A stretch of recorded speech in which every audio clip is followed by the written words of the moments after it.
Well, we're back once again, finding our way into the vaults to maybe mess with Hografar, or maybe witness some other development in the world of Middara. So, welcome back. Thanks for joining me. We're gonna play some. As you can see, I took out a shuriken and an ubiquitous plank right here because at the end of the last video, of course, I didn't use the utility core's amazing special power. Even though I had, I set myself up at the end of the last match just for the sake of doing this, so we could carry this stuff. Anyway, it's not a big deal. I pulled him out. Like, as soon as I hit stop recording, I was like, yeah, let me get my utility items too. But anyway, we're on a new day. Well, new day for me, new evening. Happy Saturday, everybody. I hope you're having a great weekend. You know, when this video goes up, it won't be a Saturday. I have no idea what day it'll be. But, we're gonna continue our dungeon crawl here. Now, this might be a little different from the norm.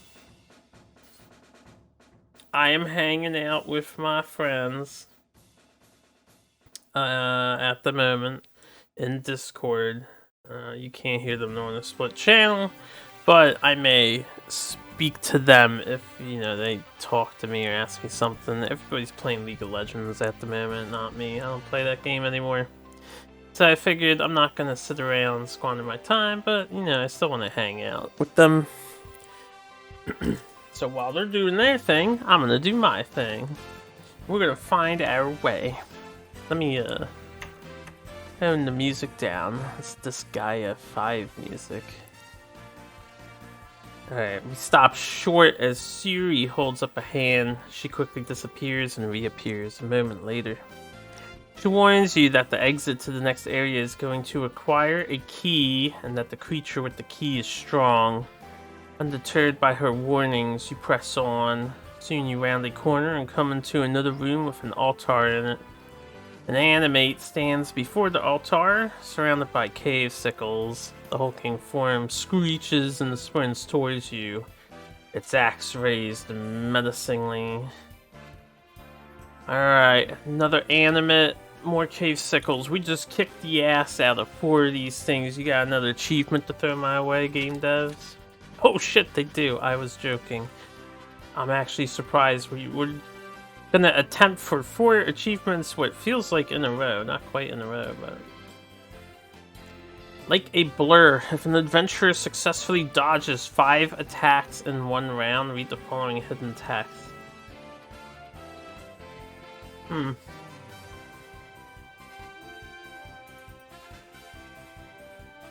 I have to dodge 5 attacks in a single round?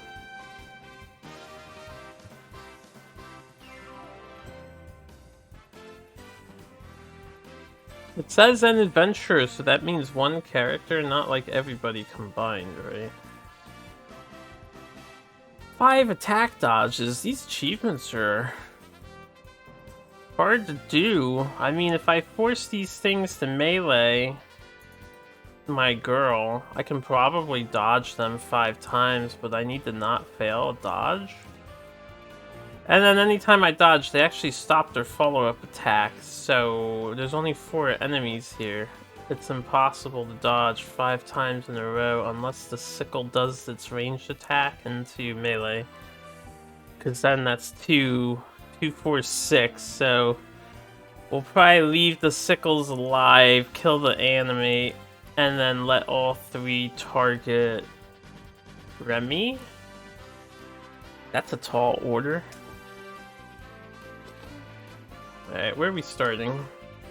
On the bottom right, not in the pit there. Let's set up our start. I'll set everybody, and then we'll read the rules and such. So I'll be here. We'll have Zeke in the back. Nightingale actually she'll be in the back. Zeke will be over here. And then we'll have our man, Berserker Dan. I'll pay attention to this. Costing 1. Can't just do attacks. We also have Elifi. Ah, fuck me. I knew I forgot to pull off her model. She should be in the figures bag. There she is. Okay. Elifi. Our lovely support. Now I'm going to put her over here. Like I said, I'm going to try to keep her with her summoner because Zeke gets kills, Zeke heals. When he gets kills, so that is good stuff. Anyway. We have mundane loot as expected. 17 loot cards left for these scenarios. Don't know how much longer this section's gonna be. So far the game has only done 3 encounters before restore point. So this is the 3rd, I think. I forget honestly. Alternate path and retrace their steps. Yeah, this is the 3rd. So this might be the last one, but I don't know. It's a little unimposing looking. I'm sure it'll expand. Blue token represents a large set of locked double doors. When the Warden is defeated, read the following hidden text. Okay. So we have to find and defeat the Warden. Win con, we find and end our turn on the blue exit. Lose con, all adventurers are defeated. So, this achievement, like a blur. 5 dodges in a single round. I get 1 free dodge.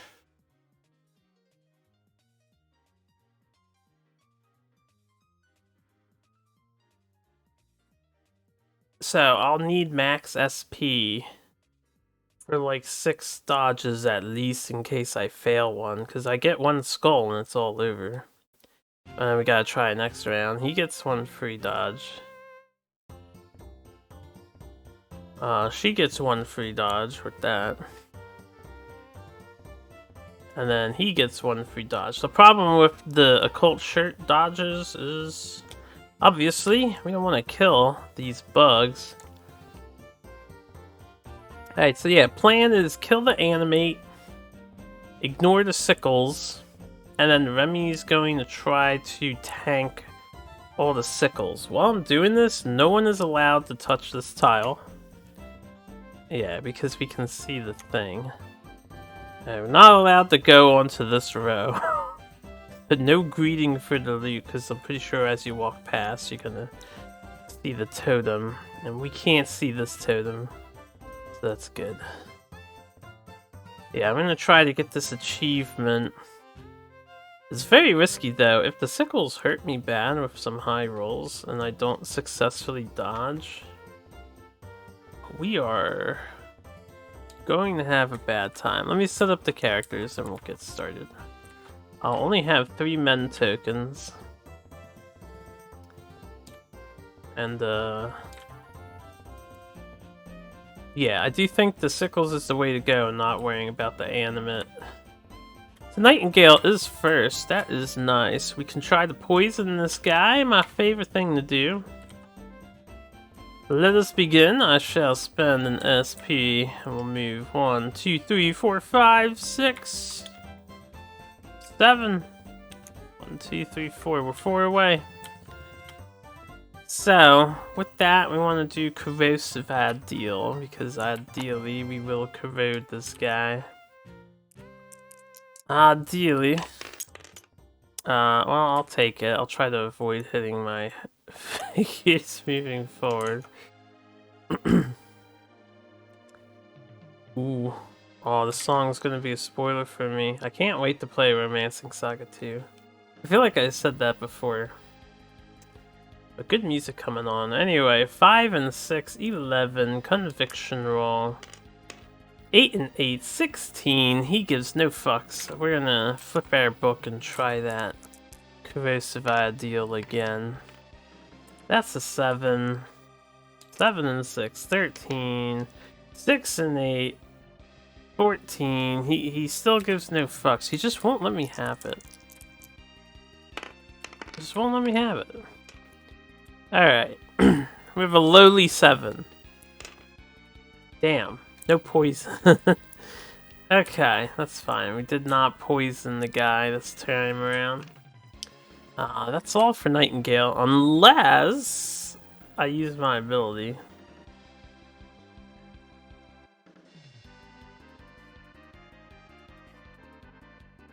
The extra SP could be handy for bum rushing this thing. But I can't repeat my poison spell. We'll do Gore Shot. I'll hold off on my ability for now. I don't know what this Warden is about, but there be a Warden. We have a 13. Yeah, now you get hit. Alright, 2 damage. I will not damage myself. I'm gonna need some healing on her. Hopefully she's, I am definitely going to be the target of the cave sickles. Unless... Alright, Remy has to... Thankfully, Remy goes second. I should have thought about that beforehand. Remy will have to go here to at least lock this one. The other two are probably going to melee her, though, on the first turn. And then I'm going to need to do something to hide her. Since I have to get shot by them. This is going to take so much setup.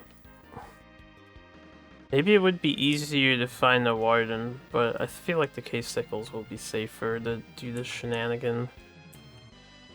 Anyway, Remy's go. Since my movement is imperative here, I'm going to do my free move, my shady training, then I'll use my buckler. And I paid an SP for movement. I'm gonna do a free re-equip first.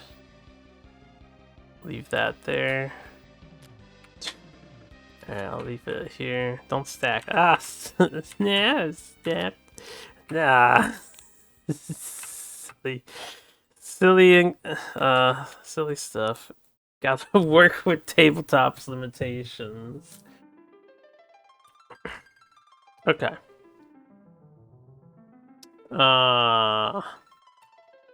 Righty-o. Then I paid the move, so we're gonna go 1, 2, 3, 4. Let me see something.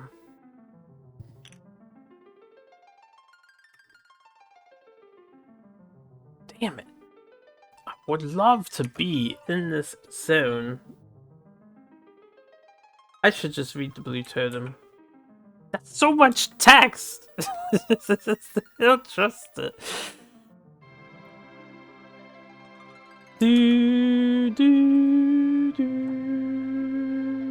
Final Fantasy IV's rendition of the Prelude theme. Every time I hear this thing, I just kind of empty my mind of all thought because I really want to enjoy it.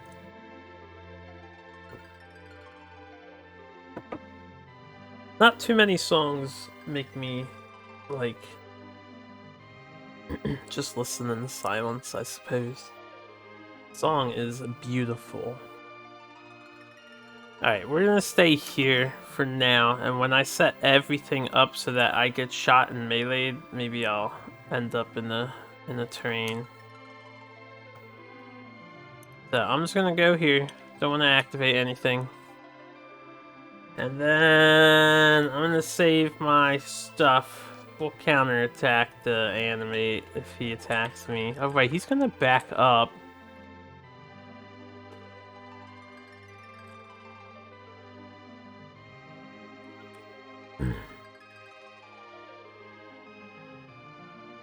I think I'm gonna look at this blue totem and just deal with the consequences.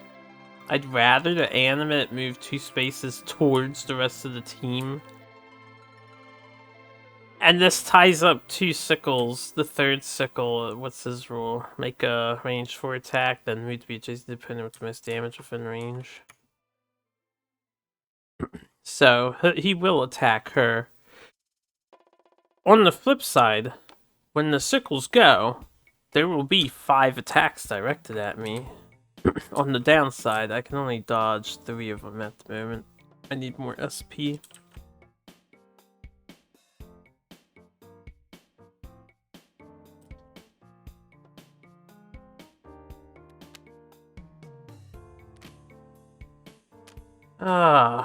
Gotta think.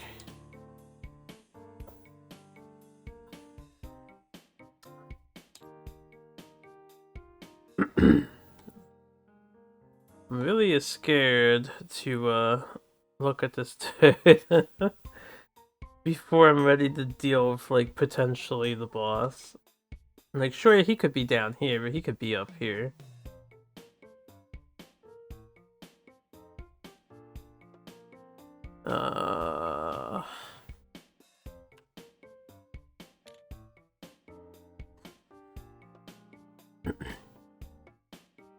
I think making sure that Animate is in a position to be dealt with and mitigating 2 things going after her is more important. So where was I? I went 1, 2, and then 1, 2, 3, 4, 5, 6. I'm gonna go here. Actually, I'll go here. Because these 2 will attack me. 1, 2, 3, 4, 5. Okay, they're both in range, but I'll go here. When I'm on this space, we see the blue totem. Let's find out what's happening. A huge lumbering figure sulks in front of an imposing set of double doors. Reveals small and large hidden cards UM2 and spawn the Warden, eternal sentinel on the space this totem occupied. He is a 1x1 figure and uses 2 initiative cards. The Warden has a large keyring on his side. Looks like you'll need these keys to get through those doors. Instead of killing the Warden, you could try to steal the keys from it. Any adventurer adjacent to the Warden may spend 1 SP to make an Agility 12 check. If they fail, the Warden makes a melee attack against them. If they pass, read the section below. Okay, I guess I'll leave this here to remind me. So, we spawned the Warden. That was the boss. Small and large. When I, was told to reveal Whopper, was I told to do small and large? This says large, and this is small. I mean, I assume I was supposed to. Holy shit! I didn't know what to expect, and I'm just like, he looks related to the parasite. Or maybe he's possessed by the parasite? Is that an animate that's fused with the parasite? That's kind of what that looks like. What are these parasites? Teal, green, black. 100 HP. We'll read that stuff in a minute. The Warden, the Warden. The Warden.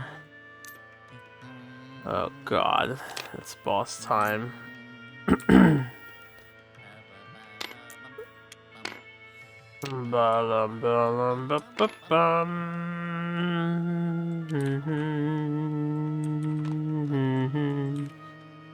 So does he go twice after Remy? I assume he does. Excuse me.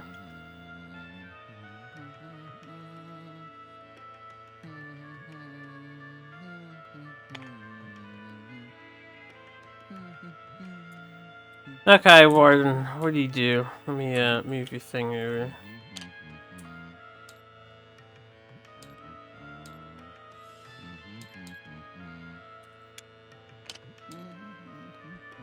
Alright. The Warden, Eternal Sentinel. Alright, so we have a boss monster. I've been meaning to do this. For anyone who wants to read the backstory. This stuff I'll probably go over later. When I'm checking my videos out again. But here we go for the Warden, and while we have him here, we've looked at the back of Cave Sickle and Whopper. This is Animate. Forbidden Amalgamation.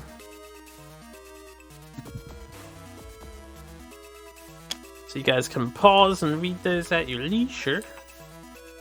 Anyway, Mutated Aberration. The Warden has immunity to Condemn, of course. During the Warden's refresh phase, heal 2. He's animate. Can the Warden move towards an opponent? Move towards the nearest opponent. Well, that's annoying. Is there an opponent adjacent? Make an attack. Then move up to 2 spaces farther from the target while staying within reach 3. This movement does not provoke break attacks. Is there an opponent within reach 3? Make an attack against the nearest opponent within reach 3. Follow up, pull 3 on force 10. Continue down. Did an opponent fail a conviction check this turn? Make an attack.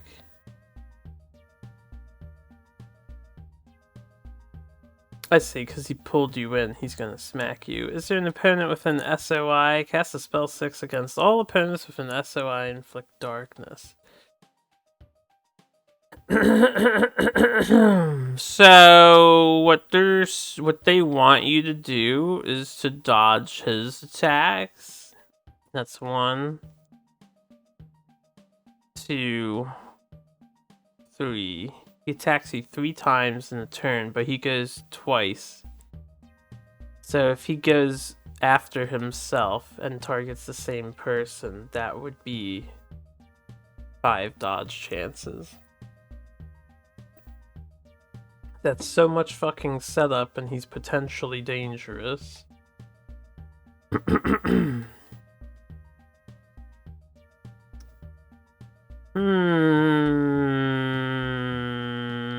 Well, I might not aim for this achievement then. We'll have to get lucky.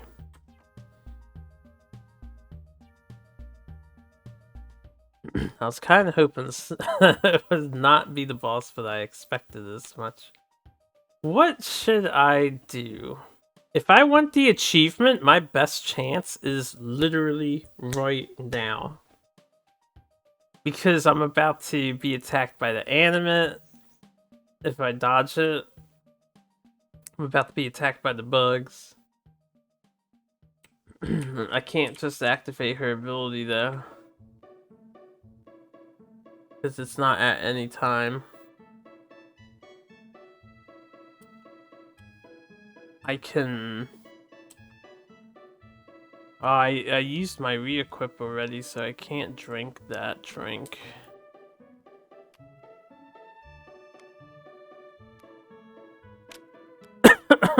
He's gonna move towards an opponent, so he's already going to be close enough to put darkness on me, which means I'm gonna have to cure that too if I get hit by it.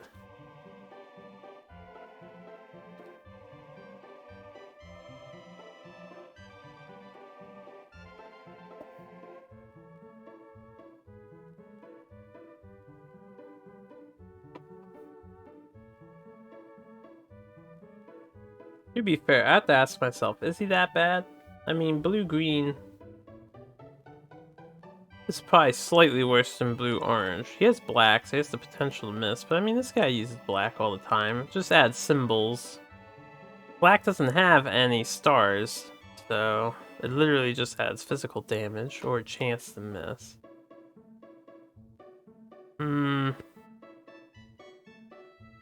I still have movement to do. So he's going to move towards the nearest opponent. Damn, you know what would be sick right now is if I had my shield, I could destroy this tile and he would have to wait for us.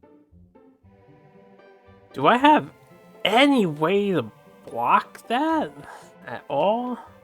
I'm pretty sure this was my only way of doing it. I don't have a way to like unflip a card.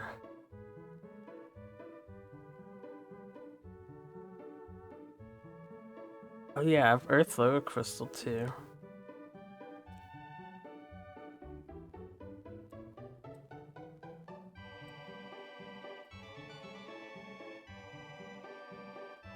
Alright, we can't do the dodge thing until next turn. I'm just gonna have to tank a whole bunch, so we're going to give me... Oh, I have a token! Oh, I have tokens because I am smart and I have an LEP. Oh, well, how many dodges can I do this turn? I can do 1, 2, 3, 4. Yeah, I'll have to wait till next turn. We're gonna give myself Swift or Haste. Alright, let's pull off Miracles. We've done worse. So, the Warden goes. He heals to move towards the nearest opponent. Continue down. So he's going to go 1, 2, 3. You know what I could try to do with Remy on the next turn is kite him so that he stays over here instead. But then I'm gonna proc this red totem. Excuse me. I may be doing that thing with my throat again. I'm feeling nasally. Here, give me a second. I'll try to blow my nose. Let's see if we can clear up. Oh,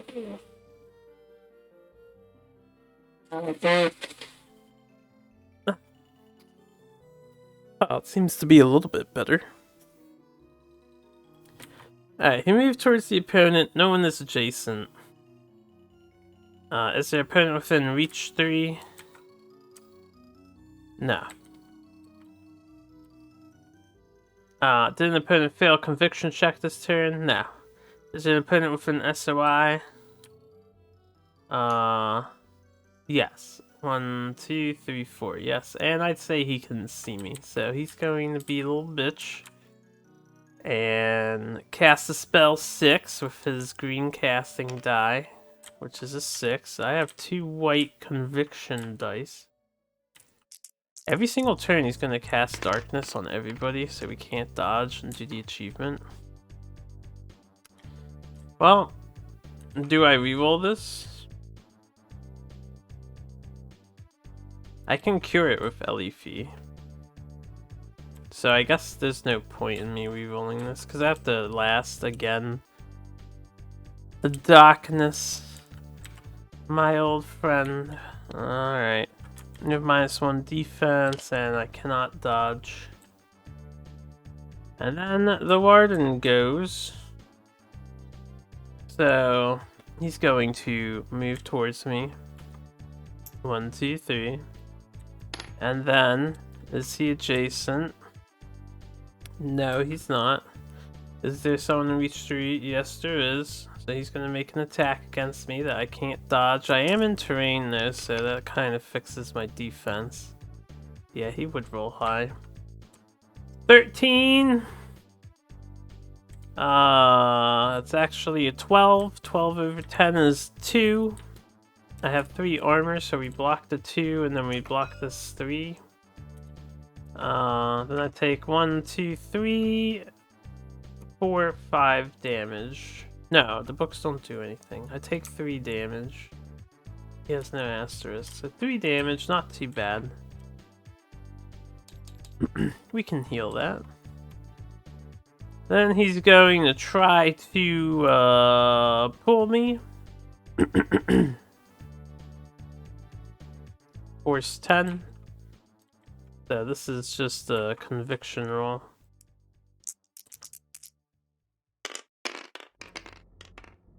Alright, we got the 10, so he doesn't pull me. And then... is there an opponent with an SOI? Or, I didn't fail a conviction check, and is there an opponent with an SOI? I already have darkness and 2, 3, 4. Nightingale's not an SOI, so that is good. I feel like I need to bum rush this guy, but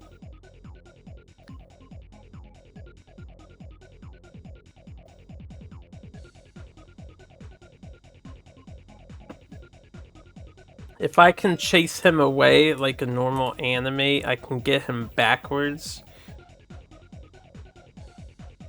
Maybe trap him in the corner. And I'm gonna have to support her by getting rid of the darkness thing. Anyway, the animate goes, so he's gonna do his... Does he have damage? Yes. Is there an opponent adjacent? Why, yes. He's gonna attack Remy. He gets -1 to his attack. It is impaired, so he got an 11. Okay, he got a pretty good attack off because of this 8. I see the game is not going easy on me today. It's like you've gotten away with enough. It is time for a defeat. Ah, I should have not greeted here.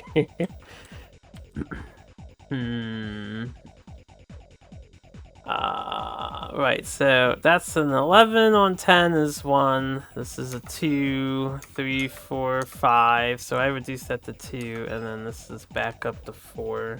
I took 4 damage. My defense is at 9. Let me recalculate that. Hold on. He has an 11 on 9, so that's 3. 10, 11, no, that's 2. And then this is 3, I would take that off. So 1, 2, 3, 4, 5. Yeah, I'm eating 5 damage. Alright, half dead. No big deal. He did succeed in hitting me, so he's gonna get another attack, this time without the dice. So he got a 9. 9 on 9 does hit. He has 1 shield, 1 damage, and I have 3 armor, so no damage. That's how we tank. That's better. And then he's gonna move up to 2 spaces further from the target. So that would be this way. So I need everyone else to deal with him while I deal with this whole bullshit. Elifie. What all do you have on you?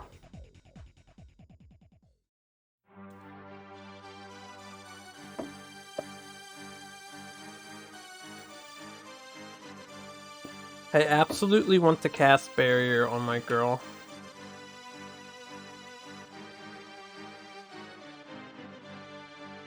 And then Gore Cleanse.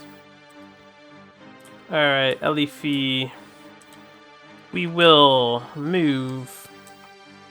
Was it 6 spaces? I just need to get within 4. So 1, 2, 3, 4. I need to stand here. So 1, 2, 3, 4, 5, 6. Perfect distance. I am within 2, 3, 4. Ah, no, that's not perfect distance. Let me think about this. 4, 5, 6. I could go next to this guy. Alright, I'll go next to this guy. Elifie can tank a hit. We're in range to our friend, so I will do a Blood Barrier. Ally gains Barrier, and Elifie takes 1 magic damage. And then I will do Gore Cleanse, remove an effect from a figure with an SOI and deal Elifie 2 damage. So we're gonna actually get rid of this darkness. We're gonna gain a barrier token. Gotta get our buffs going. Alright, and that is Elifie's turn. I gotta get Elifie healed up. Oh, no, I'm not done yet. We can Gore Shot. Cast the spell 6. I will Gore Shot the animate here. We need to stay focused on target. Eliminate this guy. Alright, he does roll an 8. I have a 9, so he'll take 2. I will not pay HP to power that up. Maybe I should. I have how much HP? I have 15 HP. I'm gonna power this up. We can mend her. I can mend myself. 9. Yeah, so that's 4 extra damage. That's why. Because my highest discipline is 2. The summoning one. Alright, good job, Elifie.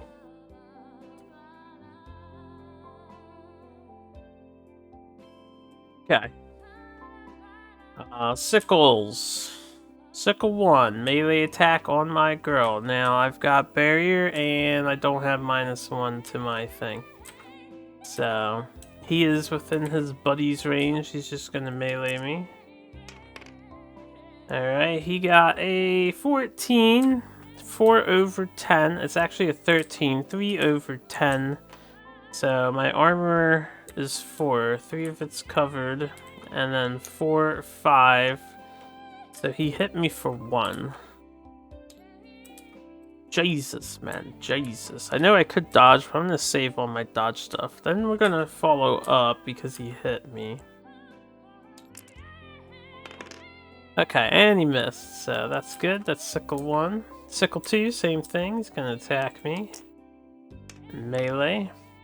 Of course he gets a 14. This is the 13, same situation, 3 over 10. That's my 3 armor covering it. 4th armor covers this, and then I get hit for 1. Something cheesy's going on here. Alright, second attack. Alright, 12 is actually 11. It does hit me, but it doesn't do any damage because my armor covers 1, 2, 3. We have 1 leftover armor. Third follow-up attack, since he hit me though. What the fuck are these dice rolls? Thankfully, this is the same situation because of the barrier. This is 12. Is 2 over 3, 4, and I have 4 armor, so no damage. That was his 3 attacks, right? Okay. Cave Sickle 3 now. Cave Sickle 3 is gonna do the attack an opponent within range 4. So it's gonna attack Remy. Because she's the only one in range 4. Alright, that's 9. So that missed. And then it's going to move to be adjacent to the opponent with the most damage, which is now Remy. Remy has 10. Nightingale only has 7. So it's going to come in here, probably get in the terrain because that's advantageous, and then make a melee attack. If only I had all my dodges here. This is the last enemy to go, so I'll do my free dodge. No, I'll save it for next turn. We don't know how the Warden's turns are going to play out. We'll just let him attack me. Alright. 8 and 4 is 12, minus 1 is 11, so he hit me for 2. I have 4 armor. We are good to go. Rook's turn. Rook, I need you to myrtleize the animate, if you don't mind. So I heal, we get the energy token, doesn't matter. I'm going to move 8. We'll go 1, 2, 3, 4, 5, 6. Yeah, I'll just stand right next to here. I could try to push the animate. That would eliminate it entirely. I'm gonna do that. 7, 8. I'll provoke a break attack off of him. So he's gonna attack me. This is the first time this turn. He missed. So very good for me. And then after that, I'll do my... Hold up.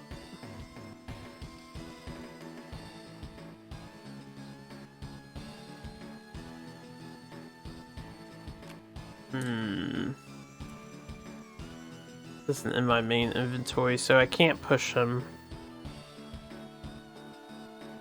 We'll just attack for this turn. We'll just attack. I may have to do damage to this guy.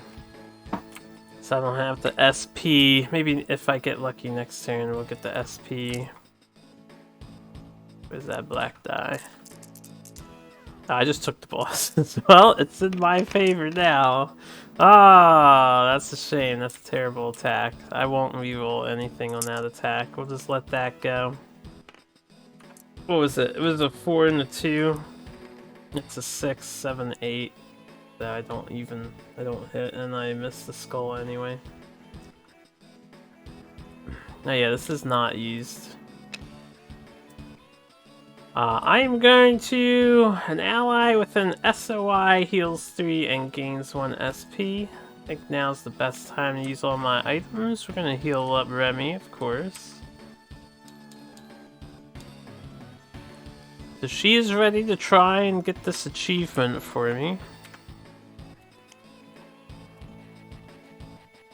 And then I can help her reroll a dice. I have to be adjacent for the Vitality Juice pack, so we'll end our turn. And then Zeke. 1, 2, 3, 4, 5, 6, 7. I can move 7, so we're gonna go here. And also face the animate. That was one move. I'll swing my weapon. We'll use both Masterworks, so we'll get the +2. 2 orange dice.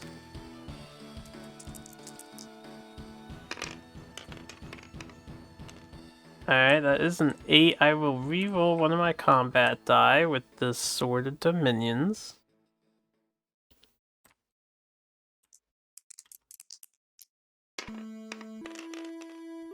Okay, that's slightly better.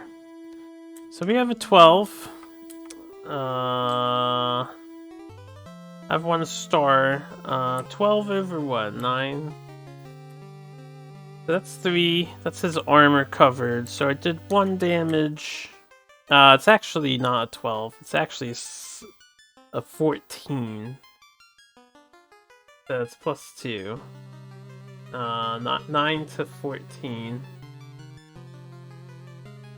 Is 5. Yeah, he's got 3 armor. So yeah, 2, 3 for the star, and 4 for the combo. 4 damage is pretty good, and we can follow up with Sickle Venom. So he has to do a conviction roll. And he's got an 8. Our Venom is a 10, so he is poisoned. Very good. I think we want this guy gone immediately. I'm actually going to use my fight drive. Let's just take a use token here. I'll make another attack, this one without any boosting or rerolls. Alright, 6 and 2 is only an 8, so I do not hit with the second attack. How many shuriken do I want to throw at this thing's face? I want to make sure it dies. Also, I don't think I can... Well, the cave sickles are going to be needed because it's only 3 attacks from them, and then I need 2 attacks from the Warden.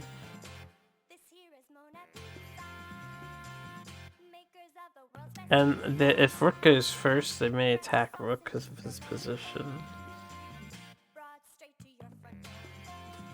I'm gonna try to kill this cave sickle. I'm gonna throw 1 throwing knife at the cave sickle. It's 2 damage. I'm gonna throw another one at it. It's 1 damage, and I'll throw a third one, so we've got 3 so far. Can we get better? There we go. Alright. Took 3 throwing knives, but we killed this cave sickle. I think getting that out of here is gonna be important.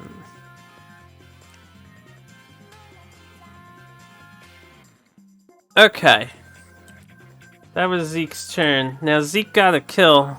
So, Sword of Dominions, I can heal something for 3. We're gonna heal Elifie for 3. So she's back to 6. And then we'll end the turn. That is a good turn order. Remy is first. Alright.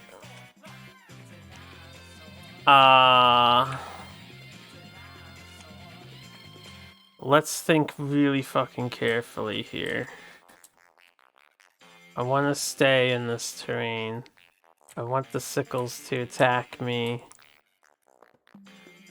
Between all of the actions the Warden does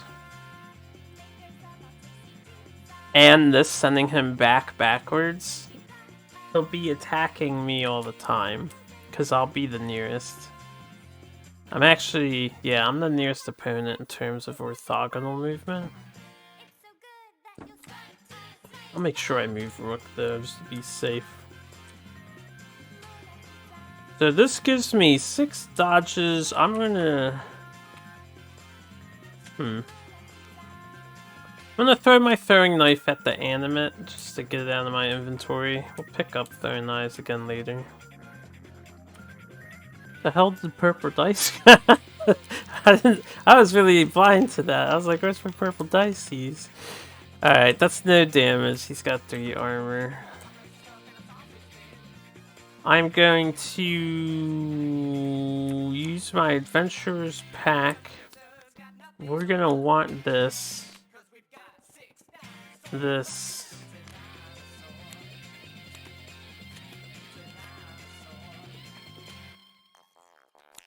And this. May as well start using my items up. I'm gonna activate Mend. But I'm gonna use 1 token on 1, 2, 3. A Nightingale's not in range, so I'm gonna save my token for Nightingale. I'm gonna drink some juice because I'm very thirsty. That's 6 HP healed on her. We're going to get ready to get this fucking achievement like a boss. Yeah, we're gonna end their turn, not do anything else. Nightingale is up. Okay. We want to, obviously we want to poison that guy. This guy we just want to kill. First, he's already poisoned, so he's easier to hurt. I'm gonna unflip both my books. We're gonna stay back and just try to kill the animate at the cost of my life. Alright, I got a 2 for my cast of Gore Shot. So that's an 8. He has a 9. Technically he has an 8, but you know, he still beat it. We'll recast Gore Shot. Damn it. An 8. Alright, he got an 11. We'll cast it 1 more time. What the actual... Why are we rolling like 2 15 times in a row? Okay, that didn't work. That dice is getting deleted. Superstitious conspiring dice shall be deleted. 3 2s in a row is unrealistic. And we can get rid of one of those too. Well that sucked. Guess I'll have to try next turn. Yeah. Nightingale. I'm gonna save her ability for later. So Rook.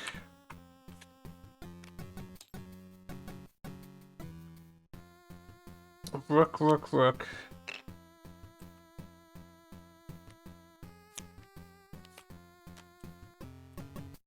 I think we're just gonna attack and make sure the animate dies. I may want that SP to move, so... 2 Masterworks will add +2 to our attack roll. Let's see if we can't get something a little nicer here. Alright, I have 4 shields, that's cool. And we have a 5 and a 3, so it's a 5 and a 5, that's a 10.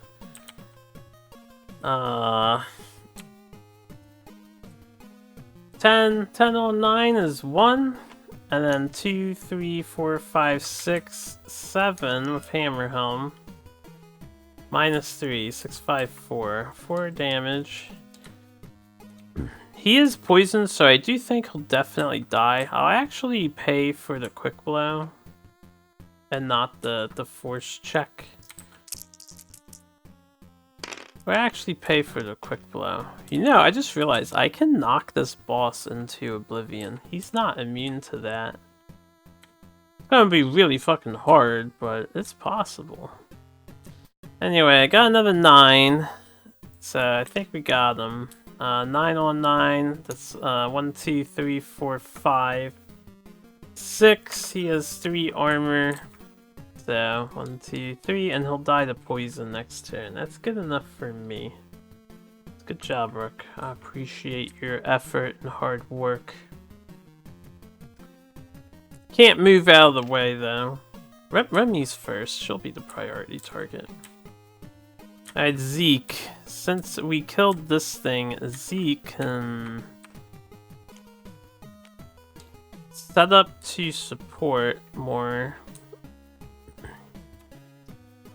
I will do a re-equip action, just so I can carry that stuff. Then I'll do a movement action. I'm gonna go... Well, I don't want to get hit by this guy, so I'm gonna waste this turn, I think. We'll just chill. Alternatively, instead of waiting for the poison to happen, I could attack, and then heal LFE for 3. The extra SP could be really handy next turn, though. I'll just let the poison take care of the guy. The Warden goes... he heals 2. Can he move towards an opponent? He moves towards the nearest opponent, so she's the nearest. And then is there an opponent adjacent? Yes, he's going to make an attack. We will dodge. So we are allowed to dodge. I need all these dodge rolls to not roll skulls. Alright, so that is good. We got +2. He's gonna make an attack. Okay, he's got a 12. It's actually an 11, so my 12 does work. Thank you, Terrain. So we dodged 1 attack. Alright, then he's gonna move up to 2 spaces farther while staying within reach free, and he doesn't get provoked attacked or break attacked. So that's 1. Yeah, I'm gonna use a counter. We'll make it nice and big. Let's get this achievement right here, right now, boys. That's 1. 1 dodge for Remy. Alright, second attack. Is the opponent within reach 3? Yes, he's going to make an attack against the nearest opponent within reach 3, and then do the follow-up if he hits. We're going to dodge. Alright. I need these dodge rolls to just work for me. Did this game suck up my black die, or am I blind again? Where did my dodge dice go? I don't see it even highlighting. Okay. I don't think I deleted it. Alright, well, books aren't a failure, so we just need to hope he misses, unless I want to do a reroll.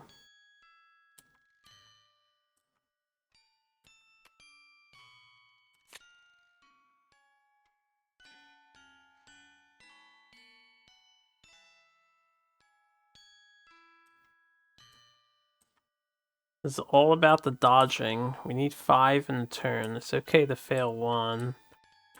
But I'd rather not. Actually, I think I need to dodge all 3 of these, because if I dodge the bugs, they don't follow up.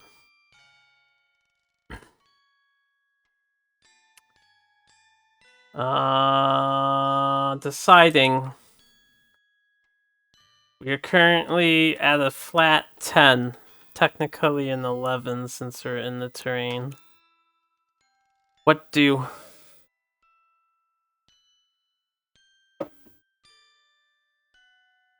I'm gonna hope he rolls bad. He got a 10! That's a 9! Because of the terrain, we actually do dodge. Alright, that's 2. That's 2, baby! No follow-up. Alright. Next step Did an opponent fail a conviction check this turn? Nope. Oh, he doesn't make that third attack, right? That's why I need him to attack me again. Is it an opponent with an SOI? Yes. You know, he's gonna do spell 6 cast on me. He can't see Rook or anybody else thanks to this pillar. So this is actually really good positioning then. I just have to resist this spell check, otherwise I'm fucked for getting the achievement. Okay, that's a 4. I may reroll my conviction dice if we roll like a 1. I don't know if I can roll a 1. We might be impossible to fail. Well, it's not impossible to fail. He got a 4, it's plus 6, so I got 6 and 3. We need at least a 1 more greater. Who's next? Okay, this is fine. LFE can cure me, so it's not a big deal that I get darkness. Let me get... I should leave this token out. Alright, we dodged twice so far this turn. That's pretty good. I have darkness, and that was the Warden's turn. The first turn. Then LFE's gonna go, and she's gonna save us. She is gonna save us, right? I don't need to give a dodge token because I've got plenty of SP to spend, so... we're gonna Gore Cleanse, remove an effect from a figure with an SOI, she'll take 2 damage. So we'll get rid of that darkness. I'm gonna leave it over here though. Now Remy can dodge again. And I'm gonna not move because I don't want to get hit. I suppose she'll just do that. Actually, you know what? I'm gonna Blood Barrier. We will Blood Barrier. Let's get a barrier token. Blood Barrier. Our man Rook, because he's gonna help us kill it. We're definitely fighting this boss. I'm not stealing his fucking keys. I'm taking his life. I'm gonna try anyway. Alright, here we go. Cave Sickles don't let me down. So, Cave Sickle 1, melee attack on the adjacent opponent. We're gonna pay to dodge. I'll just use a dodge token to dodge. So we discard that. We dodge. Let's roll the dodge dice. Please no skull, please no skull. Alright, I'm gonna re-roll that. God damn it, I can only re-roll this once. Enchanted Piercings, after making a roll, re-roll any of your dice. So, there we go. We have this! That's a 12! He's only got 1 buddy now, so they're slightly worse at hitting. Easy dodge, it's 3 dodges, okay. Second sickle's gonna go, or number 3. I'm gonna pay the dodge. Please don't roll any skulls. Okay, 14. I'm pretty sure he can't hit me because of the terrain.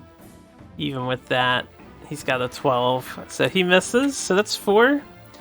I have two attacks coming my way from the boss. All I gotta do is dodge one of them, and then easiest achievement in my life. Oh, I can't reroll any of my dices though. Alright, well he misses, so we're all hunky-dory. It is the Warden's go. Let's do this and get it over with. He's gonna approach me after he heals.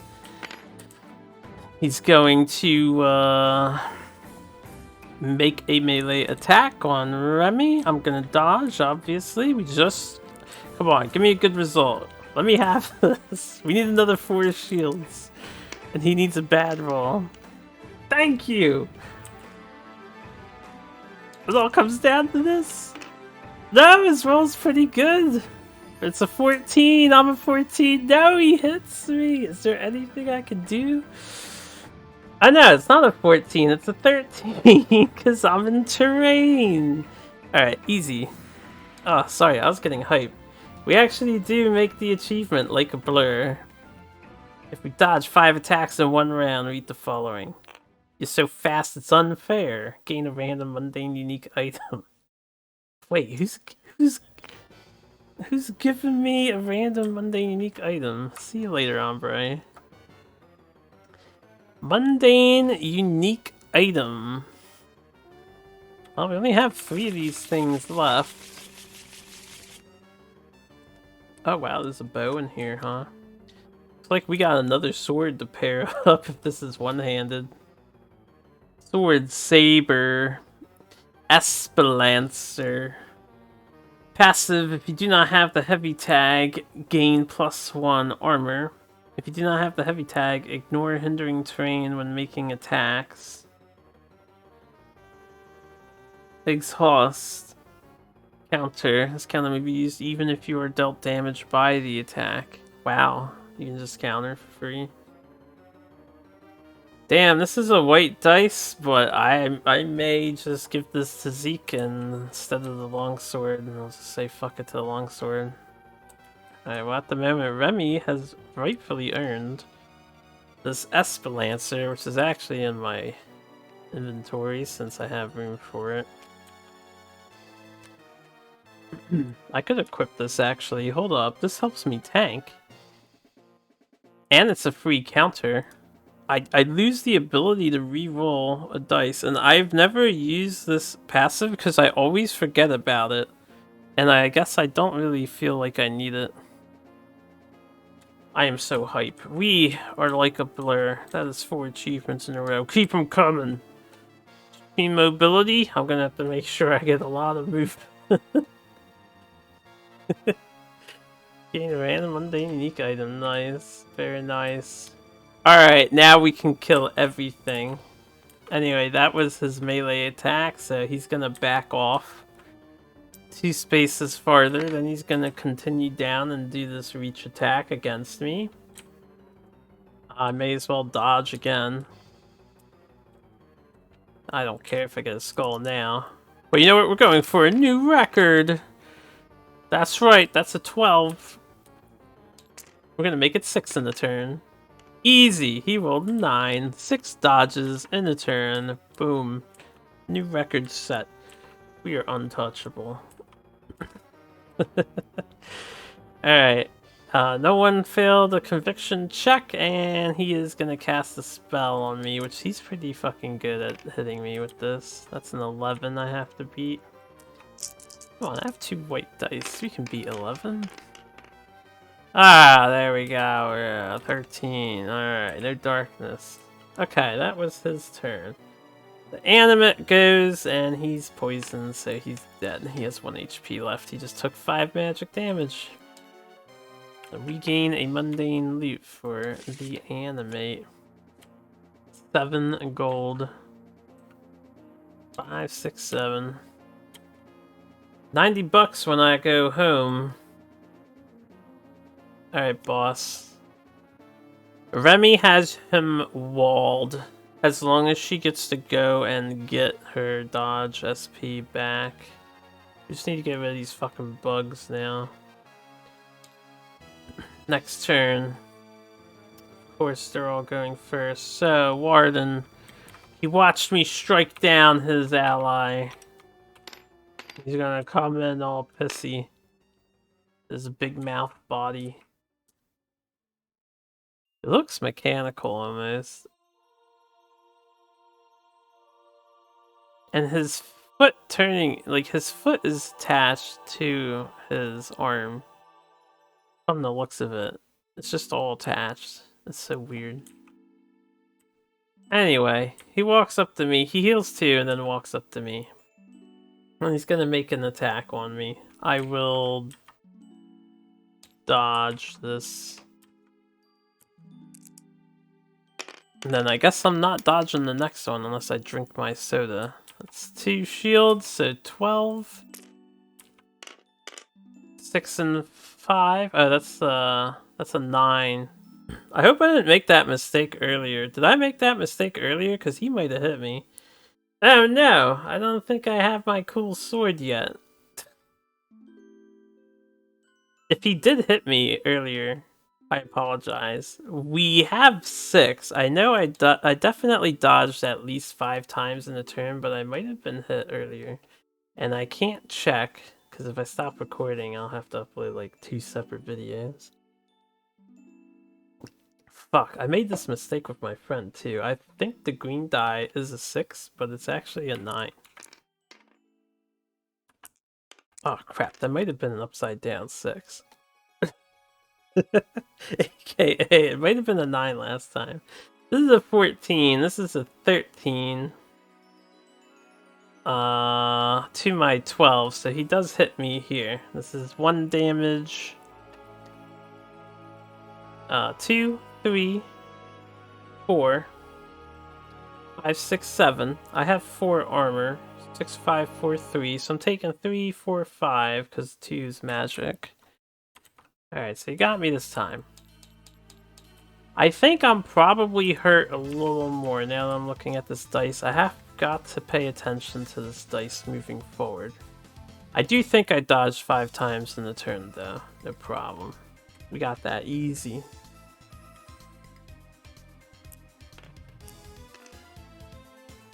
Yeah, when I was looking at it, was it like this and I just thought it was 6-6, or was this actually a 6? I don't remember. I'm gonna watch the video and be mad at myself later though. I'll try to slow down and pay a little more attention. Okay, he hit me. He's gonna move 2 spaces away. And then I'm within reach, so he's going to attack me again. I cannot dodge anymore. 7 and 5 is 12. It's actually an 11, so he does hit me for 1, 2, 3, 4, 5, 6. We have 4 armor, so he hits me for 2, and then I have to pass a check here. Guy is a major problem. So pull 3 on a force of 10. Will I be pulled? I will not. I make the 10. So did I fail a conviction check? No.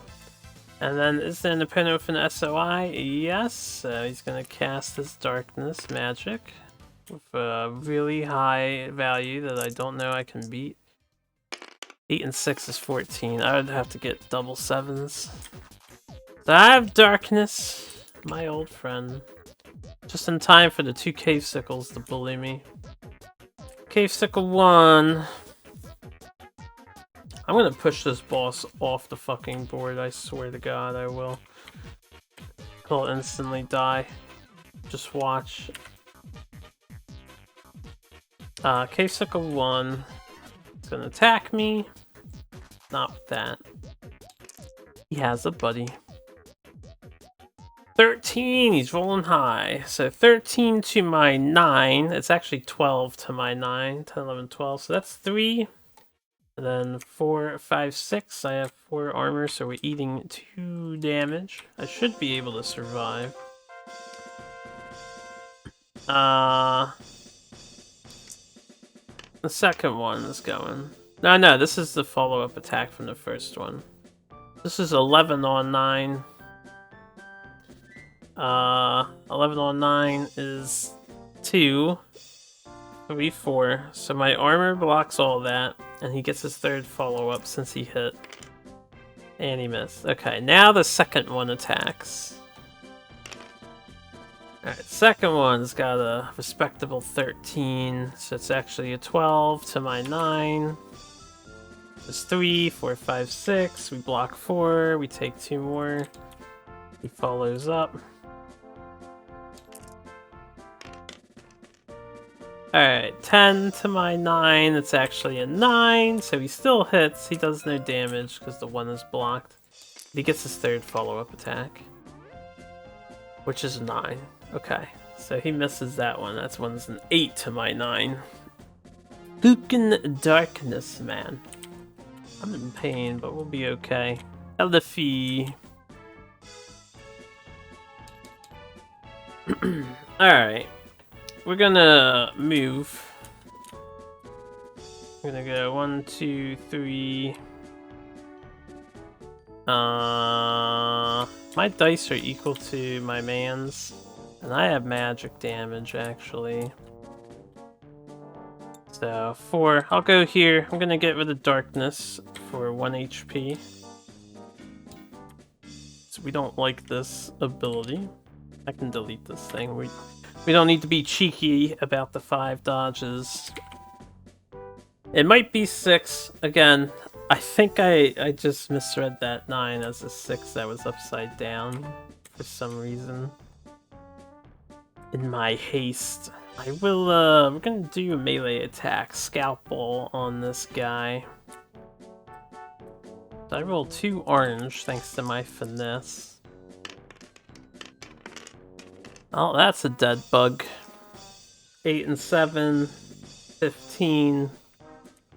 15 over 8 is 7 damage right there, and then this is 8, 9 for Jesus books. 8, 9, 10, 11, 12, 13 damage. So when Elifie wants to, Elifie will murder with a reckless abandon. Okay. Not too bad. Oh yeah, this might be the end of the thing here, so I should have her spam. I'll do Gore Shot on the, I'd have to take the token off, but we'll do Gore Shot on the bug. That's a 7. If it fails, I'm gonna just kill the bug.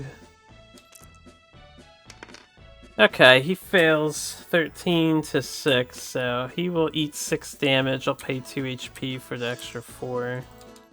So I have 3 HP left. We killed the swarm of bugs for 9 gold. 99 gold. Alright.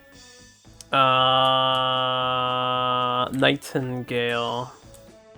I have 1 job in life. Unfortunately, when I do this, I'm gonna be in range of the boss. 1, 2, 3, 4, 5, 6. I'm actually just gonna get behind her. And I guess it doesn't matter if I have darkness if I'm not getting hit. We're gonna unflip a book and not do anything else. Suppose I can do a free re-equip action. And then I can take an item off of her. Yeah, I'm gonna do a free re-equip action. We're gonna take this soda. I'm gonna take this magic bomb. Because it's for an ally. I'm gonna take this soda too. And I'm gonna take this bottle of blessing if I can fit it. I'm also gonna take the sword. Or no, I'm not. We're gonna leave the sword in the pack.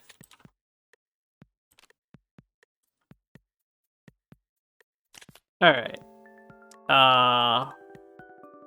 While I'm re-equipping, I don't have space to take everything, and I can't give her something. Why do I have both blanks? I'll leave the bottled blessing to her. I'm not gonna take it. And she can, when you re-equip, she can re-equip herself too. Or the character you're taking from can re-equip. We're gonna put both sodas on the main inventory and the magic bomb.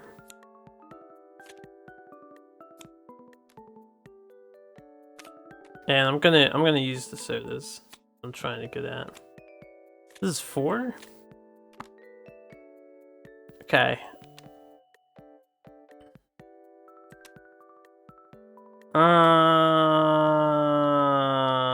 Then I can't take the magic bomb. We'll have to leave that on her for now. I'll take both sodas and leave the bottled blessing open. So this is gonna heal 3, heal 6, and getting in 2 SP. You'll be okay, Remy. Just drink some soda. It'll all be okay. We're gonna kill this guy. Gonna defeat this bully. And it'll all be fine. That is Nightingale's turn. Gonna have Rook go next. Let's deselect those dice. I would like to get hasted. So if I'm gonna shove the boss into a pit, in all honesty, I could just try to do it right now and let Rook tank around.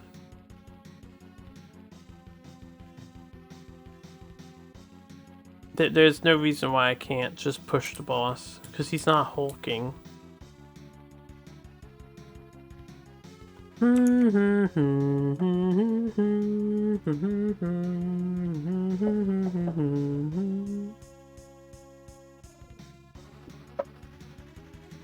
Yeah, I'm gonna try to beat him.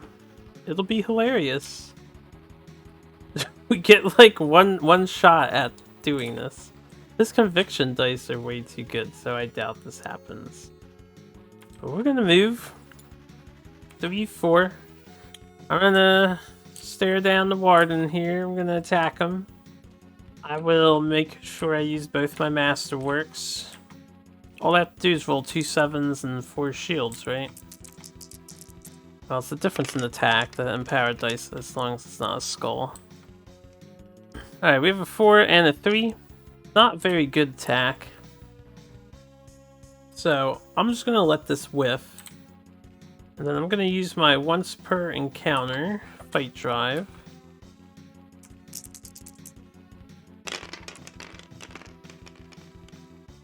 Alright, 6 and a 3. We'll just let that whiff. We'll try again on the next turn, if possible.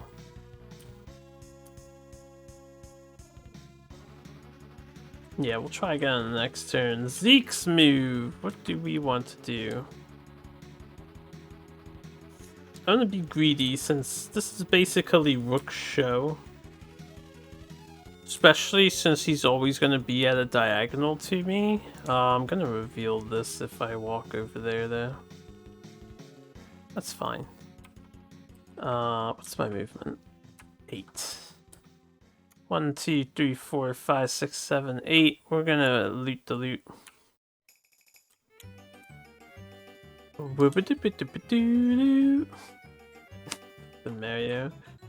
Mario Party.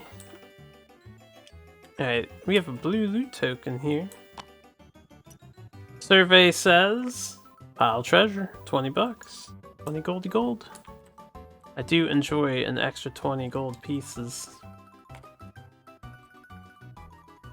Alright, we'll leave Zeke where he is.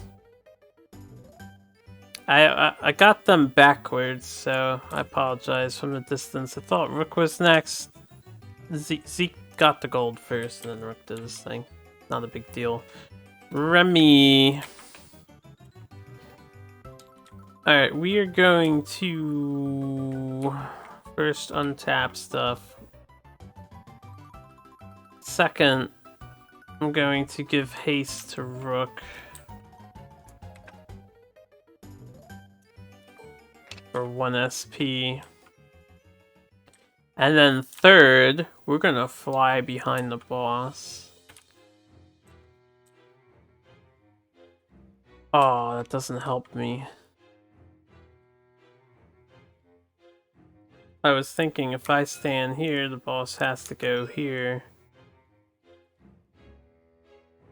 Then I get a chance to. I get one more chance to diagonally. I can just move forward one and diagonally push him up.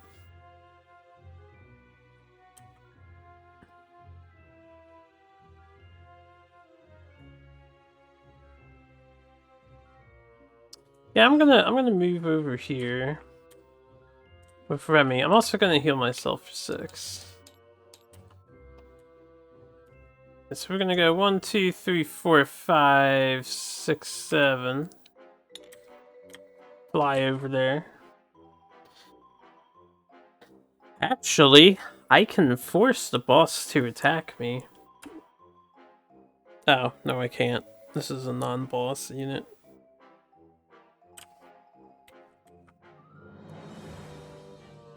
Oh, I can see the red totem from here. Alright, well, let's reveal the red totem. Surely it won't be that bad. To the south, an Earth Loa forms near a pile of loot. Spawn Earth Loa on the space's totem occupied, then place a random loot token on a normal terrain space on the west side of the Earth Loa. Okay. That's not that bad. It's a minor distraction. I can actually send somebody to deal with that. See you later, Tom. Alright guys, I'm gonna tell you now, I do need to use the restroom real fast. So we're gonna pull out our Earth Lower, we're gonna set up the loot token. Lock him in place, Earth Loa. Put him after Remy. I'm just gonna finish this turn. I'll do those two and then I'll do bathroom. That way I'm on a fresh turn. So Earth Loa is here and there is a random loot left of the Earth Loa. Okay, we are good to go. Remy will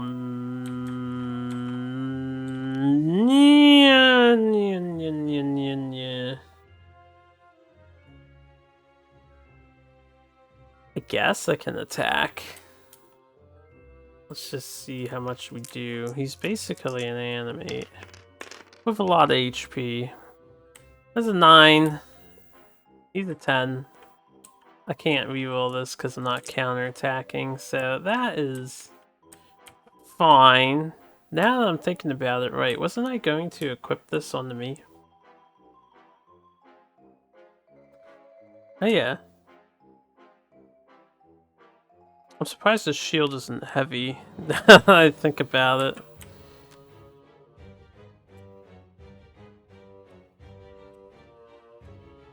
It's just a medium shield.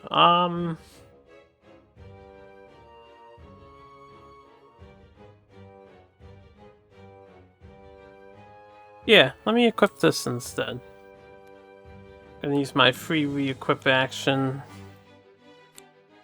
I think I'll hold the Morning Star. Maybe I'll sell it, I don't know. Morning Star is okay. It's definitely a respectable weapon.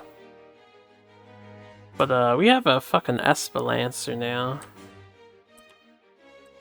Anyway, Earth Loa, he's gonna, what, walk 4? Oh, he's gonna fucking barrier this guy when he gets to him.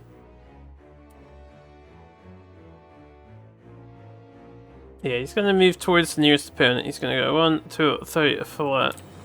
I'm Earth Loa. I walk so slow. 2 opponents. Hold on a second. I don't want to read that.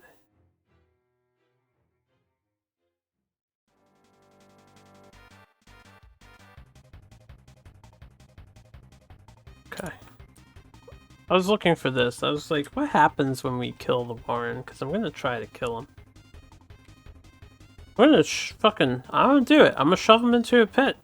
He's done. His days are numbered. Alright, Warden. He heals 2. He's undamaged.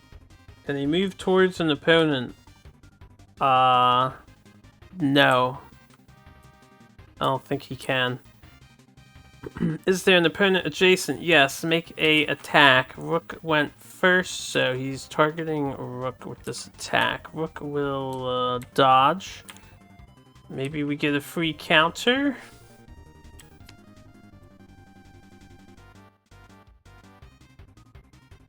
Oh, depending on how this counter goes, if I get it. Let's just see what happens. We can make miracles. That's a 13, that's +1, that's a 14. Alright, he missed. I get a free counter attack. Let's see how this roll goes. Fucking a 7 and a 2. Have I used the reroll yet? I have not.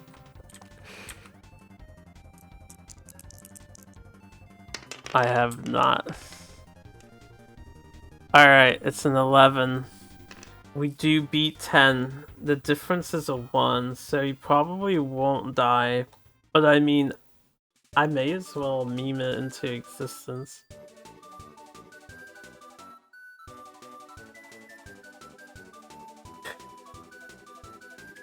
Alright, we'll try. Why not? Let's just try. I'm gonna use the Bottled Blessing to gain an ally at any time. Can gain +1 SP after an SOI. So, I do hit with this attack. This is gone. Let's do the attack calculation first. 11 on 10 is 1, 2, 3, 4, 5, 6, 7 for Hammer Helm, 3 armor on this guy, so 6, 5, 4. We have 4 damage on the Warden. And then I'm going to exhaust this, and we will do a Force 7 plus difference hit, so it's a Force 8. If it works, we laugh really loud. Okay, he's like, no, do not cheese me this easily. It's always next turn. Anyway, he's gonna walk away 2 spaces. And then... is there an opponent within reach 3? Yes, let's just make an attack. So it's gonna be at Rook again. I spent that on the force push. We'll just take this attack, no dodge happening.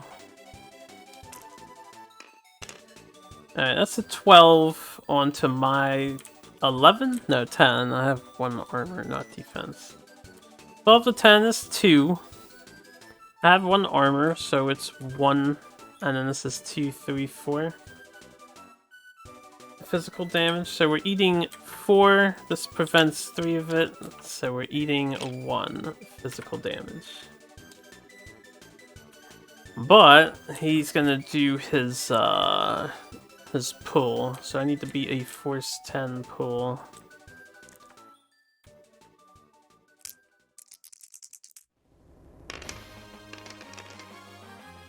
Alright, I do get pulled.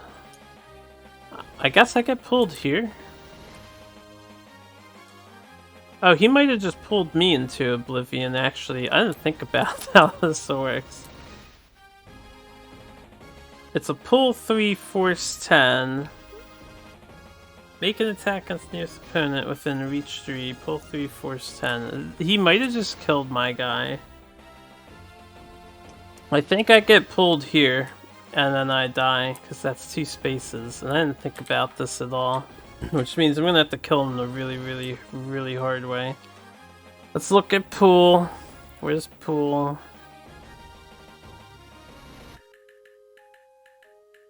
It depends on the wording. It says towards the figure. See, if I can't get any closer towards him on the towards roll, I think we're okay. But we're having a very scary moment here. Rook's being pulled into a pit, maybe.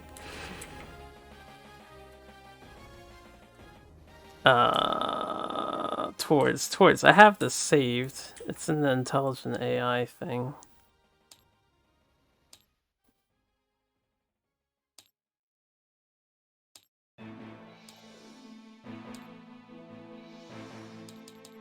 Where's the movement definitions? Towards and away.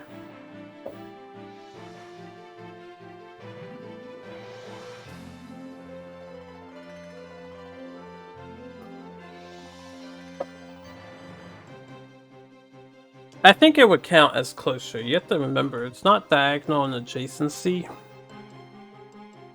It's towards. Is there actually... There should be a pull.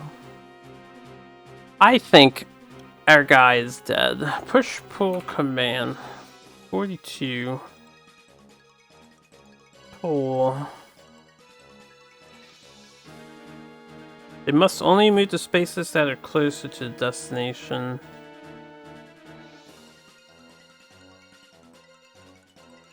Ending adjacent if possible. So, ending adjacent would be diagonal to him.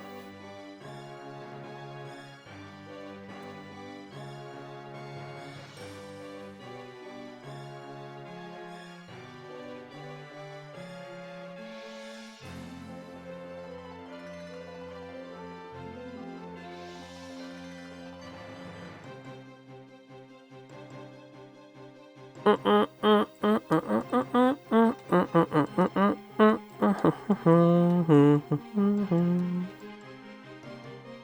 think we're dead because he'll pull me to the next space up to him.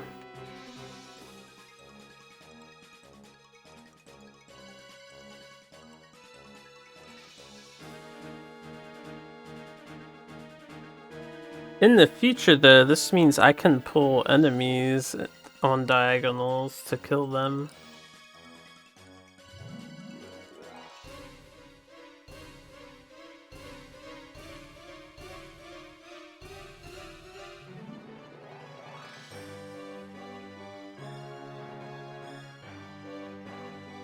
Says the destination is the nearest space to the figure using pull, ending adjacent if possible. I do think he would pull me next to him because the number is up to 3.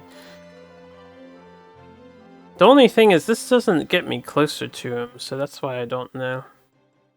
Let me see if I can look it up online. I would rather play this right. A, to save my guy's life, and B, to not cheese kills later in the future if I find pulling to be strong.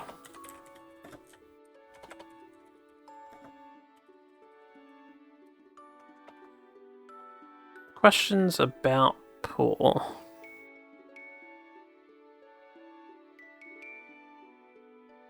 Alright, this guy has the same question as me.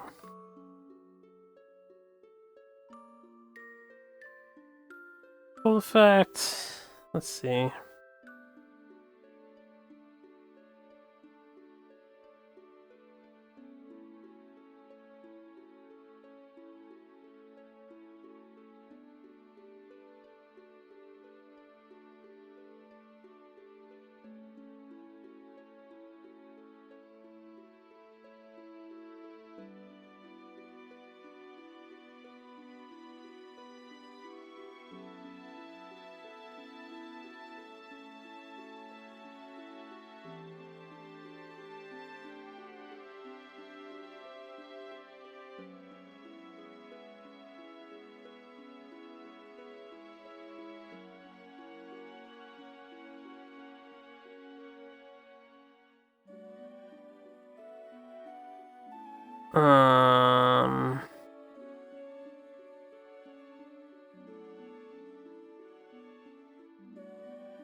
These people are saying you don't count diagonals during movement. I don't understand. Like, they're saying to just count the orthogonals.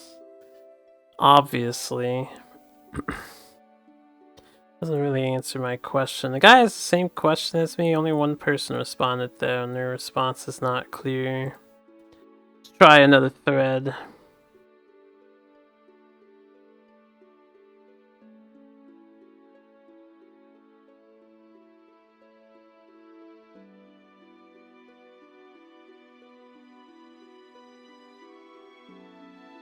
Right, you can't be pulled diagonally, obviously.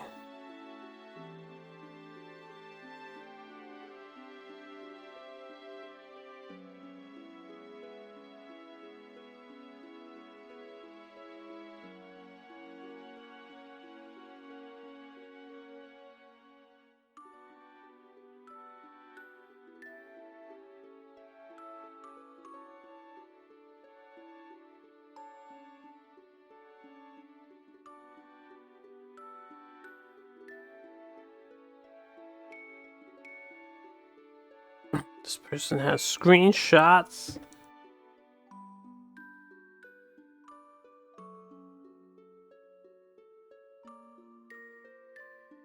Just give me a moment. I am reading. We're puzzling. It's interesting how the discussion for pulling does not have concise answers.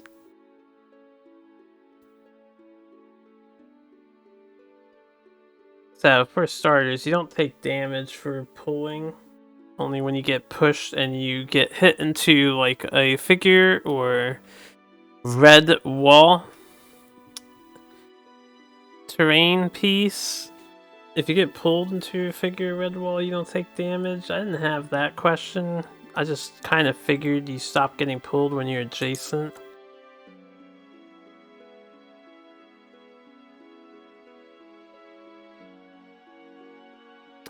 Still doesn't really answer my question. I'm basically hearing, because you don't... Like, the only thing people are saying is, like, if he pulled Remy, obviously you never pull diagonal. You always pull straight. But what I'm not seeing is when you stop on here. Because it's using the towards rules. The towards rules say I would stop here because this is not closer than this with the movement rules. We are adjacent already. I think we're okay based on those rules, but I'm gonna check another thread or two.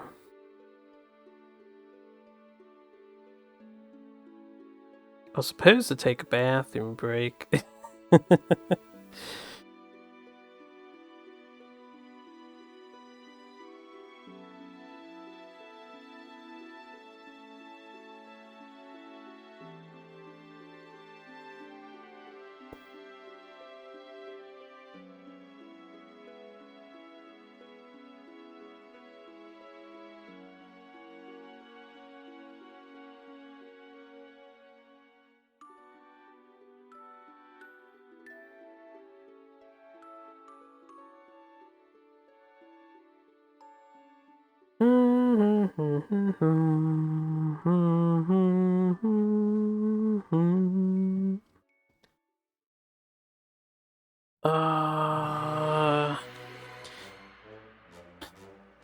Oh, I found the errata PDF for the game, version 1.08, 6/19/19.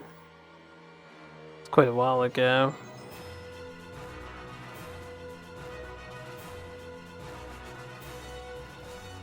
Search. Pull. Okay. Aggro and pulling, that's just for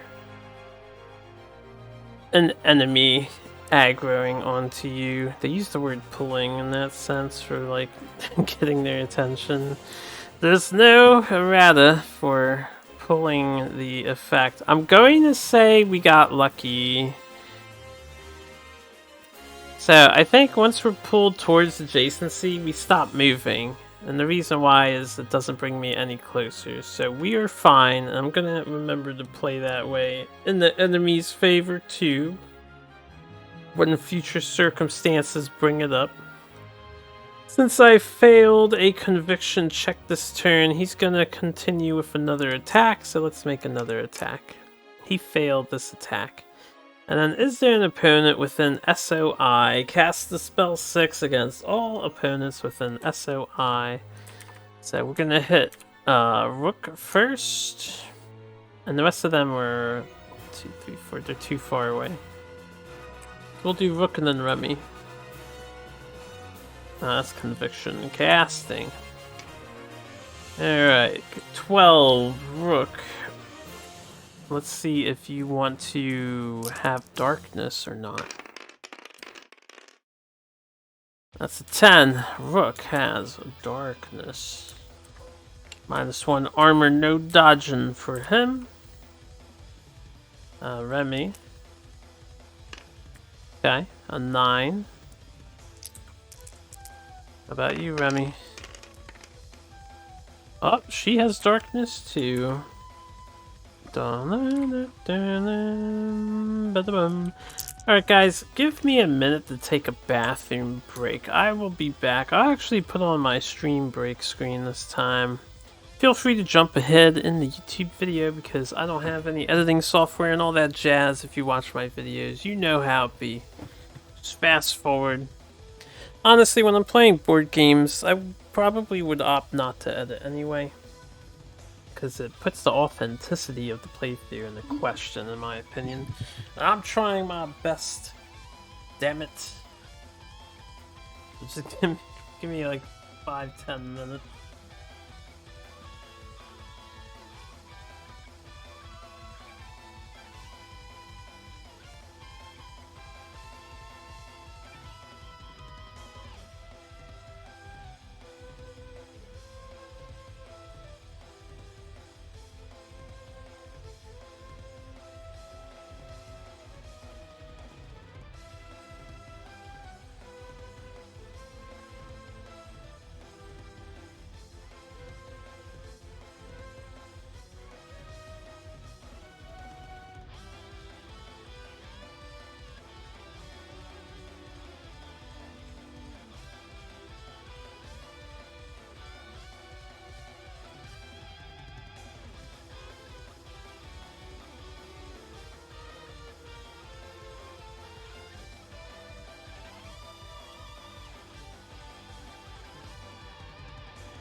Okay, I am back.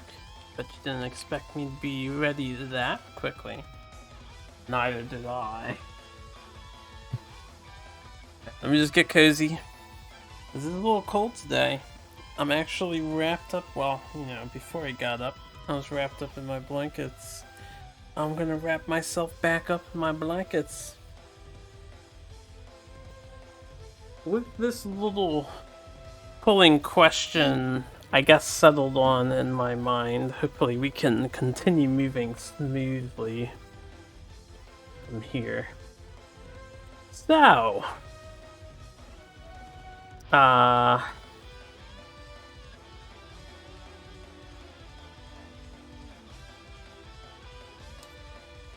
did not hit the shuffle button yet. So let's hit the shuffle button. I was looking at it, I was like, Okay, Earthlower and Warden are first. Now, this is unfortunate. I was hoping Remy would go first so she could just get behind it. We would have it perfectly trapped, and I wouldn't have to worry about the pull. Now, if he targets Rook or Remy, and if he hits that pull, which is going to be Rook, now they're going to go in the pit. And that's 2 times over, so he might pull them both into the pit. Maybe I'll end up losing this one. We shall see. I don't know if these 3 are going to do it on their own. Would be interesting. Earthlower. 1, 2, 3, 4. Oh, good. Earthlower is actually taking up the danger spot, so never mind. I don't think we have to worry about him pulling me. Because 1, 2, 3. He only moves 2 spaces away when he melees, right? Good. Thank you, Earthlower, for saving my life. Earthlower can reach both of our guys for his attack. Also, if I go backwards, 1, 2, 3, 4. He gave the Warden barrier. Let's copy our barrier over. Put it on the Warden. He now has 4 defense. That doesn't change much. Still tanky. Right, I forgot. She lowers his armor by 2. I'm gonna have to pull her in. Anyway. So he gave barrier, no one was adjacent, he can move and attack and reach 2. He's gonna push though. So we wanna, who's he attacking? He's attacking Rook. We will definitely want to probably dodge. At any time gain 1 SP. Damn it.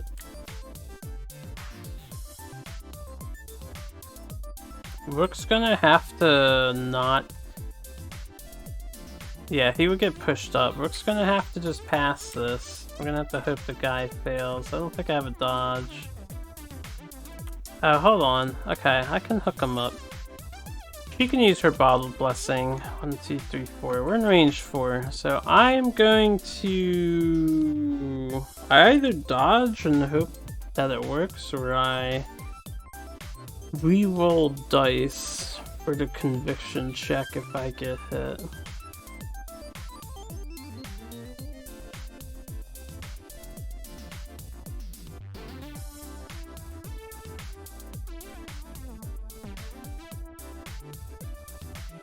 What is the higher odds of success? Probably re-rolling a conviction check, right? I'm in darkness, I actually can't dodge, so re-rolling the conviction check is the correct solution. I'm probably getting hit. 5 and 4 is a 9. 9 does hit because we have darkness at the moment, so... He hits me for 1 damage, and I have 1 armor, the barrier, so I don't take any damage. And then we've got the push 2, paralyze, force 11, so I need to beat an 11. I get 1 reroll. Good 6. Good 12? Okay, we actually might not die to push. I need to consider repositioning here until I can make things absolutely safer for myself. Alright, Warden's turn. His first turn. He has immunity. Right, he's gonna heal too. And he's got immunity to condemn. He's gonna make a melee attack against Rook, because Rook is first on the timeline. It's becoming very problematic, Mr. Warden. 7 and 4 is a 10. Excuse me, and 11. 11 beats 9 by 2. I have 1 armor, so it's 1. And then 2, 3, 4, 5, 6, 7 damage. I can use this, so I think I will use this. We'll delete all the shield symbols on one of the dice used against me. So, what is it? 11 is 2, 1, 2, 3. We take 3 damage.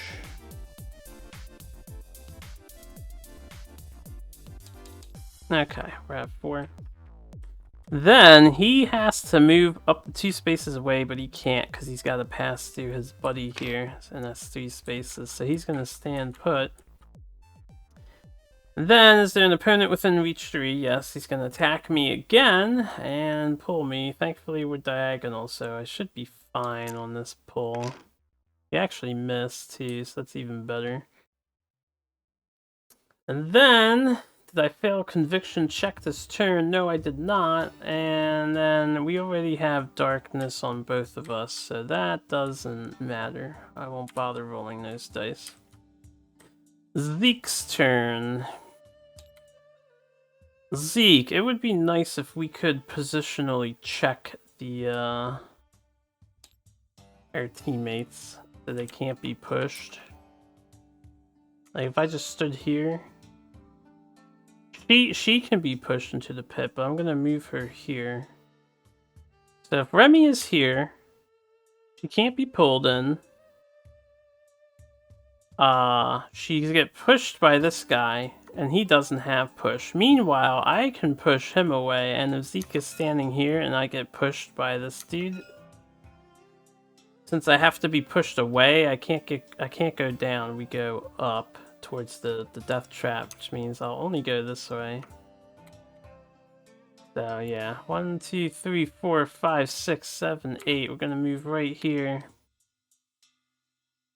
And we're just going to relax. I'm gonna continue to try to shove the boss off.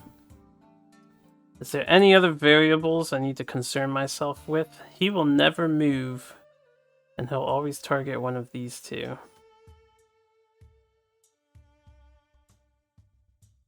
Alternatively, Zeke could go here and attack the Earth Loa.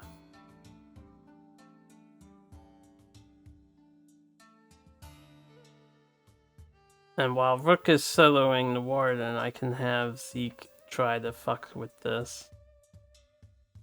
Maybe I will. 9, 10, 11, 12. So I had 8 originally. 10, 12, movement. We'll make an attack. Maybe I can poison this guy. Also, thinking maybe I should magic bomb. What I want to do is heal Elifie, and then have Elifie just support our guys once she gets close. Masterwork, masterwork. I'm going to target the Earth Loa. So 2 to hit, plus 2 to hit. 2 orange dice for 2 swords. We question the quality of our blades. Maybe Zeke's a little nervous being around all those pits. That's understandable. I'm not gonna reroll. Well, alright, I had a 2 and I had a 2. There's a 4. I may as well reroll one. If I can at least hit, maybe we can poison the Earth Loa. Okay, now we have an 8, so that's a 10, that's a 12. 12 on 8 is 4, which is his armor. And then we have 5, so that's all of his armor. For the sword passive, 6 damage, I believe. 6 damage. Not 6 damage, it's 1 damage, 1 over. That's his 5 defense. And then we do have a successful hit. So we get the follow-up, which means he makes a conviction check. He needs to beat a 10. He does tie a 10, so he is fine. Not poisoned this time around. Okay. Next up is Rook. No, next up is the Warden one more time. Who's gonna bully Rook one more time. So the Warden is gonna go. Actually, he's gonna target Zeke. Zeke went before Rook. So we have a new target for the Warden. He is gonna heal too, though. Oh, 9 and 6. Wait, I'm gonna dodge. Obviously, we have no reason not to. I get a freebie.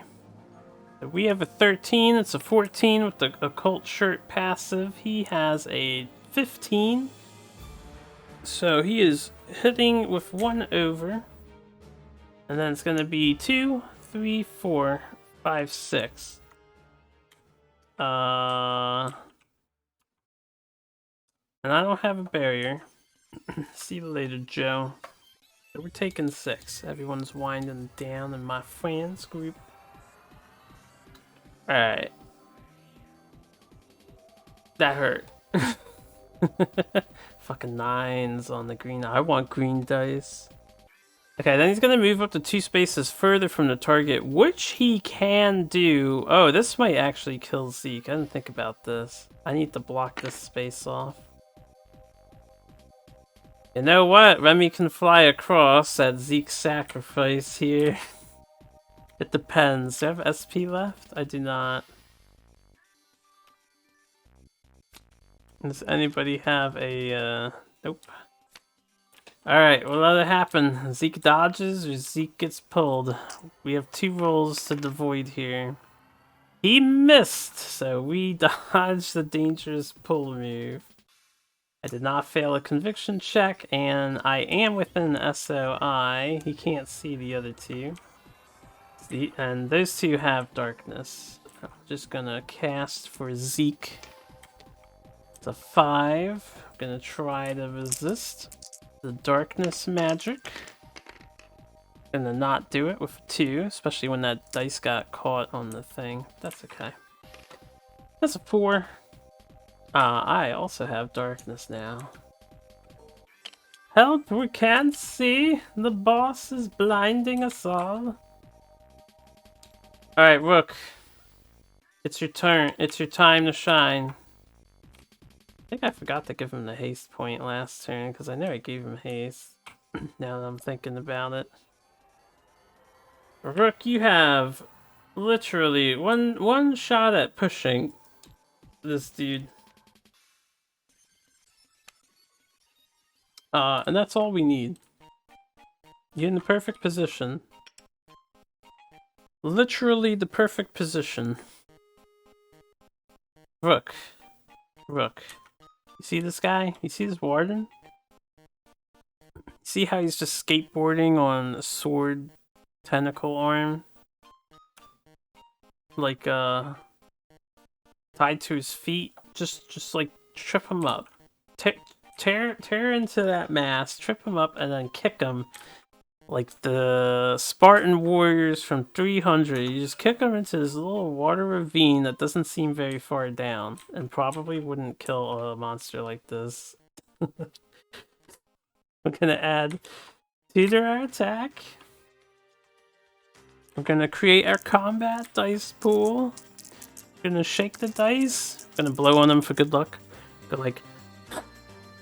You know how people do that sometimes? We're gonna roll OMG. We're gonna re-roll this with Hammer Helm. I'll tap it in a second. OMG.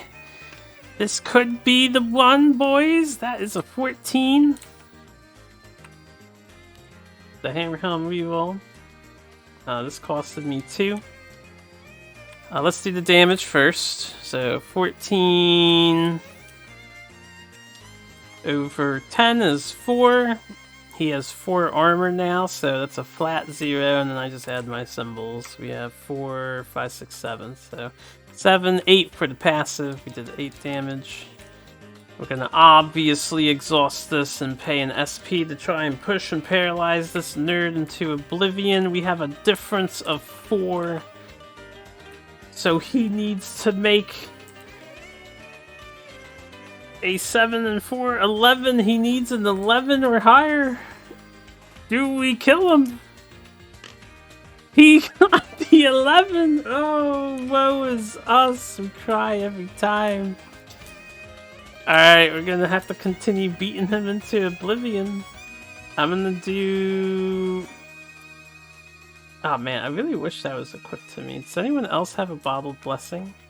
She does. Alright, let's see how this attack goes. We're going to do the follow-up attack with Quick Blow. So we get to roll again.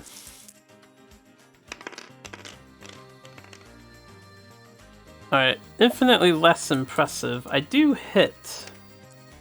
We did hit. That is a 9. No, I don't hit. That's a 9. So we do miss. Alright, it was a good try. It was a good try, Rook Lars. You shall try again next turn. Remy! Okay, so I hopefully will be fine here. What we want to do is use this to re-equip. I guess I may as well just hold these things.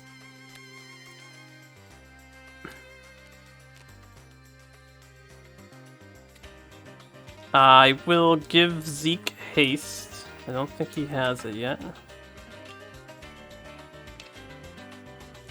I will move. We're gonna fly. Alright, now that I'm here, everything should be Daijobu, because this guy's gonna... He's gonna move... Actually, he's gonna move at a diagonal. Because he goes to be within reach too, right?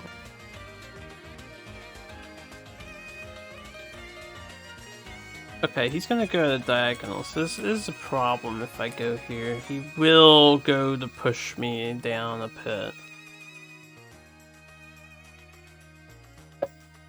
Because I have to give him the best possible options, right? We need this Earth Lower to die ASAP. Then I'm in a good position.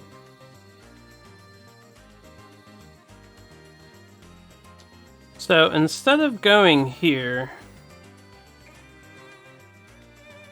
because I don't have to worry about the boss pulling Lars, what if I went here instead? Because then he moves to be within reach 2 of people, he'll have to go here, which means he can push us both into a pit anyway. If I go here, he'll have to go here or here. If he targets Zeke, that's fine, but then Remy's in danger. But maybe this is the best spot. Alternatively, I leave it to Zeke because he'll make the least movement. And Remy can't go here. Which means I actually am free to just grab this treasure chest for a turn. Let me get my SP back before I move.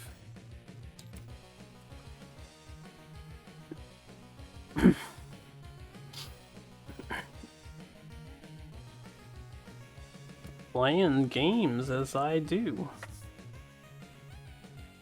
Playing Middara. Wow. Well, y'all were busy with stuff.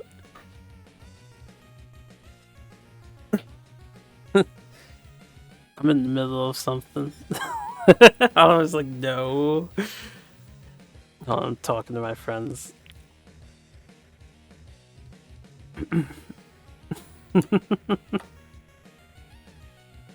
Yeah, Kingdom Death Monster? Alright, well, I'm teasing my friend. I'm gonna actually take a moment to slow down and really think about what we want to do. I've skirted around pitfall deaths quite a lot in this one. Obviously, the intelligent thing to do would be to bring the boss back here. But if I put Rook here, we get into the same situation. If I want to push him off a fucking cliff, which will happen eventually. I could probably try to lure the boss down here. Just have Rook walk around, spend time healing him and stuff.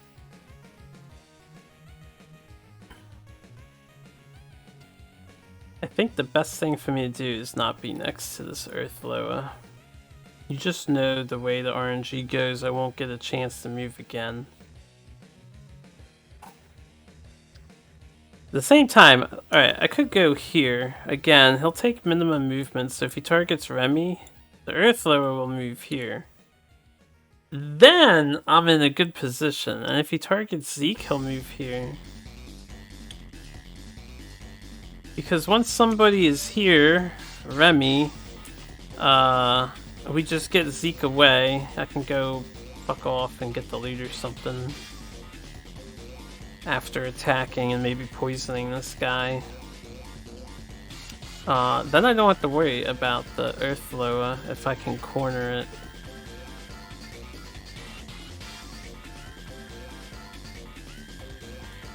Actually, you know what? He would jump.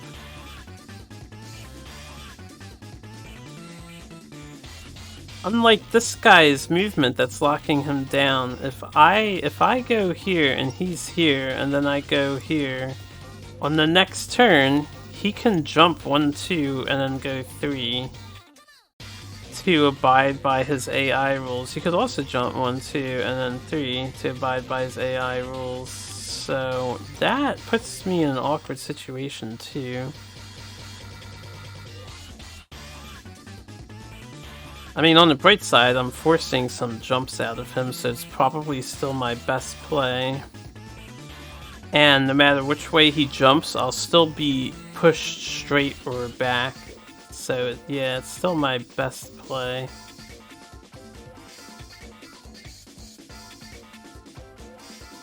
Hold up, does it say up to? Move an attack an opponent within reach 2. Move to be within reach 2 the nearest opponent. Oh no, I did misread this. Move to be within reach 2. So he would just stand still.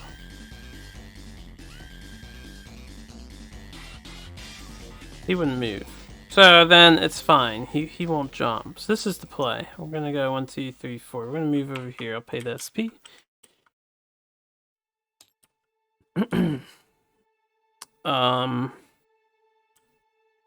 I will roll attack. So I have a white and a orange now. I do not have the heavy tag, so I gain extra armor while I'm wearing this sword. Let's track that. I won't put the passive here because that would be too much microing. While I have the sword, we have the extra defense. And I get a free counter.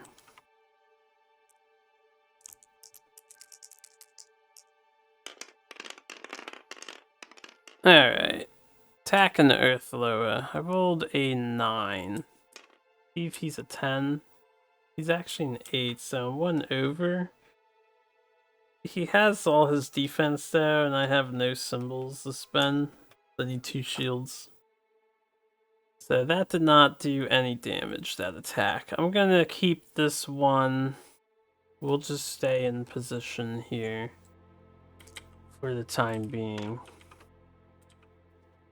Alright, Nightingale and then my other pet. She does not have her thing. We're gonna move. Go 1, 2, 3, 4.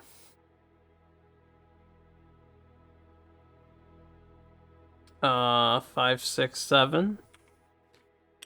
Because I want to hit the Earth Lower with the poison so we can work on killing him. So we'll try a corrosive. Just roll this dice. Casting magic. Oh, we have a lowly 7. His conviction's pretty bad, though. He has a not-so-bad 8. So let's repeat the spell. I'll flip the one book I have unflipped, and then I'll try once more to poison this guy.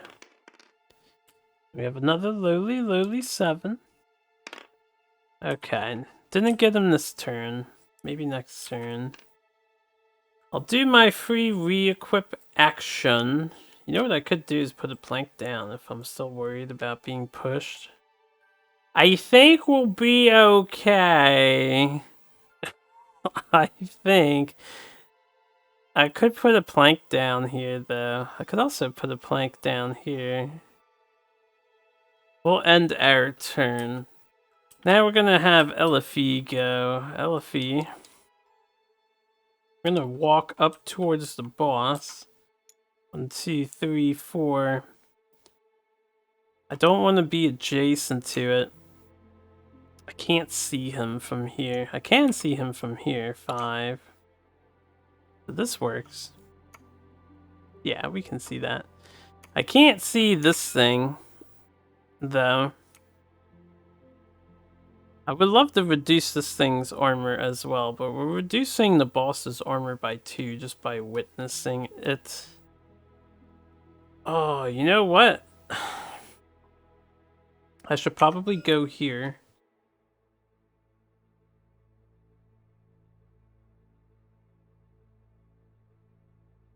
I need to get rid of darkness on my guys.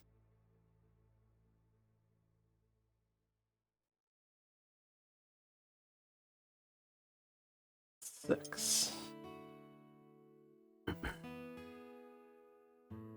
Instead of going this way, where was I? Was I around here? I think I was over here. I forget where I was at the start. 1, 2, 3, 4, 5, 6, 7, 8, 9, 10. I'm gonna spend all my movement to get here. I don't remember where I was exactly, but I'm pretty sure I can make it here if I spend all my SP. So we'll move 10. I don't do anything on this turn. I can gore shot. I'll gore shot the Earth Loa. Let's see what's happening. It's a 2, so we have an 8. Survey says no dice. Alright, let's do a new round. Okay, we have a turn order here. Rook, once again, you are the man of the hour. You are the chosen one. The one sent from the heavens, the one who was so pissed you burned markings of strength onto your own back. The heavens granted you this boon. All you have to do is fucking hit the animate. We heal for the thing here. Or the Warden. You have to hit him and push him. You must push him into oblivion so we can laugh at how easy a 100 HP boss was. Darkness. In the future, if I see a skill that grants darkness, I definitely want to use that debuff on enemies. Okay, let's do it. +2. +2. Gonna blow on the dice again. Give him that good luck. Oh, come on, hit the 6, dude. Okay, this is a 4. 4 and 7 is 11. 11 over 10 is a difference of 1, but we do hit. Let's do the damage first. He has -2 armor because, what's her name? Elifie can see him. So he is currently at 2 armor instead of 4. 11. 1, 2, 3, 4, 5, 6, 7, 8, 9 for the passive, minus 2, 8, 7. 1, 2, 3, 4, 5, 6, 7. So we hit him for 7. Respectable damage. Obviously, we're gonna try to insta-kill him because that's all I care about. It's a force of 8, so it's not very high. No, he's not pushed this time. I'm going to do my quick blow follow-up attack.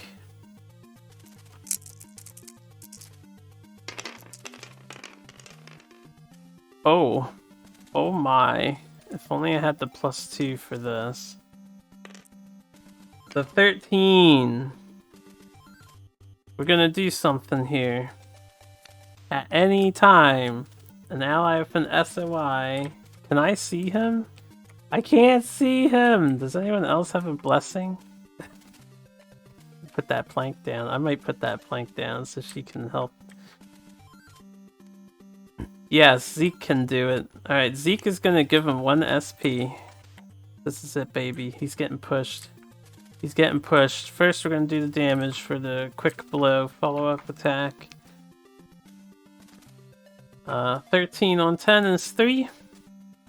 2 armor makes it 1. And then 2, 3, 4, 5, 6, 7, 8, 9 damage for the passive. Hammer blow.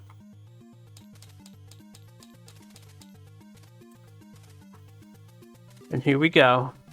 What's the difference? The difference is 7 and 3. 7 plus 3. 13. Don't beat it! He's dead! I'm so excited. We have pushed the boss into oblivion. And he dies instantaneously. Fuck that guy. No problem. Get out of my house. Warden. Not so tough. Okay. Warden. I'm a blur and I killed the Warden. The creature wails in fury as it dies. Oh my goodness. What's happening? Sorry. Oh, a stream popped on. I had that paused. Had the Dragon Quest marathons going on, RPG Limit Break. We'll watch them later. Okay, they probably reset the stream, that's why it turned on. Anyway, creature wails in fury as it dies. Instead of gaining a combatant loot card, reveal medium hidden card UM3 and gain the Maw of the Warden. If the Warden died from dangerous terrain and the players do not have the key, read A. Otherwise, read B. Oh shit! They knew! They knew! I pushed the keys into the pit. That only makes sense. He falls into the pit with the Warden. Add the following alternate win condition to the section below. Hold on. Alternate win con. The Warden was defeated by dangerous terrain. I'm going through the door is still locked. Ooh, well that's exciting. At least I pushed him into the pit. But that means I just ended the scenario. Ah, I didn't loot the loot yet. I was so fussed about pushing him to dungeon, you know? I didn't even think the developers would do that to me. It only makes so much sense logically.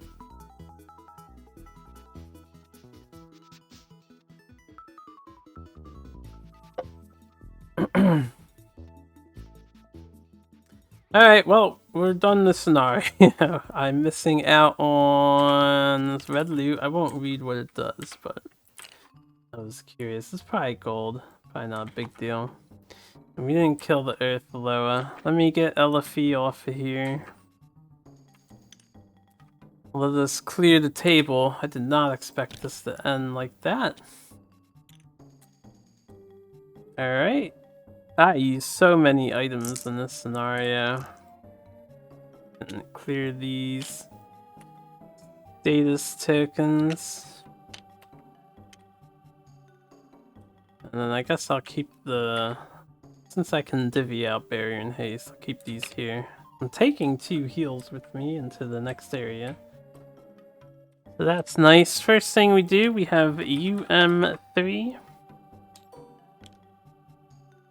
Medium hidden card, okay. So this is probably the reward that we gained. Maw of the Warden. Shield exotic. A green dice. Ranged melee, one-handed, 1 armor, passive, 1 SP to counter, exhaust, roll the black and deal an adjacent opponent physical damage equal to the number of shields rolled. This thing is ridiculous. Alright, well, Rook has this at the moment since he killed the Warden in his inventory. That's a really good shield.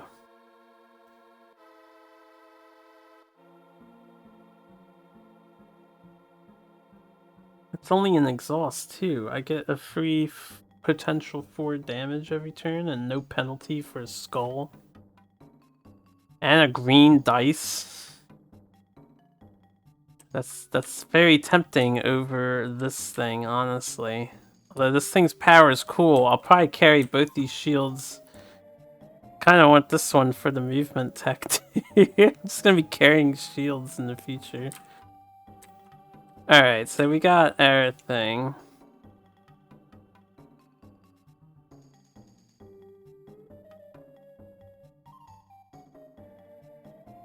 We all gain 1 XP. The door is still locked.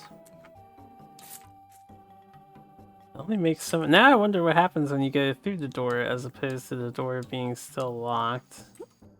Tisk tisk. At least I got like a blur. We didn't die. So good on us. I'm gonna clear out. Alright, well the Warden was new. Again, boss monster. Is he should be in here. I actually did not copy him. I don't see the Warden. Oh, there he is. Alright, as long as he's in here. That is good. My Steam has opened up the overlay. How did it do that? I don't have the... Oh, I clicked on my name, I guess.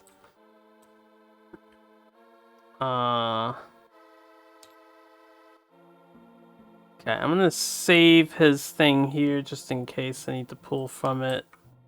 Just in case. The rest of this we can delete. Alright. Let us continue. Well, how long did this take? That was 2 hours. We'll read. Let me see stuff. Or I won't read stuff. We'll have let me pause the music. Let's get the music open and let us find. Oh, it was right there too. The door is still locked. The door is still locked. As the creature plummeted into the darkness with one last final scream, Nightingale felt a sense of self-satisfaction that they killed the creature so easily. However, her smug attitude faltered when Surrey spoke up. You know he had the key, and the door we need to go through is still locked, right? What? Nightingale said, spinning on Surrey. Oh, shit. Zeke whispered a string of curses and contemplation as he stared at the spot in the darkness the creature had disappeared into. What now? Maybe Rook could knock the door down or something. Remy walked over to the door and inspected it. That's a stupid idea. I'll just pick the lock. Now that we don't have to worry about that monster killing us, I should be able to get it open. A long moment later, and the group was on their way back towards the pedestal, and the room where Hographer was. Oh, so we just go in the door anyway? There's just a little story beat. Continue to lead the way. Mark the story flag bouncer bounced on the adventure sheet.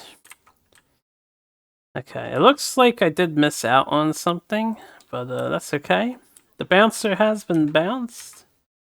I don't know what's going on with this, but I wish I did. 66, lead the way. And we weren't done with the stuff, so let's find lead the way. Lead the way.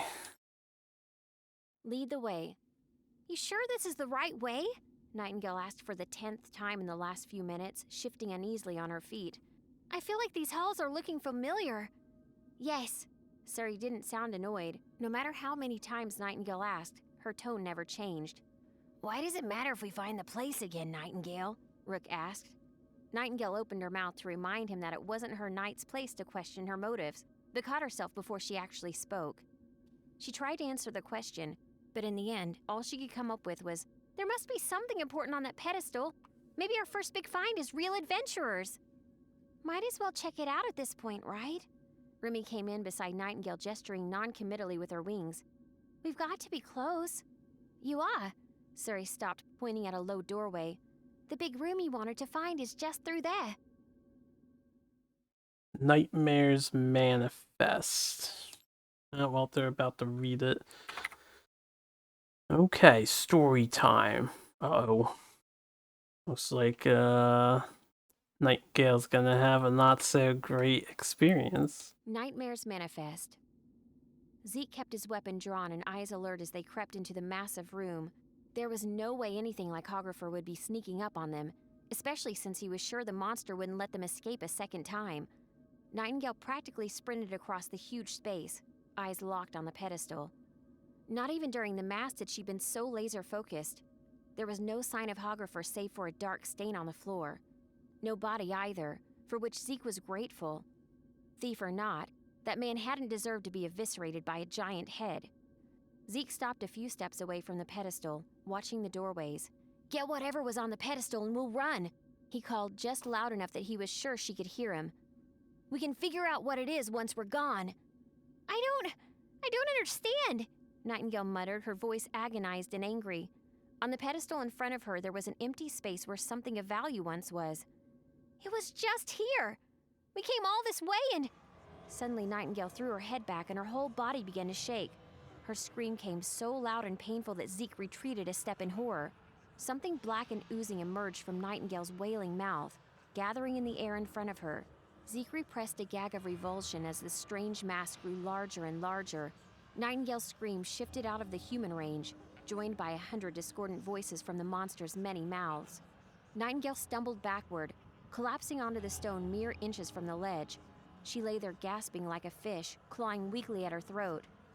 Zeke dropped his weapon and stared in horror at the abomination before him. It looked like nothing he had seen before. It was even as bad as Hographer had been. At least that monster was made of flesh and conformed to geometry he could understand. This creature was neither, its hideous form curving in ways that hurt his eyes just to look at. Mouths and eyes and glittering stars all overlapped on its tar-like body. Even as he watched, the outline shifted, eyes melting away to organs he had no names for. It was all he could do not to retch at the sight. Yet it also spoke. It was not like a man, or even like the spirit Surrey, with familiar words and strange intonations. Rather, it was though the monster's voice made the world shake around it. It spoke with 1,000 discordant sounds, grinding stone and shattering glass in the last breath of a dying thief. Less than worthless, the abomination called. Are those from your realm so frail that not even this simple task was within your grasp? Such a feeble vessel is scarcely worth the air you waste by breathing. What are you? Zeke was frozen with shock, his mind struggling and failing to process the monster in front of him. It turned its rage on him. Slugs contained by numbered dimensions, pretended gods of accidental agelessness. I have seen divinity. I obey no false lords. I am Maluma. Rook charged suddenly past Zeke, bearing down on the monster, weapon raised in both hands. Get away from her! The thing raged in response, screeching and boiling around Rook like a cloud of hostile smoke. Before Rook could attack the Maluma, it grabbed Nightingale around the head and flowed down over her. Zeke rushed over to help, with Remy not far behind, but they were too slow. By the time they made it to Nightingale's side, the monster had already forced itself back down her throat. One last flash of shimmering tar and it was gone. Remy shoved her way past them, lifting Nightingale gently into a sitting position. She's still breathing. They stared and nobody spoke. Zeke wasn't sure how long they sat there in silence. Eventually Nightingale started to twitch, opening one eye. Remy let her go, and she didn't fall over. Nightingale's voice was painfully weak. Did you guys see that? Yeah. Zeke's voice was low and worried. We saw. Nightingale practically jumped to her feet, staring down at herself in horror. Where did it go?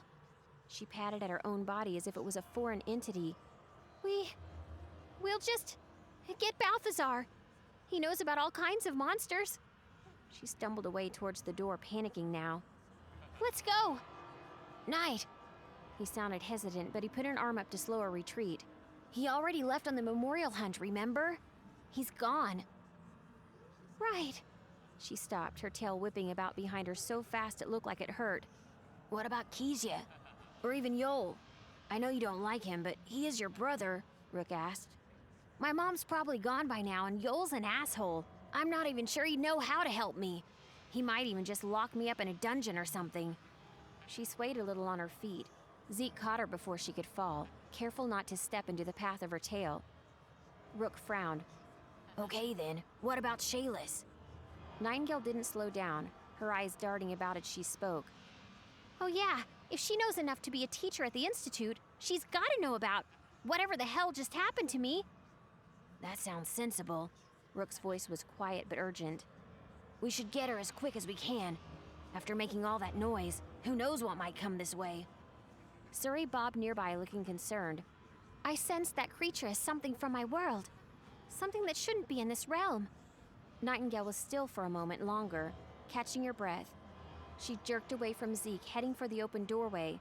Let's just see what we can do to get rid of it as soon as possible.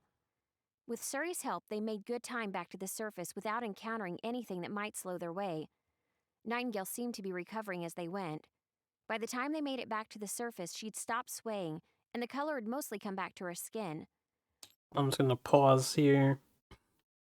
There's a lot of ad-lib. We just like terminated 4 paragraphs into 4 different paragraphs. But you know, this is what it is. Let us resume. Nightingale found her sister alone in one of the upper halls of the castle. Her friends waited downstairs at her request. If she was going to get the information she needed without exposing what she'd done, it would take subtlety that she couldn't manage with everyone else present. Shayless perched atop a banister, tossing a ball against the nearby wall. Her aim was almost perfect and she caught it each time. Good thing, too, considering the fall waiting for her if she leaned too far back. In the center of the massive spiral staircase was a 3-story drop. Hey, sis! Shayless waved, leaning out a little to catch the ball before it could fly over the edge. Hey! Nightingale waved back awkwardly, leaning against the stone beside her sister. What's up? Shayless looked up. Hiding from the new master and commander, Your Highness Yoel? Shayless rolled her eyes, then smiled.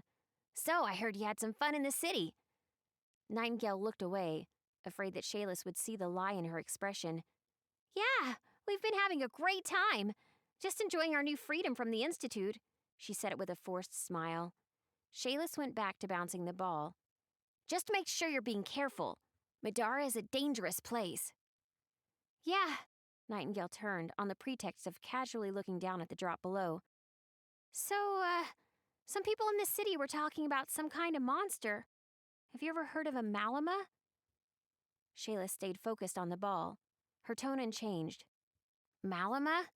Never heard of it. She hopped down, landing on the stairs just behind Nightingale. You sure it wasn't just a rumor? We get a lot of those here.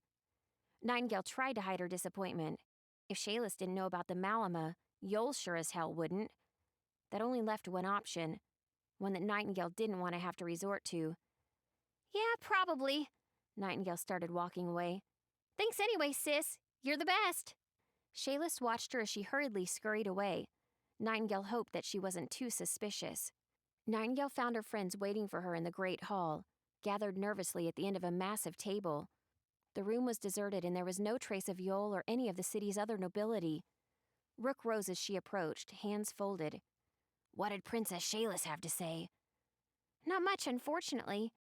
She walked to the edge of the table, but didn't actually sit. She was far too nervous to settle down. She'd never heard of a Maluma. Did you find out about anything from Surrey? Rook shook his head. We tried, but she couldn't stay long. She can only stay in this realm for short periods of time before she's forced to leave. Nightingale sighed, then spoke up. I think I might know somewhere else we could try, but you're not going to like it. Remy and Zeke got to their feet, though it was Rook who spoke first. Hopefully it doesn't involve any more dungeon delving. Nightingale lowered her voice to a whisper, forcing them all to lean in close to listen. It doesn't involve any dungeon delving, but it's probably still dangerous, since it's my father's study. That drew the reaction she'd been expecting, stares and concern. Rather than let them form their own objections, Nightingale rushed on. If my father were still here, he'd let us in, she reasoned. He'd probably know what this was without even having to look it up. She met Rook's eyes, who looked like he was going to be the first to object. I know you saw it, Nightingale spoke before he could. Whatever a Maluma is, it isn't good. Balthazar's study is my only chance of finding the way to get this damn thing out before it gets worse. There was a brief silence as they considered. Again, it was Rook who spoke first. I heard the king has some incredibly ancient texts in his protection.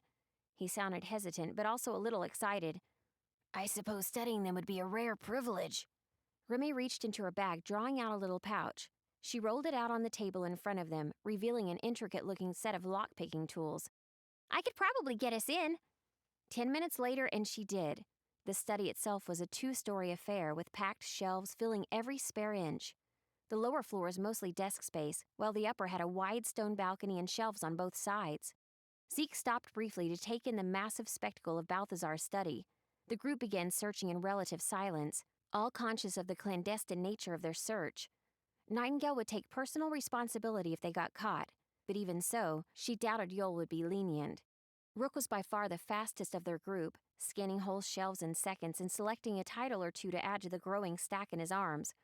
Within an hour, he'd figured out Balthazar's filing system, and by nightfall, he'd found the only relevant book in the entire library. Rook cleared his throat, startling Nightingale out of her stupor. She dozed in a teetering mountain of books. She caught the largest stack just as it started to sway, preventing a catastrophic landslide. What is it? I think I found what we need. Rook spoke slowly, hefting the tome in both hands. It was an enormous book, nearly 3 whole feet wide. The pages were frayed at the edge, yellow with age. I wish there was more, though. Zeke hurried down from the upper balcony. Remy looked up from her reading, face buried in the smattering of papers on Balthazar's desk. Nightingale thought that a little strange that she'd be looking through her father's personal papers for clues, but dismissed her concern in the face of finally getting an answer. Rook flipped the book open to a page she'd been holding with his finger, scanning until he found the section he wanted. The Maluma parasite cannot be removed except through the destruction of the host, at which point the creature will be forced to take for itself the nearest living creature as its new host, or else be banished from the material world, forced to return to its native realm of Arkala. Rook looked up. There's a long list of people here that were infected or suspected to be infected, and how they died. Nightingale barely suppressed a whimper. She felt strangely numb, staring down at her hands. I'm dead then. My first real adventure, and I get a demon in my head that's going to kill me. She shivered, her voice stretching into strained laughter. I guess Balthazar was right about me being too soft for the demiurge. It seemed strange to think life had been so optimistic only a few days earlier. Nightingale had an ageless life ahead of her, a future in a prestigious military organization, and friends she trusted. Now all of that was crumbling. Her future would come to a twisted and painful end as a parasite strangled her from the inside. She would be like that mad thief before the end, and there was nothing she could do. Nightingale! Zeke's shout cut through the fog in her head, and she jerked suddenly toward him. What? Tears were brimming in her eyes, threatening to run down her face, and she had a hard lump in her throat as she tried to compose herself. She brushed at her eyes with the back of one arm. What is it? Rook cleared his throat. I didn't finish. There's this part here at the end I think you should hear. He held the book up and spoke more loudly.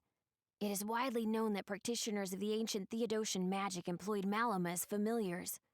How they could have prevented the creatures from infecting them is not known, yet the reality of this claim cannot be denied. He trailed off, closing the book. See? Zeke rested one hand gently on Nightingale's shoulder. It's not hopeless. Whoever these Theodosian guys were, they knew how to control them. All we have to do is dig up the technique and... He looked away. Rook, I bet you already found the book on them, right? We probably don't even have to leave the study. Rook sighed, collapsing into a nearby chair. It creaked and strained under his weight. When I found this book, I did search. Unfortunately, there's nothing here. Nothing I could find anytime soon, anyway. He gestured over his shoulder at the thousands and thousands of books. It could take years, assuming there's anything to find. I've heard about Theodosian before, though. It's supposed to be powerful stuff, but until today I haven't read anything reputable that even verified it actually existed. Finding it will take more than breaking into a study. Remy plopped down beside Nightingale. I might know where we could learn more. Remy had a sheaf of papers in one hand. My father, she sighed. He's not the best person on Middara, but he's in the business of getting information. If anyone could find where we could learn about a long-dead school of magic, it's probably him. Where does he live? Nightingale swallowed hard and tried to regain her composure. This bit of hope, albeit however small, stopped her surmounting fear and sadness and was enough to banish the numbness she had started to feel. They'd already conquered a few impossible odds over the last day or two. What were a few more? Remy started flipping through the stack of papers, licking her fingers at each page turn. He's in Rhamstead. It's a few days' walk from here. Faster if you can fly. Rook set his own large book down, then rose as well. I think it's best we get going. The longer we're here in the study, the more likely Shayless or Yol will catch us. Nightingale looked around as though expecting to see a troop of guards emerging from the upper balcony. You're right, she agreed. Humans are all alike. Nightingale froze as words filled her head. So full of hope. You think that getting rid of me will be so easy? She spun, searching the space around her for the speaker. She saw no one but her friends. The voice wasn't coming from the room. It was coming from inside her. Is everything all right? Remy's voice interrupted her search. Nightingale realized Remy was staring at her with a concerned look. Did you hear that? Nightingale asked. Remy cocked her head to the side and raised her eyebrows slowly. Hear what? Are you okay? Nightingale forced a smile. Yeah, I'm fine. We have a plan. Let's head to Rhamstead. Then in the back of her head, a voice only she could hear continued. Theodosian is a lost magic girl. Try as you might, I'll have your body soon enough. The voice sent a chill through her body, and Nightingale ignored the voice, blocking it out with all the willpower she could muster. Rook began cleaning up as to not alert Balthazar that someone without his knowledge had ever entered his study. Let's go grab our supplies, then. Get on the road before Yol or Shayless realize their sister is missing. Okay, looks like we ended up back on this page. So we ward Nightingale is infected with the Malama. I mean, she was. Reveal small hidden card UM4. And Nightingale learns the infection story discipline. Oh, I wonder if this will be one of those things where using it is gonna be a bad thing. Let's find out. Before I find out, let me get my 2 consumables for my utility cores. I use a lot of supplies there. I think it's important to pick up these first because they're so damn good. And then I can buy shurikens again. The Zeke gets one, and Nightingale gets another one. Alright, UM4. I won't turn on the music yet because there might be more stuff. Also, we were not told to restore adventurers, but I think we're going on the thing. Let me go back real fast. Were we? No, we were not told to restore yet, so I won't cash in anything. Let's just get UM4.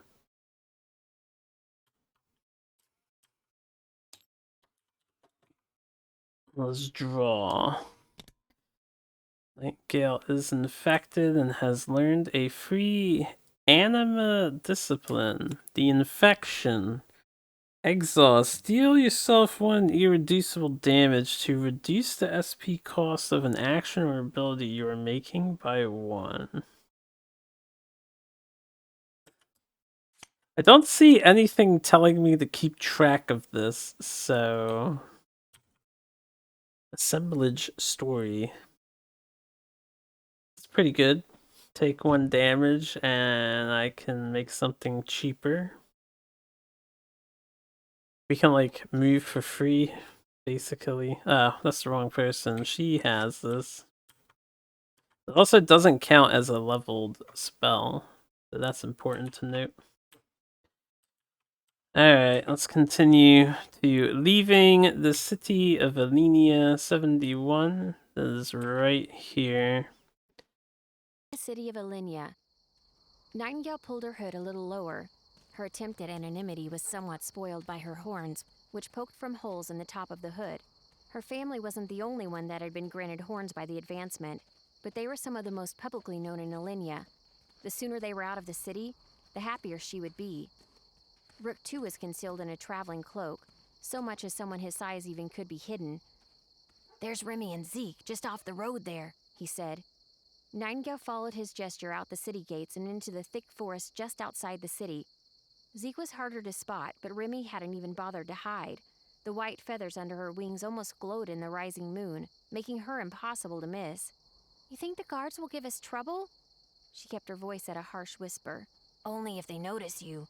Most probably served at least a little time in the castle, so they could recognize you. Just keep your head down and I'll do the talking." "Right." Nightingale followed behind Rook, putting him between herself and the guards as best she could. While it was possible that Yol might forget about her completely and wouldn't even notice she was gone, Nightingale figured that it was just as likely that her parasite would spontaneously get bored of her and leave Middara behind. She wouldn't bank on either one. The city gates were open tonight, as they always were when the city was at peace.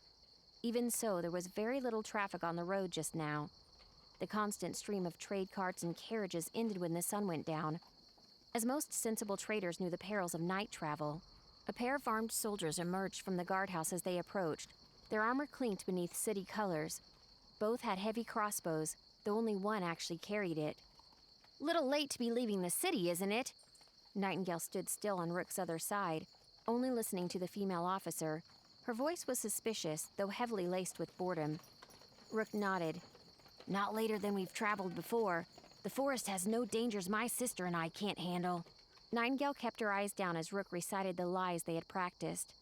If Yol wanted to come looking for them, they didn't want to leave an easy trail for him to follow. "Indeed."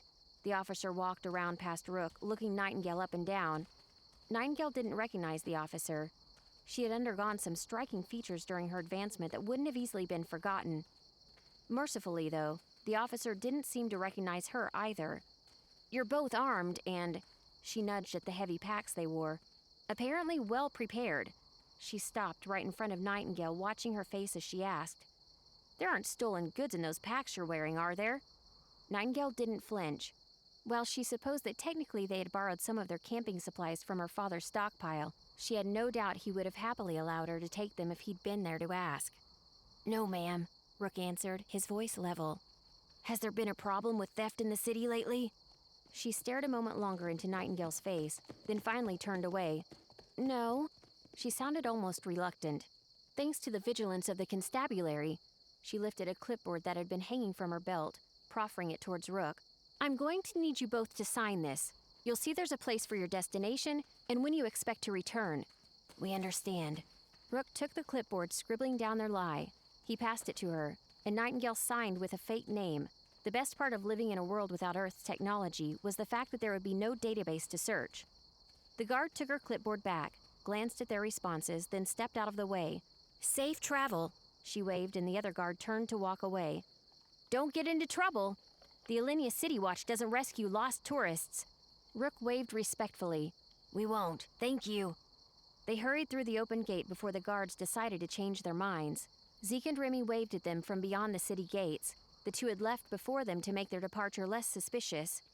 "We were worried they weren't going to let you out," Zeke said as he lit a fresh cigarette. Rook shrugged. "Either they didn't recognize us, or they aren't looking for night yet. I think it's a good thing we didn't wait to leave, even if it does mean we have to walk in the dark." Remy saluted back towards the guardhouse. "See you later, Alenia." Chapter 1. Okay, continue to Chapter 2, arriving in Rhamstead. So it looks like we have a map here. We can let's do a little research. I'm sure there's more dialogue to listen to. We're heading to Rhamstead, huh? And this seems to be a 2-page map, so there's Rhamstead in the corner. Up top here. Can't tell. Oh no, Rhamsted's right here. City of Alania, so we've gone this way. Over to Rhamstead. Wonder if we're going to be checking out all these places, or at least many. We've made it to chapter 2. Page 74 is what we need. 73 just has artwork. We have some new character here with some kind of weird looking... It looks like one of those merfolk seahorse things that you see in fantasy sometimes. And a new challenger. Maybe new companion. Alright, we have a lot more music to do. While we haven't been told to restore yet, I'm guessing we'll be able to restore. Hopefully they instruct us. I guess it depends if we actually get to the city or we get ambushed heading to the city right away. So our characters had no time to rest. I suppose that's why we are not restored yet. Playlist. Welcome to chapter 2, guys. We're making progress. I don't know how to, Oh yes, this is how you do it. You hit chapter 2, you load it. Oh, it should load it. Can I unload the playlist? How do I unload the playlist? I'm not very good at using this stuff.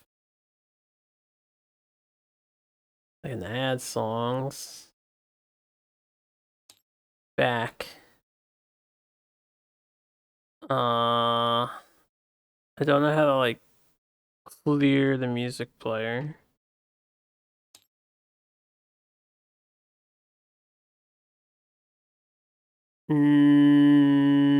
Damn it. I want story elements for my game. Because it still says before the mass, so I don't think we want any of this stuff. I could download the files myself. I just have to do that real fast, but I'd like to figure out how to actually work this thing. Possible they're not added here? Add audio URL. It's also possible that I have to, oh, this is just chapter 2. Wait, music player. This is what I want. Audio. I'm hitting the wrong button. I'm a dumbass. It's okay. We got it. Got it. Chapter 2 stuff. Alright, finding an inn. Arriving at Rhamstead is what we want. It is possible that arriving at Rhamstead is not... I don't see it here. Let me... Hold up. There is one above this. You see this says 2-2? I can't scroll up, though. Is there a way to scroll up on music player? Let's go back. 1. Let's do this. Finding an inn. Arriving at Rhamstead. Got it. So what is this Rhamstead like exactly? Nightingale's voice sounded from ahead of them, bubbling with new energy after a night's rest. Despite how little experience they all had with Midaran wilderness, they'd made it most of the way to Rhamstead without incident. Despite her condition, Nightingale... Hold on a second. Sorry to interrupt. I want to move the microphone. I want to make some noise. I want to sit up. I started laying down at story time in that last bit. Hold on just a moment. I'm also a little warm now. I've been in the blanket for a while. Let's take it off. That is better. Alright. Let's get through this. 13 minutes. Hope you guys are ready. Go get your drinks and stuff. Go get your snacks and food. We're chapter 2 now. almost always stayed out in front, even when that meant having to take course corrections from Remy. Remy didn't mind. She walked with her wings out, spread just far enough to catch the breeze constantly blowing off the ocean. It was a nice reminder of the time she'd spent learning to fly just after arriving on Middara. Remy opened her mouth to answer, but Rook spoke before she could. One of the smallest cities in the kingdom, according to the maps. Think of a fish market, then picture it a little bigger. That's Rhamstead. Remy choked back a laugh, Hold on, I'm gonna answer my friend. You guys have a good night. Good evening. And let me do some. Everyone went to bed. They're all done with their. They're playing some rhythm game at the end. I'm not sure. Some new rhythm game that came out. successfully. Her friends all turned, staring at her. I think your information might be a little out of date, Rook. Remy glanced once at the trail ahead of them, searching for trail markers. She couldn't see any, but she could hear the sound of distant waves, a sure sign they were close. Rhamstead hasn't been like that since I got to Middara. She swung her arms and wings at the same time exaggeratedly. It's so alive. Ships are always coming in, so there's always somebody new to talk to. Way more chaotic than Alinea, but that just means there's more to do. Oh, Rick shrugged. Well, you know, your family lives there, right? Yeah. Remy turned away from her friends, speeding up a little. I spent my first year on Middara here before going off to the Institute. When I arrived to Middara, I barely missed the deadline for the new year and got time to explore the place before being shipped off. I haven't been keeping in touch with my dad as much as I probably should, but I'm sure he'll be happy to see me. As they reached the edge of a sloping cliffside, the city came into view. Rhamstead occupied a massive deposit of pale granite jutting out over the ocean for a length of several miles. The city had been carved straight from the rock, thousands of little buildings all vying for space overlooking the sea. The city was so thick with structures that Remy could hardly even see the ocean. Wide pavilions of garish cloth covered switchback walkways between successive levels, all the way down to the docks. Rhamstead wasn't walled and gated like Alinea, so they encountered no guardhouses or inspections as they neared. Instead, they found themselves swallowed by sprawling slums of old wooden homes set back from the wealthier stone districts. Nor were the merchants and peddlers restricted to a market district as they were in Alinea.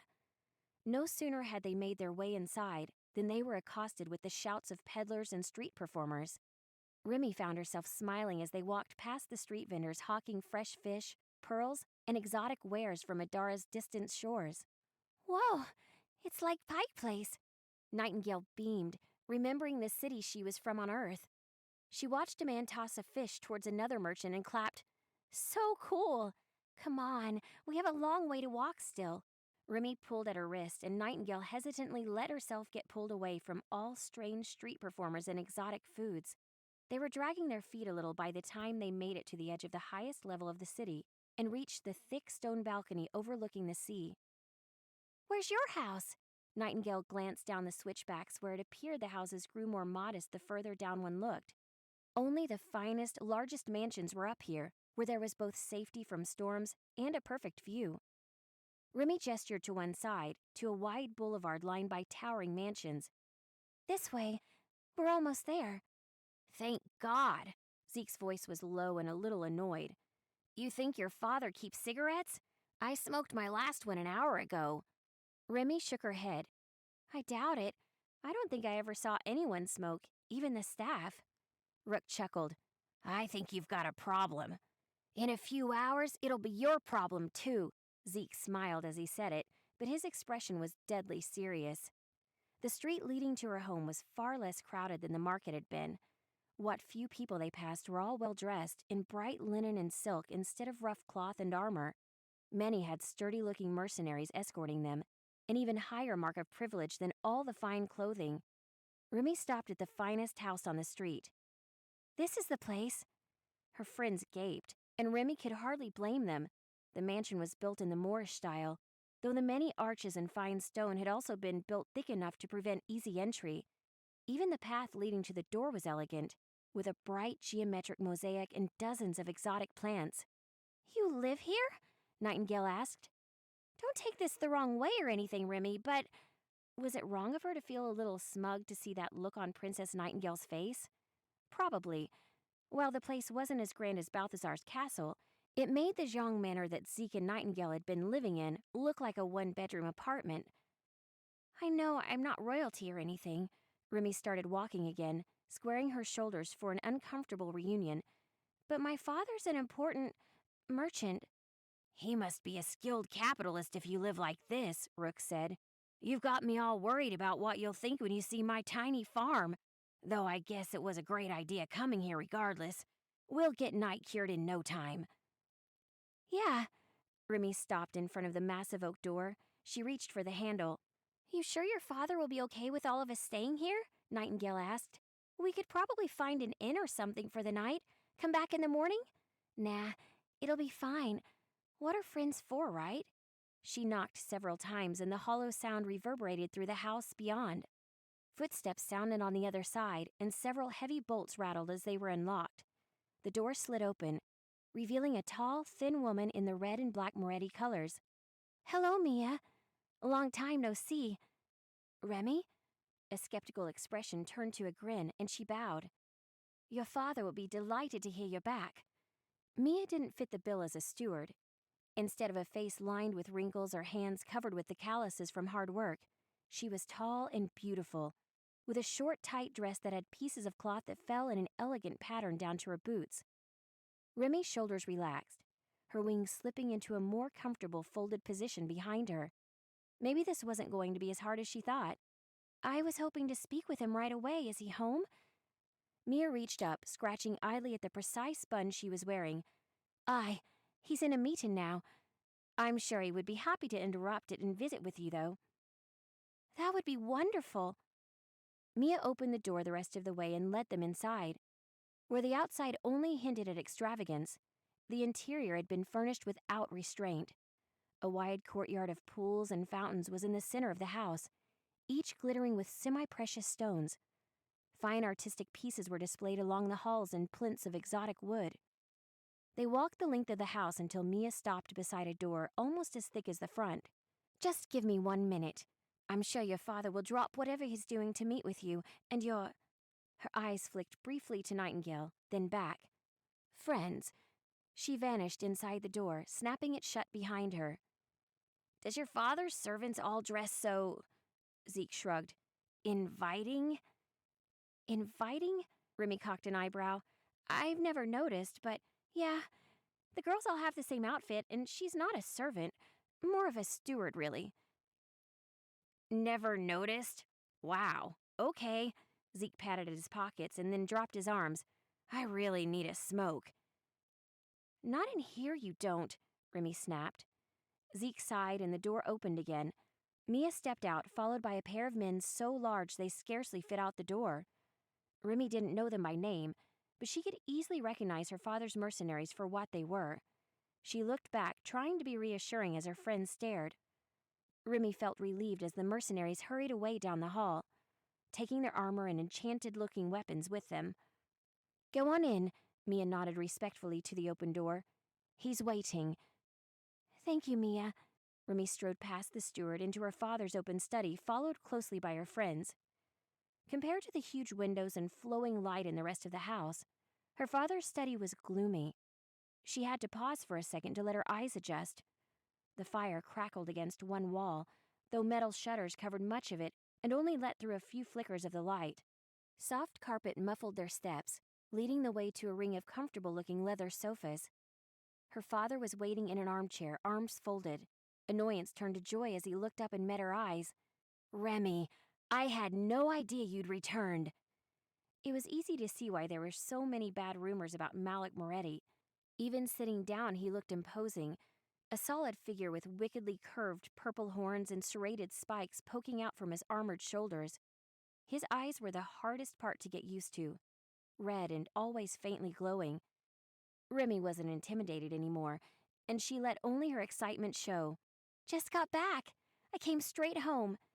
Her father released her after another few moments, only then noticing she wasn't alone. You brought friends. From the Institute, I assume. She nodded. We took the Mass together. I never could have passed it without their help.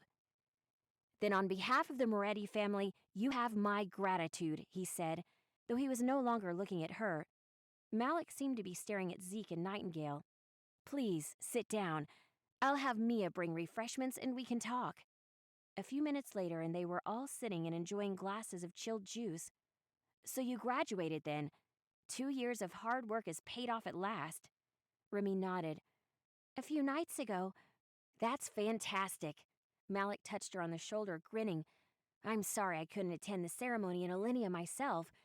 He looked sidelong at Nightingale, quick enough that Remy almost missed it. I'll have to find you an appropriate gift to commemorate the occasion. I'm grateful, but... She took a deep breath. What I really need is information. See, my friend Nightingale here got into some trouble, and we're looking for information about Theodosian magic. If you could direct us to someone who can use the magic, that'd be great. But even if all you had were a book or an acquaintance who could tell us about it, that would be helpful too. Malik's expression darkened as he stared openly at Nightingale. Princess Nightingale Arson? Nightingale seemed confused by Malik's tone. Yes, sir? Did the king send you? He rose suddenly from his chair, stepping between Nightingale and the shelf of ledgers. I assure you, I've obeyed his injunctions in every respect. You'll find a royal inquiry to be an absolute waste of our time. Remy cleared her throat loudly, rising too. Nightingale's my friend. She hasn't come for any sort of inquiry. I'm sure she knows as little about what you're talking about as I do. Malik seemed to relax. Is that true, Princess? Nightingale grinned widely. The king doesn't tell me shit, Mr. Moretti. We just came because Remy said you might be able to help. I see. He sat back down, then looked back towards Nightingale with a smile. Not very ladylike, are you? I imagine your father wouldn't be pleased with you using that kind of language. Nightingale just shrugged and took another sip from the juice she'd been given. Then Malik continued with a laugh. Please excuse me then. So you needed help finding information about Theodosian magic, wasn't it? Yeah, Remy said. That won't be too hard, will it? Malik looked thoughtful. I have an informant who might have what you need, but it will take time. A few days at least. That shouldn't be a problem. Remy turned towards the single small window that faced the central courtyard. Unlike many of the others, this one was made of stained glass, protecting the privacy of those inside while still permitting a little light in. We've got enough rooms for my friends, right? Malik thought for a moment, and then sighed. I'm sorry, Remy, but that won't be possible. He looked past her again, directly at Nightingale. You've been here too long already. If news that any princess of Alinea slept under my roof ever reached Balthazar, it would be trouble for all of us. Balthazar already despises me more than any of you know, and he would see this as a personal affront. He turned the other way, towards where Zeke slouched in another of the comfortable armchairs. You're Zeke Jong, right? I'm sure your cousin would be happy to accommodate you while you're in the city. Grace? Zeke said with a start. We'll see. In either case, thanks for your time. They rose, leaving half-eaten snacks where they'd been sitting. Remy glared back at her father in frustration. At least send us a letter or whatever when you figure out something about Theodosian. Of course. Malik hugged his daughter and talked to her in private briefly before seeing the group off. Finding an inn. Okay, before we do that, look at this guy. Malik Moretti. I see the name Malik. I can't help but think the guy from Yu-Gi-Oh! This dude's insane looking. Anyway. Finding an inn, 77. Hope you guys are ready for some more dialogue. We've got another 10-minute reading ahead of us before I can do any of my own shopping and whatnot. What's the timer saying? 3 hours? I'm definitely gonna continue and finish this.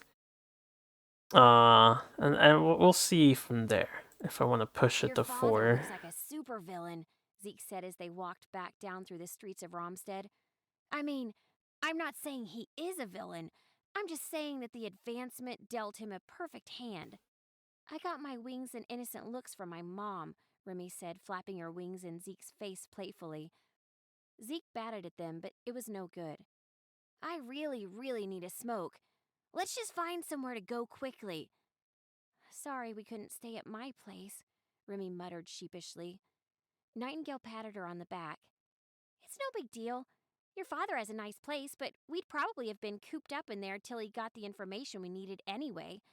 Maybe this way we can spend a few days enjoying the city first. They had to ask for directions to Grace's manor every few streets, but it didn't matter really. Nightingale enjoyed talking to so many different people. The advancement didn't always cause noticeable changes to those brought to Middara, but it was fascinating to see the different ways people changed when it did. She spoke to a man with skin like a chameleon, a girl with dragonfly wings, and saw others who were even stranger. After a few blocks, Nightingale stopped. Noticing Zeke had fallen out of step with them, she hurried over, watching as he exchanged a few coins for a few fresh packs of cigarettes. He grinned as he pulled one out of the pack, stuffing the rest away. Sorry, I was already getting a headache. Think you should give him up? Nightingale mused. He shrugged as he lit it. Nah. Nightingale sniffed at the burning tobacco in the air and grimaced. I wish you smoked something that smelled good at least. Zeke just shrugged again. I actually like the smell. Hey, Zeke, your cousin Grace, is she cool? I'm under the impression she runs the town as the appointed Duchess, Remy said. He drew a long drag from the cigarette, sighing with relief. She was supposedly present when I first came to Middara. Honestly, I don't remember seeing her. I have heard that she's supposed to be a lot like her father Yoon, but I guess she had some sort of beef with Balthazar or Kezia or someone. I don't really know the specifics. She was assigned here before I came to Middara, so I got to skip the drama. Nightingale hurried forward a few steps, catching up with Rook and Remy and stopping them on the sidewalk with a held-up hand. It was already getting late, and the setting sun was turning the ocean to shimmering orange color behind them. The activity in the streets wasn't nearly what it had been when they first arrived. Listen, guys, I don't think we should stay with Zeke's cousin, Nightingale grinned. Why not? Rook asked, keeping a watchful eye on the crowd around them. Grace is Rhamstead's Duchess. If we stay there, then two things are going to happen. First, it makes this visit official. My brother will find out we're here faster than he would have already. Second, if she's like any other politician, she'll want to use our visit somehow. Zeke nodded. Probably. What else can we do, though? An inn. Nightingale didn't have far to look, since seeing the sign had been what inspired the thought in the first place. She pointed across the street to a large wooden sign. It said Padrick's Dungeon Arms and included the image of a crude metal gun. How about instead of making ourselves a royal visit, we act like regular people and use an inn? Rook squinted at the sign. Beds, tats, grog, and guns? At least we won't have to go very far if we need anything. I'm in, Zeke said. Sounds like they're having fun in there. Remy leaned in and Nightingale paused to listen. Sure enough, she could hear many voices raised in an off-color song. The interior was everything Nightingale had hoped for and more. Almost every table was packed with happy, tipsy people. Smoke filled the air in multicolored clouds, some of which buzzed with their own faint magical auras.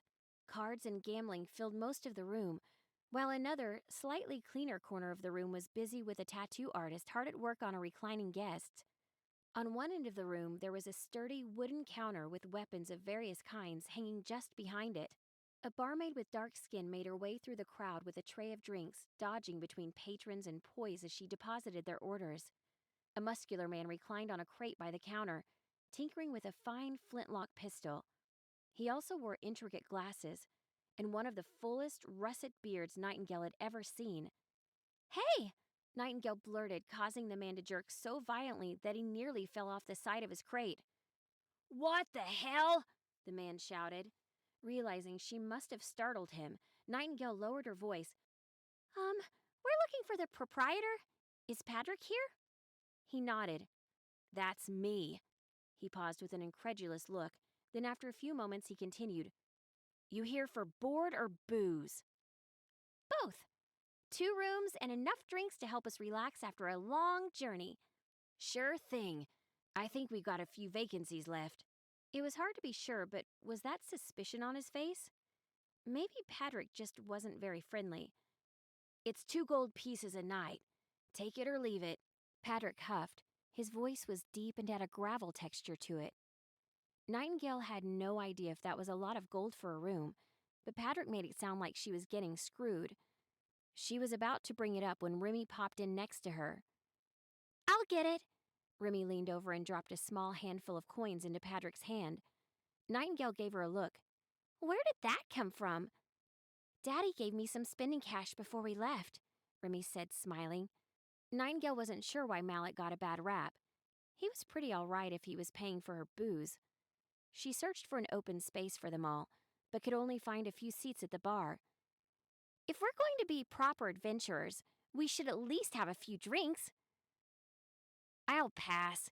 Zeke took one of the keys from Remy, shouldering his pack towards the stairs. "I've had enough adventuring for one day. Thanks. Give Rook mine. He probably won't even notice." "Thanks," Rook said, exasperated. You got a picture page. This is Patrick. MCFD. What does that stand for? He's got 98 problems, guys. But the 4-barreled shotgun is not one. Chained onto him or whatever. Does it say his name on the bottom? No, it doesn't. Patrick's dragon arms. She said dungeon arms or something. Anyway. "Let's get the only guy that seems to be paying attention to our surroundings drunk. Although, it might be nice to take the edge off." Nightingale glared at Zeke's retreating back, but didn't try to argue. Instead, she turned to the others. "You guys want to have a drinking contest?" Halfway through Nightingale's first ale, and she was asleep. Remy watched with more than a little amusement. "She's a real lightweight, huh?" Remy perched beside Rook on one of the rickety bar stools. After an hour or so, the tavern began to empty, its patrons heading up to their beds or out to later venues. "It's not just her," Rook said. There was more than a little slur to his words. "Exhaustion doesn't mix with alcohol." He glanced once around the inn, at mostly empty tables. "I think I'm done." He rose, swaying for a moment. "I think I'll take Night up, too. You think you'll be all right down here?" "Yeah." Remy pulled her latest mug closer to her, glaring defiantly at its contents. "I think I'll have one more and go to bed." "All right." Rook gently shook Nightingale awake, and the two made their way upstairs in a stupor. Time passed. Remy wasn't really sure how much, though. She exchanged her empty mug for a full one and watched the bar empty in the mirror behind the counter. Eventually, the hearth had burned down, and all the other tables were empty. She sat alone at the bar with a mug she hadn't touched in at least an hour. "You look troubled." It was the inn's proprietor, Patrick, with a mug of his own. He took the seat beside her unceremoniously, taking a long sip as he did. "You could say that." Remy had run out of restraint 2 or 3 drinks back. "I didn't think I'd be sleeping in an inn tonight." "Why's that?" Patrick asked as he took another swig. "My dad. I know he's not the nicest person on Middara, but he's always been good to me. It's the first time I've seen him in 2 years, and he won't even give my friends a place to stay." Patrick nodded with the knowing confidence of a bartender. "It probably has something to do with your friend. I never heard of a Moretti anywhere near an arson, unless they were locked in irons, of course." Remy looked up, but the man's colored glasses were starting to blur into the wall behind him. "You know me?" She shifted uneasily in her seat. "Malik might not officially own Rhamstead, but he owns Rhamstead." He raised a glass towards the nearby window with his mug, then took another long sip.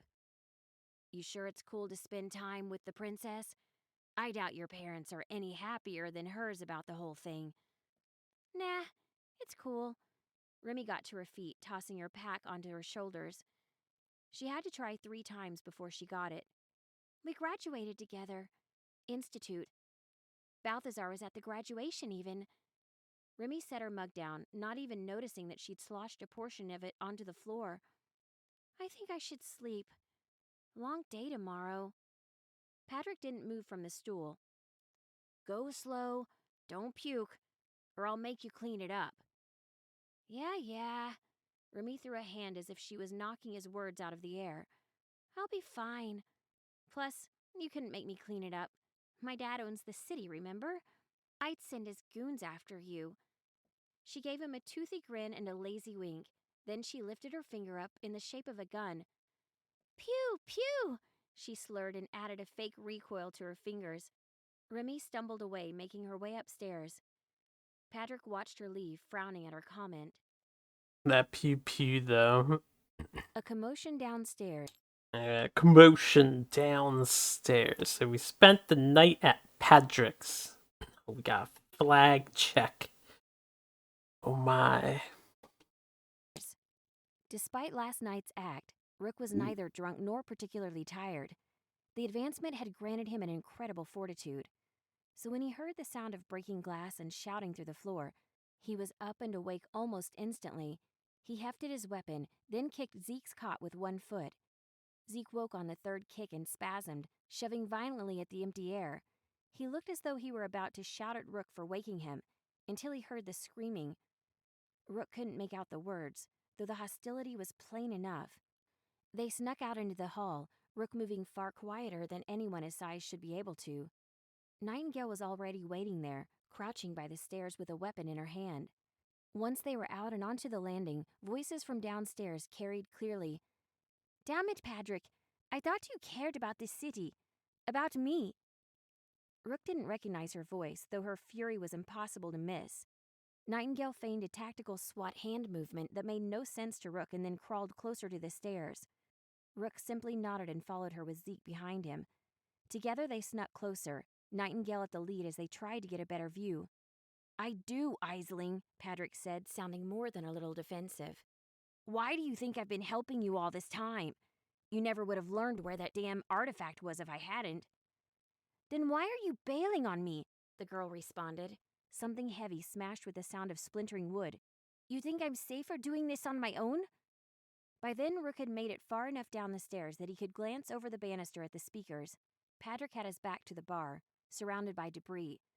Broken bottles, a shattered chair, and an ocean of playing cards made the floor by his boots almost disappear. The woman facing Patrick was nearly as tall as Patrick himself, with long red pigtails and clothes all of tight white fabric. She had a bandage over one eye, and the other was wild with frenzied emotion. "Aisling, listen." Patrick had his hands in front of him defensively and wasn't reaching for a weapon. "There's a better way. But if we resort to the same techniques..." A board squeaked under Nightingale's feet, and she swore under her breath. Aisling's head snapped around at the sound. "Who the hell are you?" She sounded even angrier than she had been a moment earlier. "You know what? I don't care." She kicked the nearest table leg so sharply that it splintered, sending the whole thing crashing down in front of her. "Forget it, Patrick. You've obviously got your hands full with the inn or whatever. If you ever grow a goddamn backbone, you know where to find me." "Aisling, wait," Patrick called after her.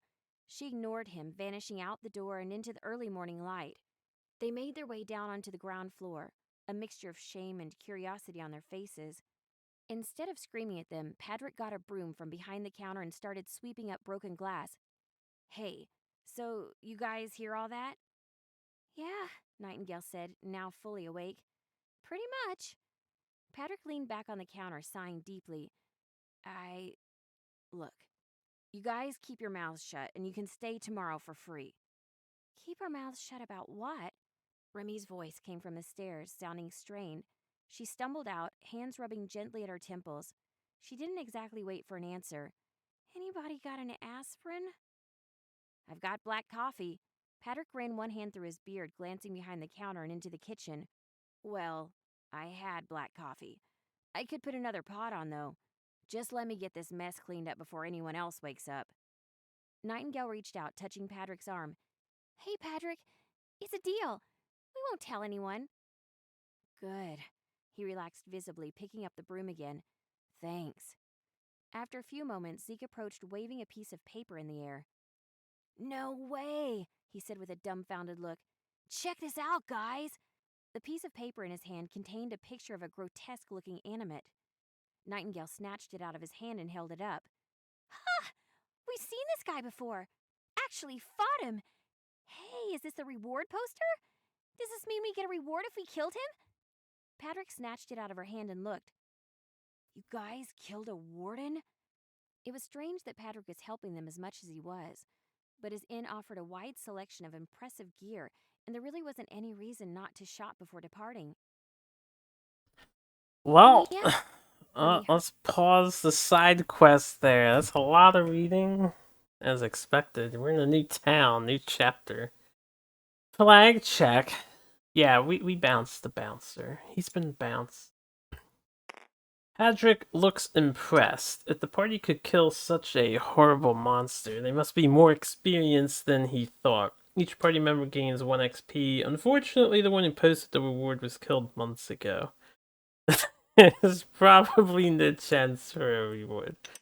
Hey, 1 extra XP, that is a huge deal, because I'm saving on Zeke to get a level 3 ability. Everyone else can treat themselves to a level 2 discipline if they want now. Okay, and then we're going to continue to page 81. I'll exit this. So we are in story round, Rhamstead exploration. Since we've hit a story round, I believe we get to restore. That much should be obvious. New loot levels and alternate tags. Starting in the story round, adventurers have access to common items. In the following encounters, the loot level will also now be common. Don't forget to look at the back of the large intelligent combatant cards with the alternate tag. These combatants contain special rules on when and how they spawn. The first alternate combatants will be used from this point forward. Don't forget to keep an eye on the current loot level. Alright, well, hells yeah. First, let's do some things. We can restore the deck. We have 99 gold to add. So, 363, and now we get to spend time shopping. The shop and train. We have all common items. All upgrades players have unlocked. 1 random common unique item. And all non-unique accessories and all non-unique items from previous tiers. Okay. So, let's set up our store. First of all, put all this stuff here. Alright, that's probably a dual-sided thing. Yeah, it's hard to tell. They should all be upside down. I am going to spend time reading all this, and because I want to shop now, I'm going to shop now. Let me just say this, because we're at 3:30. There's not... Alright, there's a lot of new weapons. That's a stack of 33. There's not too many other new things, although there's a ton of relics. So this may take like a half hour to an hour. So I'm gonna be, I'm gonna be building my characters. I'll do it on video here. If you guys want to step away and you'll just, tune in next time, and you'll be called up to see how our people are built and stuff, then feel free to do so. I'm gonna reset everybody's things though.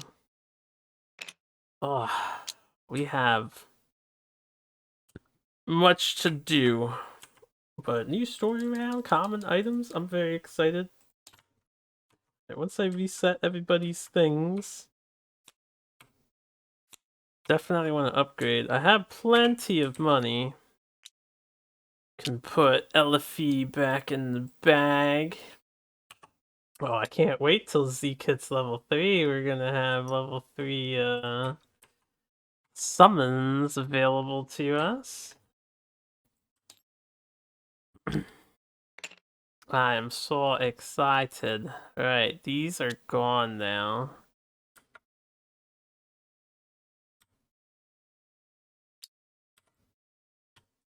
I feel like that boss wasn't too bad, Wasn't too bad. We did a pretty good job. I was only a little concerned with the pull phase came, but I'll make sure I keep in mind how to play the pull phase or how I played it there. I'll leave these here so I can copy them when I need them. Alright, and then I'll set this to 3. We can reset this HP. Reset this HP. 3. Should be good to go, right? 3-0, 3-0, 3-0, 3-0. All around. Okay, first thing we're gonna do, blindfold. This store has one unique common item.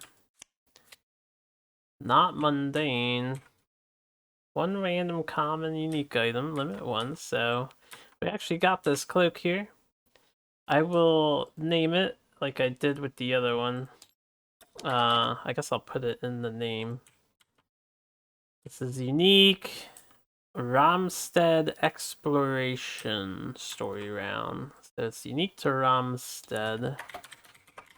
And if I don't buy it, I will never be able to buy it once we leave the city. Speaking of which, what do we have here?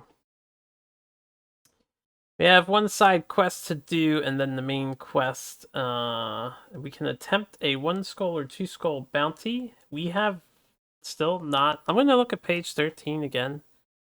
I feel like we just have not been given a bounty, but now I'm confused. You remember chapter 1 said we did have a bounty.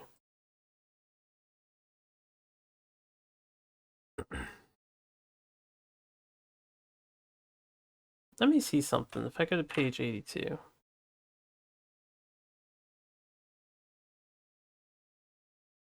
I don't see a skull icon on this. I was wondering if the side quest counts as the bounty, but no, it doesn't. So I might have missed the other bounty.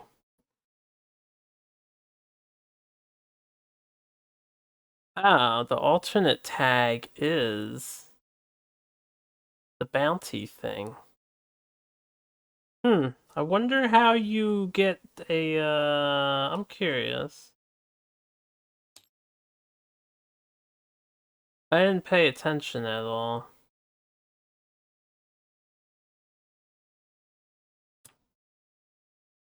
None of these should have bounty. I'm trying to figure out bounty rules because I feel like I'm missing bounty cards.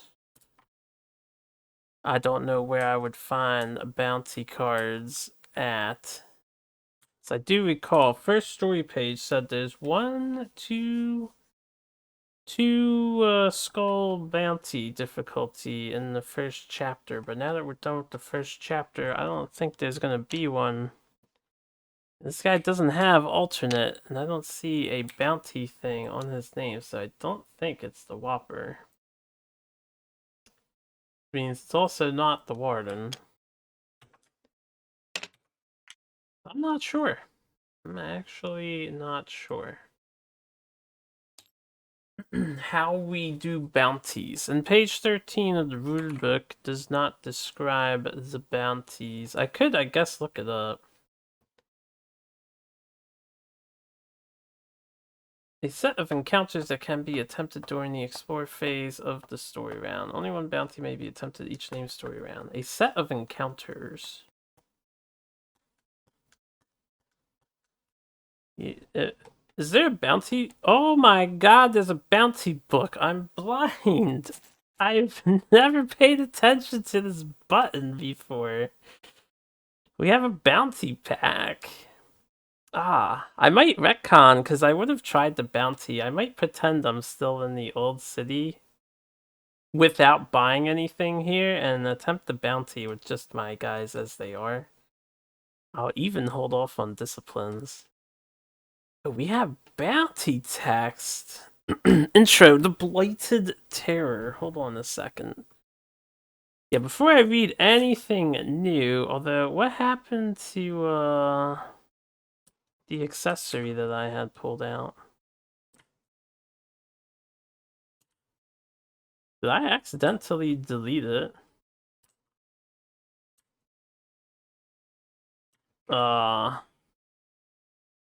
There were 7 cards in this pile. I dropped one. Did it fall through the table? Man, I am oblivious as fuck. Where is... I didn't put it on my guy, did I? One of my guys? We could take this token away. I may have accidentally deleted the card. It might have been selected when I had the thing. Let's, I've never messed with this stuff before. I'm gonna save here. I can rewind time quite a few seconds, so I may want to do that. I'm gonna save first. We're gonna rewind 100 and... Let me save first. Dulul, Middara solo. Update. Oh, yeah, I might retcon the bounties because I didn't realize there was a separate book. I thought it was going to be a card given to us the entire time. I had no idea because I don't open my eyes and read all the things. Let us go back in time. I'll do 239 because I've been dilly-dallying. Yeah, I accidentally deleted this. Alright, are you renamed? Rhamstead Exploration. I'll just say Rhamstead. I know where it is. Rhamstead Nanorobes. I'll read that later. I don't want to spoil it. Now I'm all about this bounty book. Right, I need to read the rules on bounty, so I can only pick to do one, I think, right? During the explore phase of a story round, only one bounty may be attempted each named story round, meaning if you have more than one bounty, you still can't attempt more than one. Oh, so I don't have to go back in the past, I can just do it now.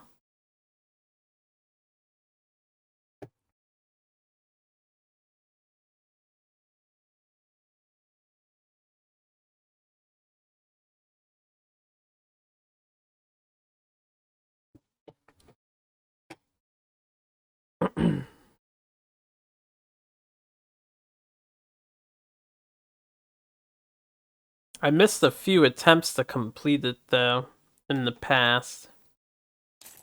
I might give myself a gimme. So, this is the bounty. Bladed Terror, difficulty 2. This is the bounty that we had, bounty pack. I wonder if the music player has bounties. I don't think so. So this is all on me. Why don't I get some music going a little bit? Make it quiet. Alright, pardon me while I read an entire speech here. The Blighted Terror. Simon pressed himself against the wall of the alley. His chest was pounding and his breath came in muted gasps as he stared at the carnage. He couldn't tear his gaze from it. Blood ran freely down the street. An arm lay on the cobblestones, the rest of the body in tattered ribbons of meat and organs. He couldn't make sense of the scene. His mind refused to comprehend it. Above the body, a blighted guardian crouched, feeding messily on its kill. It ripped and tore at the corpse. Gore trailed from the corners of its mouth as it suddenly looked up. Simon was sure that it saw him. He was certain that he would be next. He could feel a whimper welling up in his throat and fought hard to force it back down. His whole body was a rictus of fear. If the monster decided to come for him, he would be an easy target. It was bigger than any blighted guardian that he had ever seen, covered head to toe in exposed ropey muscle. Simon... fucking Animal Crossing came on. I'm gonna pause the music until that song ends. Simon could see such powerful movement it made in detail. It rippled in the dimness of the evening. Something else about the monster was off. It seemed almost intelligent. Rather than attracting more attention like a normal blighted guardian might, it stayed quiet as it tended to its kill. Simon continued to stare as the blighted guardian feasted. Soon, however, the meal was interrupted. Someone came out of the nearby inn. The same inn that Simon himself had left what now seemed like a lifetime ago. It was Piper. Oh God, why Piper? He couldn't stand the thought of her being torn apart. Screaming in agony as the monster devoured her, Piper saw the scene and let out a shriek of fear. Something inside of Simon snapped as the horrific creature turned its attention to Piper. No, run! He called out to her. Couldn't let her become a victim of this blighted terror. Piper, however, stumbled backwards, falling as she did. Simon broke out of his stupor and dashed to her. She grabbed his hand and they ran. They tore through the streets, not looking back, not looking at anything. All they saw was the image of the horror they had witnessed burned into their minds. This can't be real, Simon told himself. It's all a nightmare. I'll wake up, and everything will be fine. He knew it was a lie. All he could do now was to keep running. His chest burned and his head felt light. He didn't know where he was going anymore. Piper was ahead of him now, and he followed without question. Hopefully, she knew where they were headed. Suddenly, Simon felt his world tip on end. His foot caught on a cobblestone and he fell hard, smashing his face into the ground. He could see Piper hesitate for a moment through his blurred vision, then turn and continue running. A small smile worked its way into his face. Good, he thought. Get out of here. Be safe. I'm sorry I never told you how I felt. Simon struggled to turn onto his back. If he was going to die here, he would at least die facing the beast. He immediately wished that he hadn't, and he felt what bravery he had wash away at the sight of the creature bearing down upon him. It stooped over him and studied him through eyes filled with uncanny awareness. He could feel the heat of its putrid breath on his face. It was like the winds of hell billowing over him. Behind its grotesque features, Simon could see something human in the creature's face, like it was aware of the fear it was causing. A wretched smile stretched across its thin lips, and for a moment, Simon dared to hope that the monster would leave him alone. It didn't. The last thing that Simon knew was the unbelievable agony of evisceration as the monster tore into his body. Once it was done with him, the blighted terror disappeared into the night, free to continue its blood-soaked reign unchecked. Someone would have to deal with it, or the bodies would keep piling up. Continue to search for the lair. So this is something I could have done, and I definitely want to try it. Next time! Alright, I'm not done yet though. Hold on. I want to skim through. So this goes to other stuff. I don't mean to spoil things. Then there's diagrams. Yeah, I just want to see some cool art, I suppose. Is this the only bounty that's available?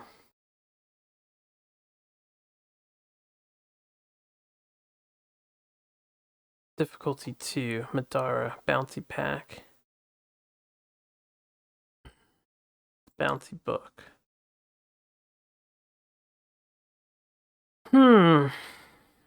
So my question is, yeah, I still don't, like, I understand how the bounties work in terms of, the rulebook. But how do I unlock more? If they say there's more... This seems backwards. Oh, no, never mind. It's not backwards. Like, how do I see that I have more? When do we unlock more from the bounty book? I should probably look up how does the bounty book work. Oh, yeah, baby. Because I can attempt a 1 skull or 2 skull bounty. But we seem to only have a 2 skull bounty. The Blighted Terror.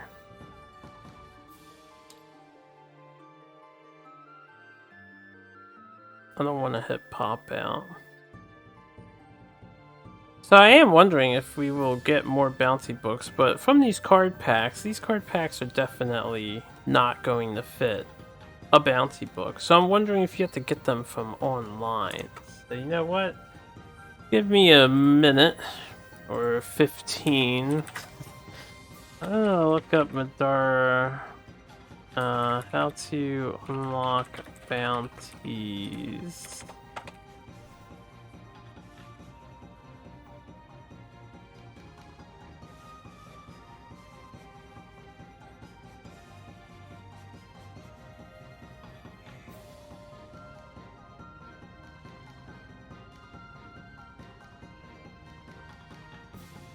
Yep. Nobody to answer my questions. Let me just do Middara bounties and see what I find. Ah, someone explain bounties to me. Don't really understand. Got to the first story round. It says attempt a 1 skull bounty. The game only comes with Blighted Terror, 2 skull bounty. Do I just do nothing? Do I keep the... Oh, okay, I see. So maybe they don't exist yet? That would explain much. If the content is not yet released.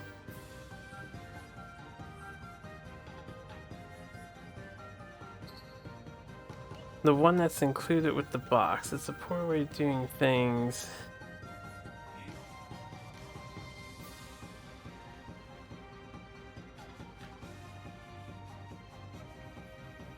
Ah, okay.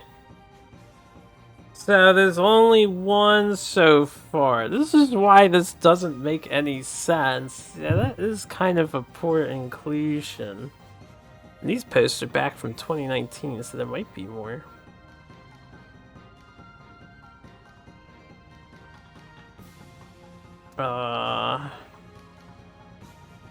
Well, let me go to Middara's website. Middara website. Succubus Publishing, Middara. Catalog, news, gameplay, downloads. Middara downloads, Dropbox for downloads. 1.1 FAQ and errata, 1.1 update, print and play, current rulebook, homebrew and support, Middara content guide, and the resin kit build guides. Well, if it's not in the print and play. Promotional cards, medium, large, update pack, booklet, small, tarot. Update pack booklet? Can I, like, look at this? Yeah, I can. 1.1 update pack. I wonder if this is in the tabletop mod or not.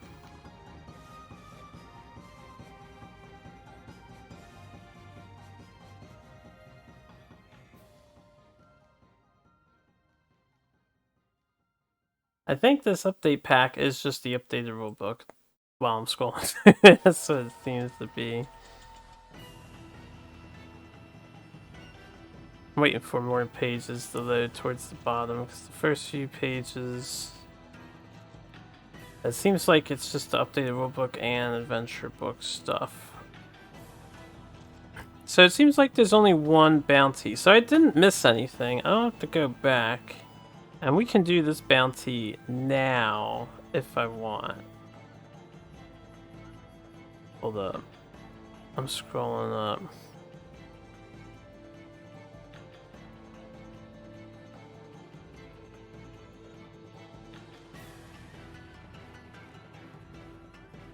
Maybe the adventure book has more bounties.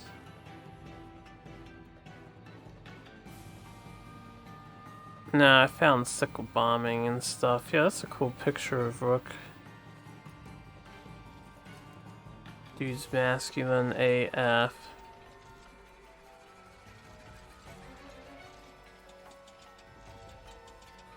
Okay. Well, it seems like that's the only bounty that exists. So, let me exit this as soon as it stops lagging. I'll do one last Google search real quick.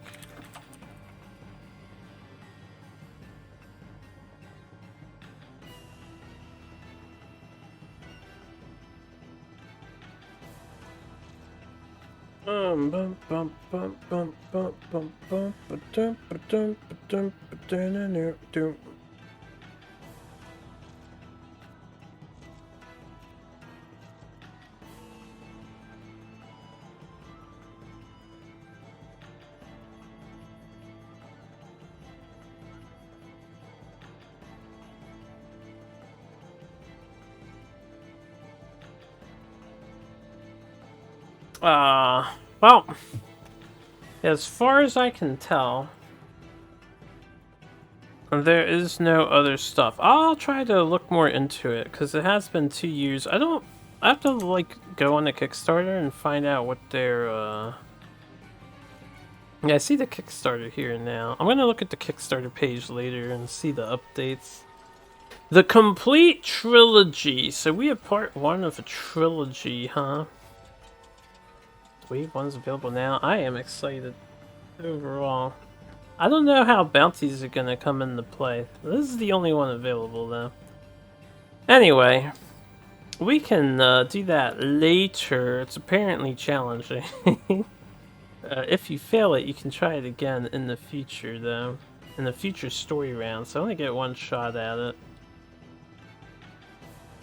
So let's do the research that we want to do. First of all, nano robes. Exhaust when making a conviction check. Reroll your roll once per encounter. When you are the target of an attack, the attack misses.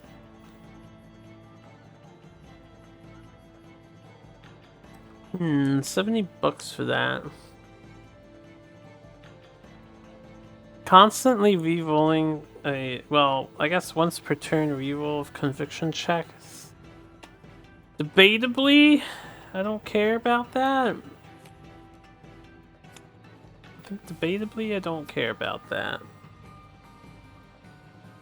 We're gonna put this over here so I know it's currently available in this store. As far as the uniques go. I don't want it on the table because it will get deleted. Take a look at our new consumable items. We have Augur's Pager. Discard. At the start of a round, after dealing initiative cards, move any initiative card to the front or back of the initiative track. That is good. $10 for that. That's really good. I know what I'm going to tell my... Well, unless I update my cores right now. Because the utility core is going to be hard for me to let go of. Demon Voucher, 1 free demon favor. At any time, reroll any dice rolled by a figure within SOI. Alright. So also $10. Hangover Elixir. Use one of your abilities that costs 3 SP or less. Reduce the SP cost of this ability to 0. Other conditions still apply. That is ridiculously strong. Probably. Warp to any unoccupied space with an SOI phase token. Ah, bamf. These are cool items and these are common. Jesus, I wonder what the uncommon rare is.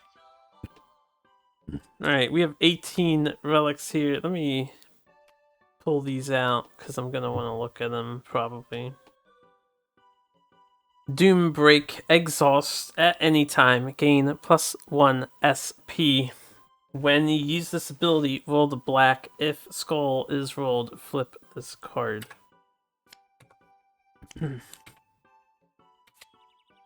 Okay. It's really good. Like, it gets flipped if you get a skull. But SP generation, my berserker is interested in this. Hidden piercings of protection. At any time until the start of your next turn, once per encounter, gain protection and resistance physical damage. Give protection does. They add a black to their conviction die. This is only once per encounter. It's not bad, but eh. The Balaclava Baranos. Conviction upgrade white. Flip. When you are dealt damage, ignore half the physical damage dealt to you. Conviction upgrade white. This is basically the spray can.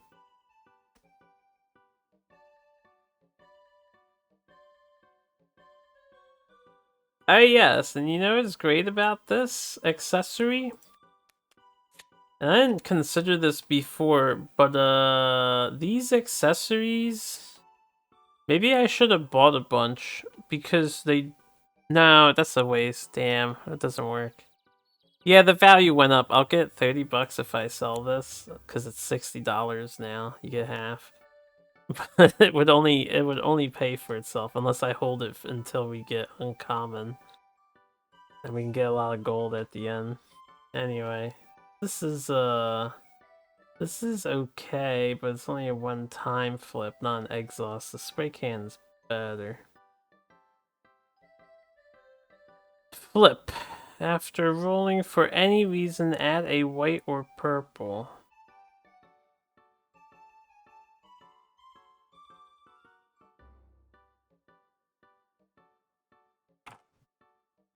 Why would I want a purple? Purple has more books. That's the only reason why you would want it. White has more shields. Okay. Oh, that's why these are highlighted. I still hadn't figured out why these are highlighted. So purple, orange, red, and gray are magic casting dice. Blue, green, teal, white, or physical damage dice.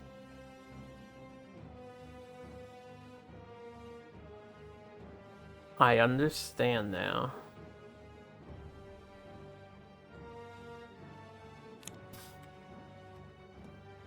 I feel like this is not worth a flip. It's highly situational. Doom Break. Didn't we already have Doom Break? I pulled it up off to the side. There's probably two of all these things, so I'm gonna like, I'll set them out this way. I am interested in a Doom Break. And two Doom Breaks? Oh my. Are you sure? Because I might be interested in two Doom Breaks. Hemlock and Sear. So long as another ability doesn't passively add to your SOI, increase your SOI by 2. That's God tier. I'm interested in that for my mage. When you deal damage to an opponent, heal 2. Only 1 ring of blood may be used per action or ability. I mean, that's good. I'll put everything I'm interested in up top.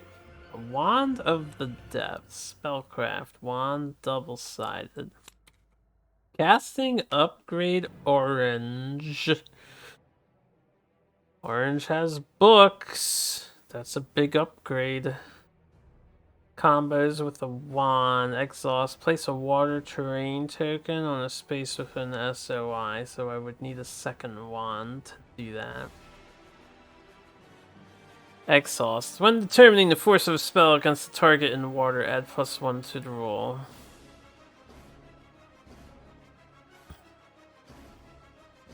This is a common weapon. And then Wand of the Depths. Combo Spellcraft. Once per encounter. When determining the force of a spell against a target in water, add 1 to the result. Or once per encounter, place a water terrain token on a space within the SOI. Oh man, I want a casting upgrade orange. I'm tempted in this in one book only because of the casting upgrade. Barbed arrows. Here's the other markings of strength. I'll put that on the side here. We don't have any archers at the moment, unless I get new characters down the road. When you make an attack against a target with no armor, gain +3 physical damage. You are limited to having 1 arrow item equipped. Exhaust. When you make a ranged attack against an adjacent target, you may flank as though it were a melee attack. Okay. Probably not something that I want to use because I don't have archery. Shoes of Jordan. Oh yeah? Exhaust dodge. When you use this ability, roll black. If skull is rolled, flip this card. So recurring dodge. That is tempting. Possibly. Here's the Hemlock and Sia. This only stacks once, so I only want one person to have it. Put the other one there. And we have the Ring of Blood. Shoes. The wand. The Bauble of Opulence. Conviction upgrade. Wait, flip after an opponent has dealt you damage. They are dealt magic damage equal to the damage they dealt you. A one-time spike attack. Actually interesting. Okay, let's put I'm gonna put them back in order. So we have some interesting relics. I'll stack these. Stack these actually. Well, yeah, I'll stack them. Keep them stacked. I'll just leave the interesting things towards the top. We'll come back to this stuff. I'm gonna leave them pulled out for now. Common cores. Here's where, yeah. Deflection core, conviction upgrade teal. Once per encounter, remove an effect from an ally with an SOI. Very useful. Why is this dual-sided?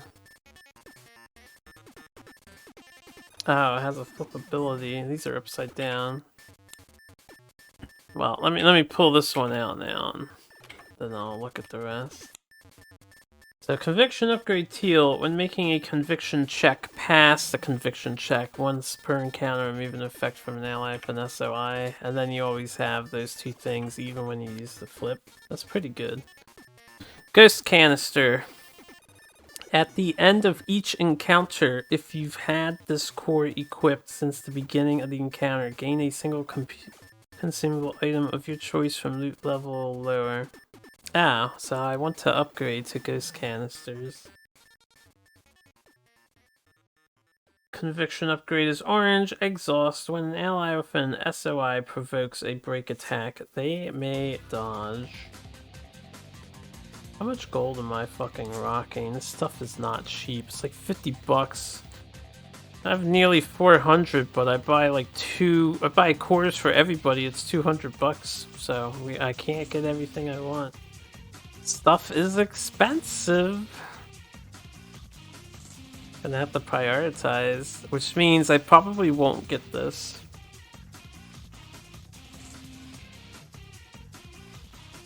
Because I don't need that. I can just stick with the old utility. The person I want to buff is my tank, first and foremost. Aligning machine. Exhaust counter.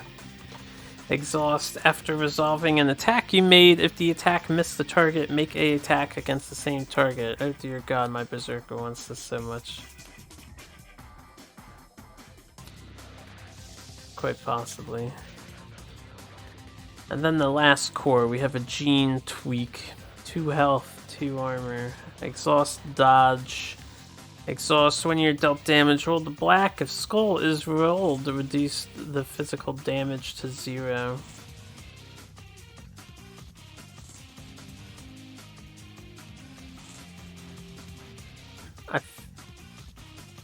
That's a tough call. This is not a reliable ability. I feel like I would rather have the Exquisite Pendant, but this gives you 2 HP as well as 2 extra defense for having a non-reliable ability, which is pretty nice. Put these back because there's only 8 cards to sift through. Alright. Armor. Only 6 options. Once again. We have leather here. The Perpetrator's cat suit. I'm just gonna get these out because there should be 2 of each. Yeah, they just look different. Okay, Perpetrator's cat suit. Exhaust. When making a dodge, reroll your dodge roll.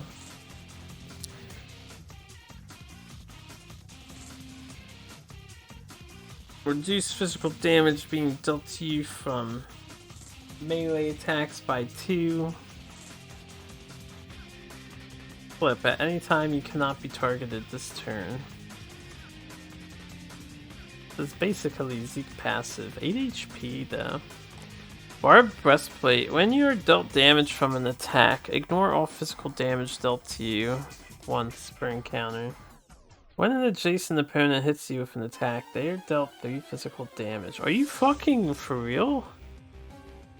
Hello? That's amazing. Unless, like, everything has 3+ armor, then it's meaningless, but hopefully that's not the case. Idiot Deflection. 061. Dodge. If you successfully dodge the attack, counter. When making a dodge, if you don't roll a skull, add 1 to the results. This is a replacement of the occult shirt. Reduce physical damage dealt to you from ranged attacks by 2. Yeah, this is like the occult shirt on crack. Okay. We're definitely treating Remy first before everybody else gets treated. Remy's getting everything. Now for the final stack. This one's gonna take me a while to look through, so let's get started. A flintlock. It's a gun, ranged, so I'm not looking to use ranged with any of my builds currently, but real quick, it's a one-handed 4-range orange die. You must flip this card after making an attack, then you may re-equip. When determining damage of an attack, add a purple of physical damage. If your paired weapon doesn't have finesse teal, gain finesse teal.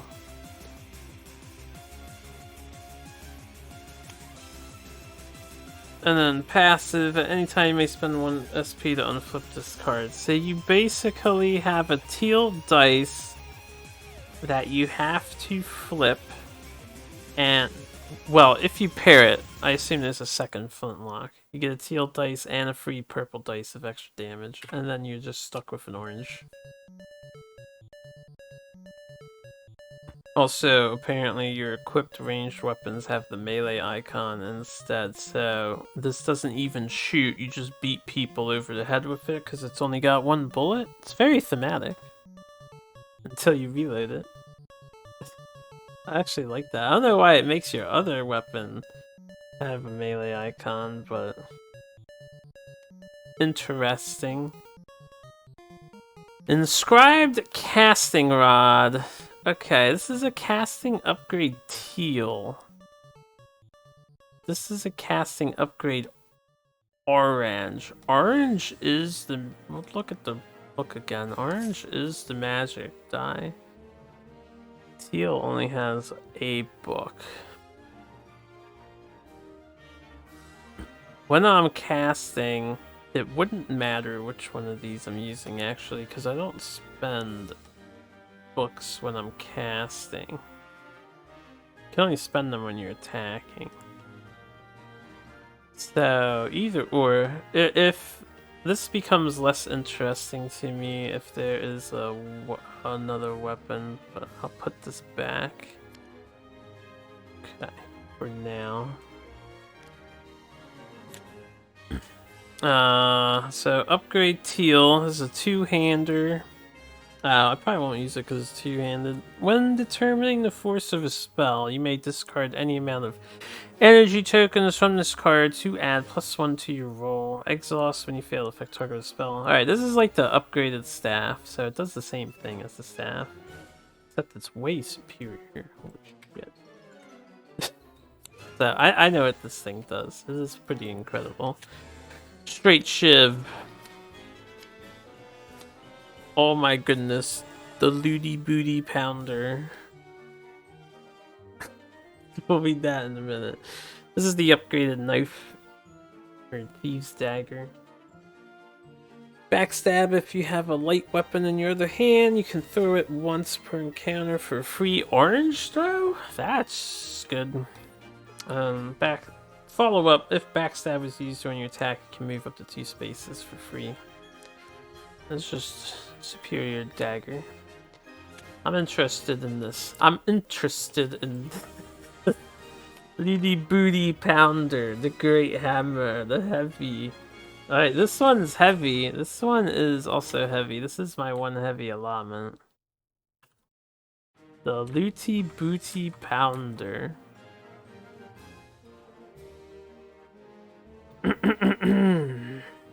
Exhaust, it does the same thing except Force 8.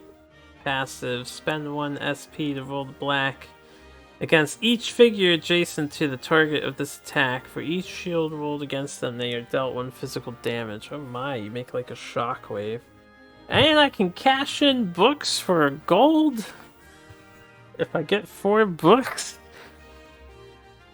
Because there's loot coming out of my hammer.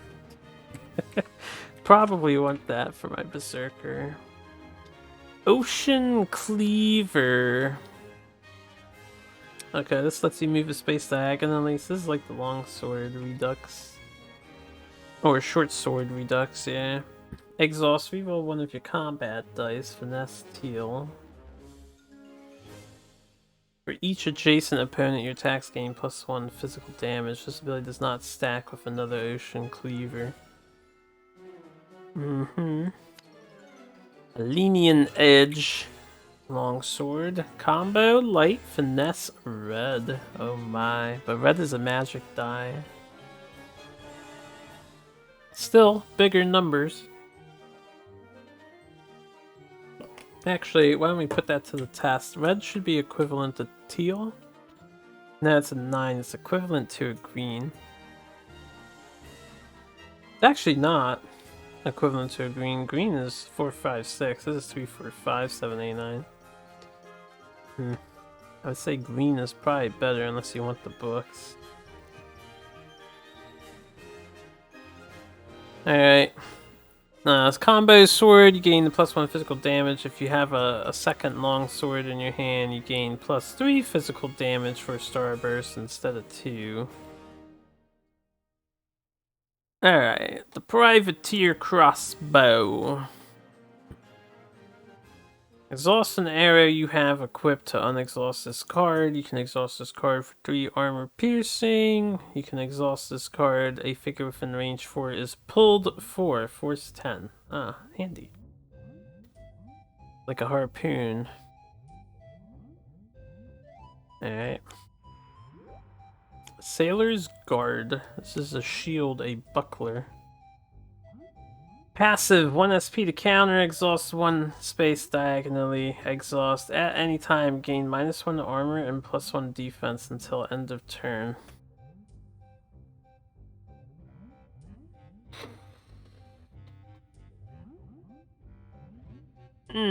That's a weird exchange.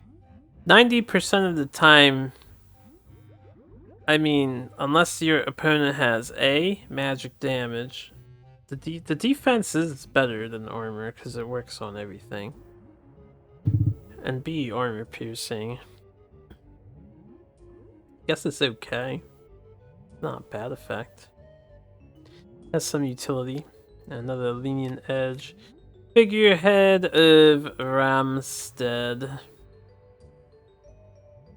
What the fuck is this? This is the Morning Star? It just looks like a great sword that's a statue tied to a chain with a sword hilt. Combo, shield blunt, exhaust. When countering, you may roll any of your dice. Oh boy, here we go. Follow up. If this attack dealt 5 or more damage, inflict paralyze, force 8 plus difference. Passive, when you defeat an opponent, you may end your current action. All abilities move up 2 spaces. How does that compare to this thing? I think I'd rather have this thing. I definitely want more armor. Always more armor.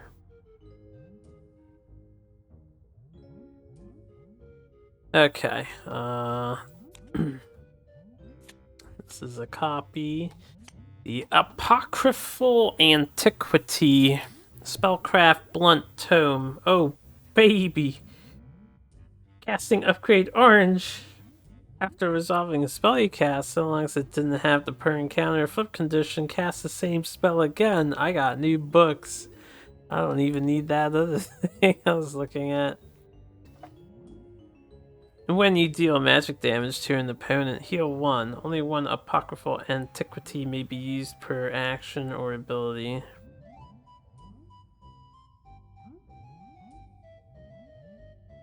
This is only for the exhaust though, not the flip, right?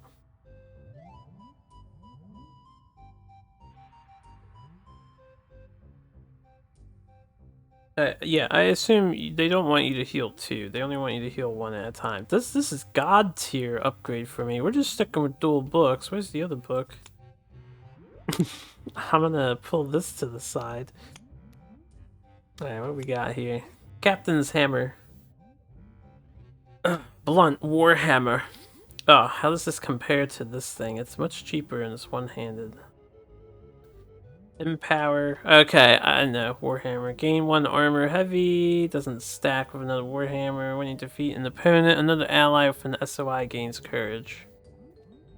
Honestly, that is stupid useful, but like, have you seen this thing? I just want to smash things.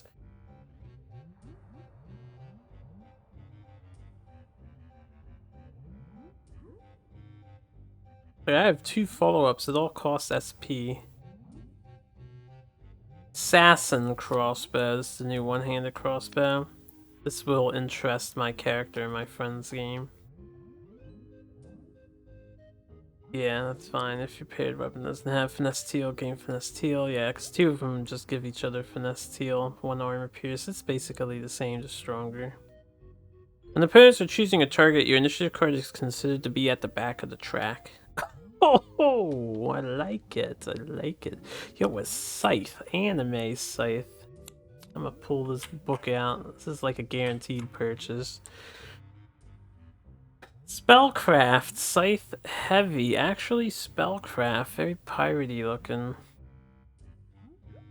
Passive. Reach 2. Casting Upgrade Orange. When casting a spell that targets an opponent, empower. Exhaust at any time, gain provoke 2 until end of turn.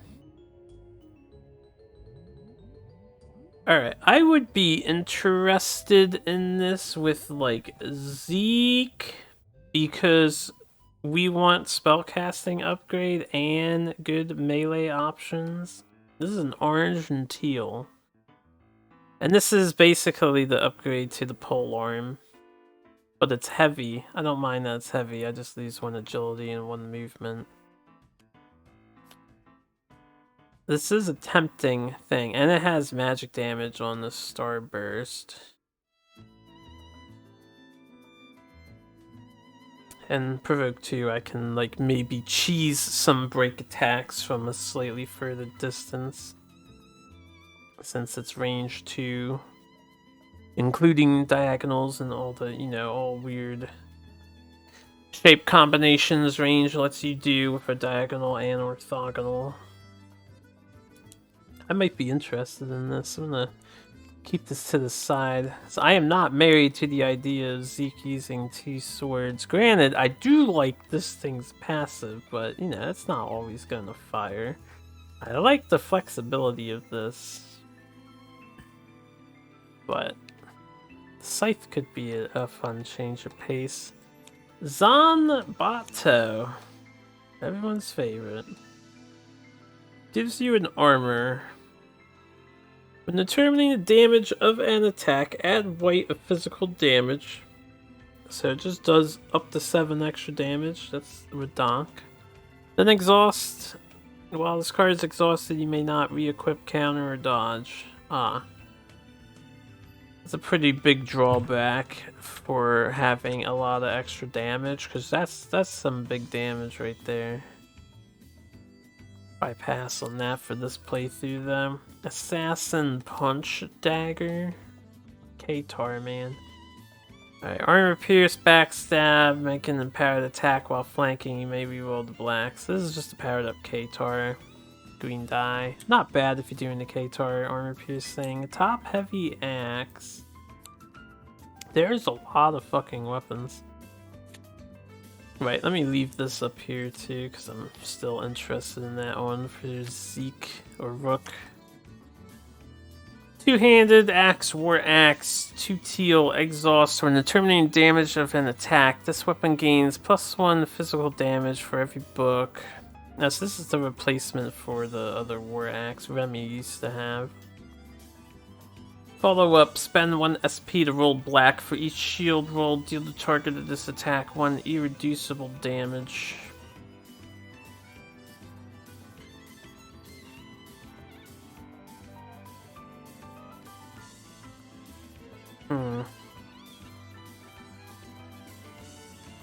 I know I like this pushing thing, but this is SP heavy. If I really want to be a berserker, this might be better. This might be better because this always happens. So I can pay the SP for this follow-up.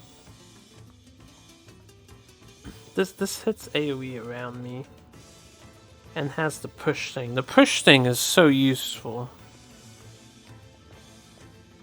I think the push thing might single-handedly put this ahead, but this would be more partial to me abusing, like, anything that gets me an extra attack and quick blow, which is extra attacks. Who knows what discipline I'm going to have, too.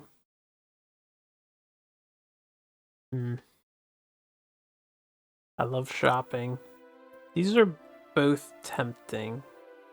I'm leaning more towards the push ability because having someone that can push is really game-changing.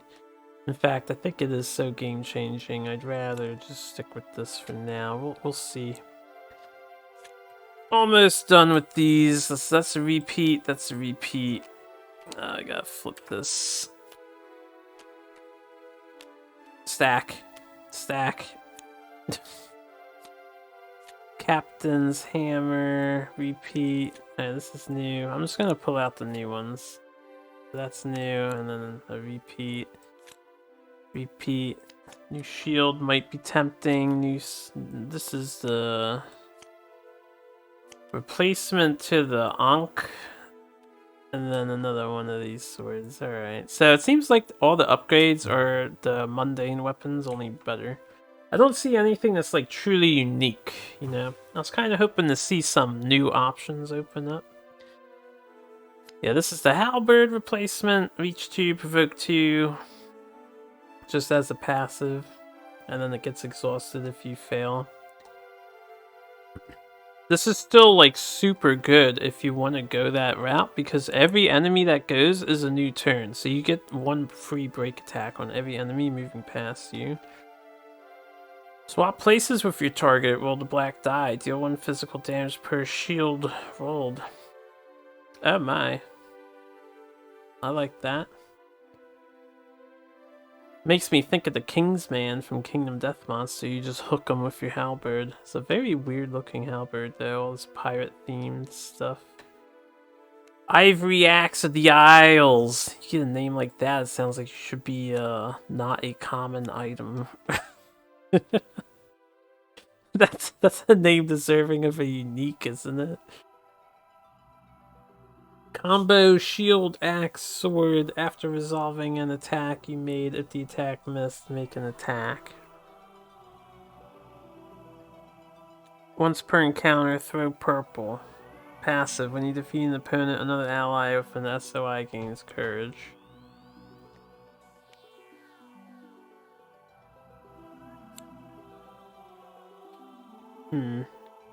I do like this push effect, but I was just thinking, what if my Berserker guy used something, like anything that lets you do more attacks?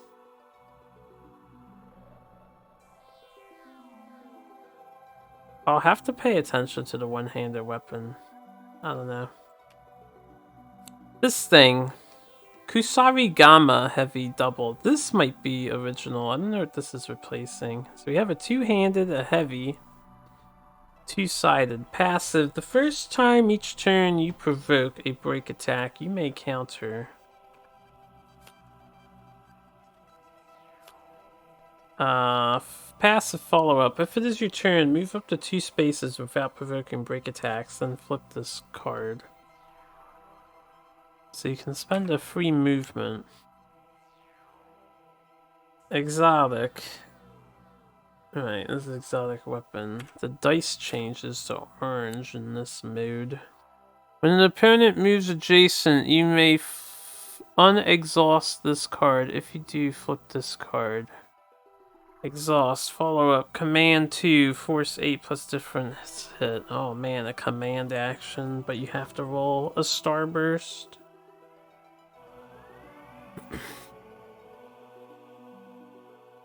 Command action, you just tell an enemy to walk off a pit, nothing they can do about it. I have to be really careful when I see an enemy that has command. And this is interesting. What? I guess you get to choose what side you want it on, so it's flexible. This is the front. Alright, see Witch Fetish. Spellcraft Talisman. Casting upgrade orange. When making an attack or casting a spell that targets an opponent, empower it. Ignore the negative effects of water, terrain, and currents. When determining the force of a spell while you are in water, add +1 to your roll.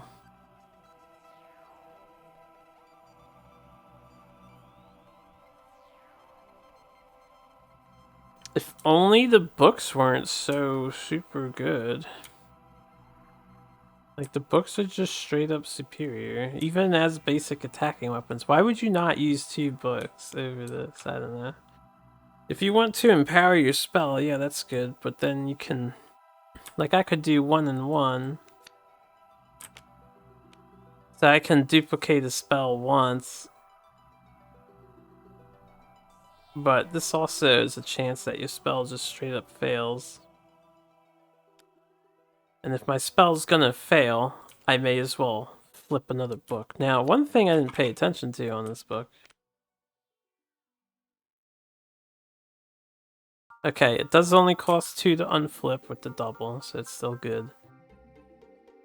And it has the heal one on it too, which makes it even better. I don't know, these books are insane. New shield. Rhamstead Knight's Shield. Exhaust to empower if you have ranged. Combo melee. Finesse heal. And then exhaust to counter. Follow up. Push 1, force 8 plus difference hit. You may make a break attack as a result of this push. Ah, so every time I hit, I get a free potential push 1.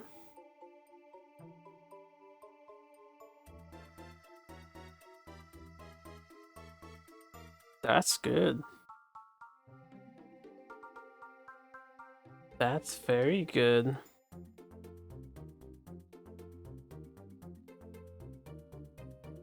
That's very good.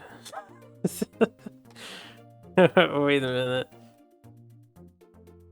I can carry this with me, which just gets flipped, by the way. I forgot to unflip it. I can safely say I don't need these two things anymore. Let me bust out the calculator. It's 9. I just want to make sure I put my money amount down. Getting 18 bucks back. I'm gonna sell these two things to the store. We're never going back to mundane mundane weapons. I don't need those two.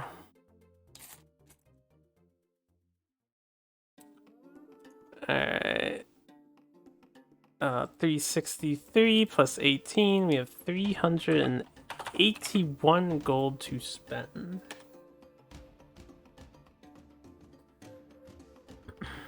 This is a very interesting shield because of that effect. Assassin's long bow. This is a cool looking bow. I like it.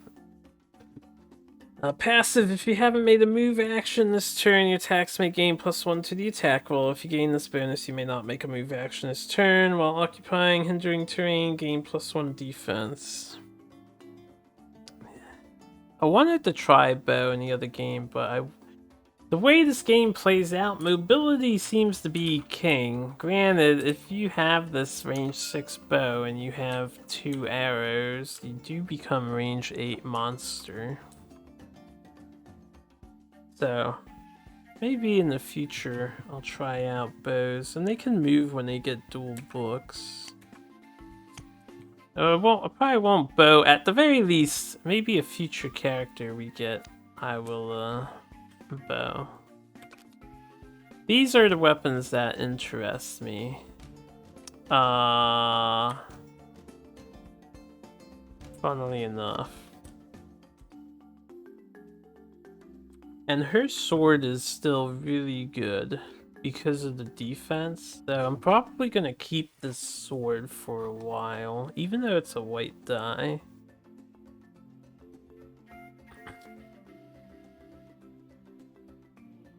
And I get a counter even when I get hurt. But the shield, though. Oh, man. Alright, guys, I want to continue shopping, but I need to use the restroom again. So instead of having another break, I'm just going to end this recording here. This gives me a chance to take a shower too. Feel like I could use one. Thanks very much for joining me. When we get back, I will have all my characters built. I'll go over them all. I'm probably going to spend like an hour or two deciding what the hell I want to do with all this, and then I need to decide. This thing is really cool, but is it so cool that I don't want to unlock something else to tack on my items? And then I need to figure out how much it costs to re-equip these things. So I'm going to get the whole price breakdown. I'll put it on a note card too so I can go over it. And you guys can double check my work afterwards. Anyway, hope you all have a great day. We'll get some more Middara. Chapter 2 starts next time. We'll probably hit up the side quest first.